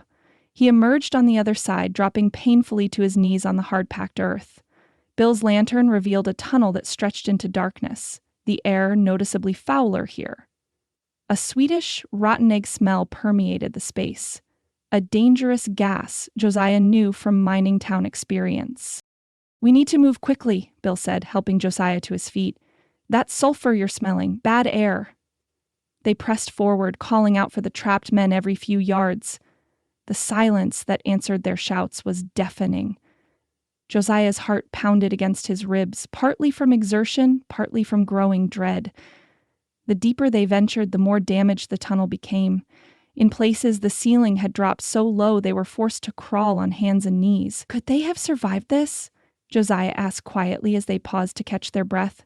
Bill's face, illuminated from below by the lantern, looked grim. If they found a pocket of good air, maybe. If the beams held enough space for them. He didn't finish the thought. Another 50 yards in, they heard a faint tapping sound, rhythmic and deliberate. A miner's signal. "They're alive!" one of the men behind them exclaimed. Bill raised the lantern higher, moving faster now. "Hello!" he shouted. "Can you hear us?" A weak voice responded, the words indistinct but unmistakably human. Hope surged through Josiah's chest as they rushed forward, following the sound. Around a bend in the tunnel, the lantern light revealed a wall of collapsed earth and timbers. Through a small gap near the top, a grimy hand protruded, waving weakly. "We're here," Bill called. "How many of you?" 8, came the muffled reply.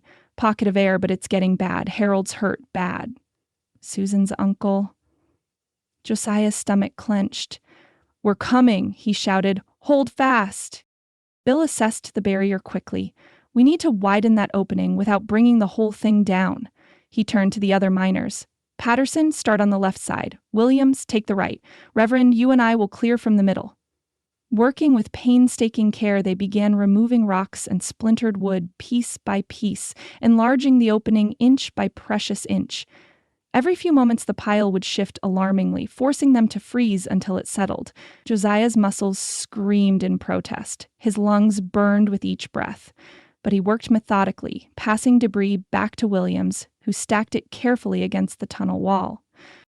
After what felt like hours but was likely only minutes, they'd created an opening large enough for a man to squeeze through. Bill immediately wriggled inside, lantern first, with Josiah close behind. The space beyond was a miracle of survival. A large support beam had fallen at an angle, creating a triangular pocket protected from the main collapse. 8 men huddled within the cramped space, their faces streaked with coal dust and sweat. Several sported injuries, gashes, bruises, a clearly broken arm. But they were alive, all of them, blinking in the sudden light like cave creatures disturbed in their dark habitat. Josiah scanned their faces, finding Harold Miller slumped against the far wall, eyes closed, a blood-soaked bandana wrapped around his head. "Harold?" Josiah dropped to his knees beside the older man, heart in his throat. Susan's words echoed in his mind. "Harold's the only family we have left." To his immense relief, Harold's eyes fluttered open. "Preacher?" he mumbled. "That you?" "It's me," Josiah confirmed, squeezing the man's shoulder gently. "We're getting you out of here. Susan? Abigail?" Harold's voice was weak, slurred. "Waiting for you above ground," Josiah assured him. "They're safe." Harold's eyes drifted closed again. One of the other miners explained. "Beam caught him across the head when it fell. Been drifting in and out. He needs to go first," Josiah decided, looking to Bill for confirmation. The foreman nodded. "We'll need to be careful. His neck." A low, ominous groan interrupted him. Not human, but the protest of earth and timber under enormous pressure. A shower of dirt rained down from above. "She's shifting again," one of the trapped miners said, fear evident in his voice. "Been doing that every few minutes, getting worse." Bill's expression hardened. "We need to move, now." They worked with desperate efficiency, evacuating the injured men one by one through the narrow opening. Harold went first, strapped carefully to the folding stretcher, unconscious but breathing. Others followed according to the severity of their injuries. Throughout the process, the surrounding earth continued to shift and settle, each movement sending cascades of dirt and small rocks showering down upon them. Josiah found himself in a rhythm of reassurance, helping each man to the opening, offering words of encouragement, promising that daylight waited just ahead. The air grew progressively fouler as they worked. His head pounded, his vision occasionally blurred, but he pressed on, motivated by the 8 lives that depended on their efforts. 6 men had been evacuated when a particularly violent shudder ran through the tunnel. A support beam groaned, split, then gave way entirely, sending a section of ceiling crashing down just outside their protective pocket. "The exit!" one of the remaining miners cried out. "It's blocked again!" Bill raised his lantern, revealing a fresh wall of debris where their escape route had been. "Patterson!" he shouted. "Williams, can you hear us?" Faint shouting answered from the other side, but the words were indistinct, muffled by tons of earth between them. "They're alive," Bill said grimly, "but we're trapped until they can dig us out." "How long?" asked the uninjured miner beside Josiah. Bill shook his head. "Depends on how bad the collapse is, an hour, maybe more." "The air won't last that long," the miner objected, voice rising with panic. "It's bad already." As if to punctuate his point, the lantern flame flickered, burning lower and yellower. A sign the oxygen was depleting. Josiah felt his own breathing becoming more labored, his thoughts growing sluggish. "We need to conserve air," he said, trying to project a calm he didn't feel. Slow, shallow breaths, no talking unless necessary. The 3 of them settled into silence, listening to the occasional shouts from the rescue party on the other side of the fall and the continuous creaking of overtaxed timber above their heads. Josiah leaned back against the earthen wall, closing his eyes against a wave of dizziness. Strange, he thought, how the prospect of death clarified things. A week ago, he'd been scandalized by the thought of Susan mistaking his old letters to Sarah for declarations of love meant for her. Now, faced with the very real possibility that he might never see daylight again, such embarrassment seemed trivially unimportant. In the dim lantern light, Josiah's thoughts drifted to Thomas, his son's bright eyes, his uncomplicated affection, his innocent questions about Miss Susan, who would raise the boy if Josiah didn't survive this. Sarah's parents in Boston wanted him, but they were strangers to Thomas. The boy needed a mother's love, a woman's gentle guidance. He thought of Susan, her quiet dignity, her practical competence, the way she'd organized flood relief without fanfare or need for recognition. The way Thomas had taken to her immediately, as if recognizing something he'd been missing all his life. And Abigail, serious, observant Abigail, who'd lost a father in circumstances terrifyingly similar to these, would she lose her uncle the same way? The unfairness of it staggered Josiah. The lantern sputtered, dimmed further. Bill cursed softly in the growing darkness. "Running out of oil," he muttered, "or oxygen, hard to say which will go first." Josiah found himself reaching for the leather-bound journal he always carried in his pocket, the one containing his most treasured letters to Sarah. His fingers curled around it, feeling the soft, worn leather beneath his fingertips. For years it had been his talisman, his connection to a love lost too soon. But now, lightheaded from the bad air, faced with his own mortality, Josiah experienced a moment of startling clarity. Sarah was gone. Had been gone for 4 years, and in that time he'd built a shrine to her memory that excluded all possibility of future happiness. Not just for himself, but for Thomas too. A passage from Ecclesiastes floated through his mind. "To everything there is a season, and a time to every purpose under heaven." Sarah had been his first season of love, precious and irreplaceable. But perhaps God, in his infinite wisdom and mercy, had prepared another season for him, one he'd been too blind or too stubborn to recognize. The lantern gave one final sputter, then plunged them into complete darkness. "Lord, have mercy," Bill whispered beside him. In the blackness, unable to see even his hand before his face, Josiah felt a strange sense of peace wash over him. If these were to be his final moments on earth, he would face them with honesty. "Sarah," he whispered, clutching the journal to his heart, "I will always cherish what we shared. You gave me Thomas, you gave me joy. But I think perhaps you would want me to live fully, not half alive in grief." A tear tracked down his dust-covered cheek. "If God grants me the grace to leave this place," he continued, his voice strengthening despite the thinning air, "I vow to honor your memory by embracing life, not by turning away from it, by opening my heart, not by keeping it locked away like a relic." As if in answer to his whispered prayer, a sound penetrated the darkness. The rhythmic strike of pickaxes against fallen earth. That rescue party was breaking through. "They're coming!" the miner beside him exclaimed, his voice hoarse but hopeful. Josiah closed his eyes, though in the pitch blackness it made no difference. "Thank you, Lord," he murmured. Then, almost as an afterthought, "and thank you, Sarah, for showing me the way."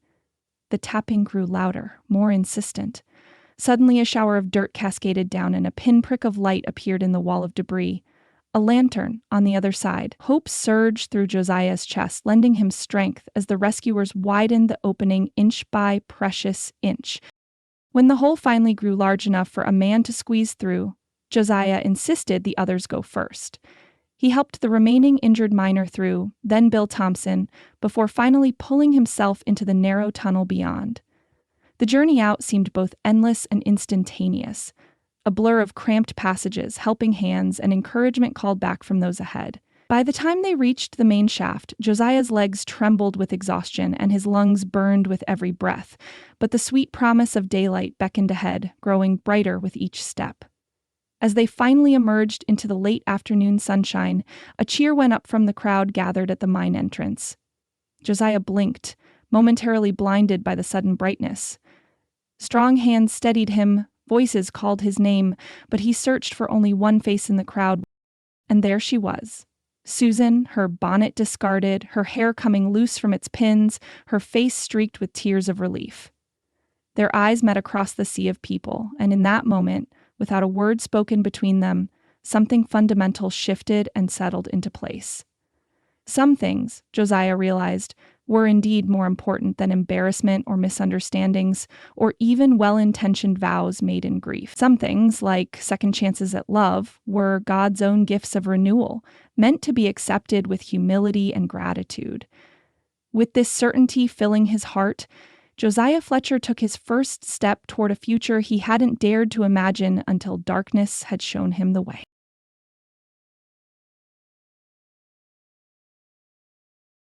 That's the end of part 1. If you're ready for more drama, romance, and shifter magic, Part 2 is waiting for you. Find the link in the comments or description below. Thanks for listening and see you in the next part.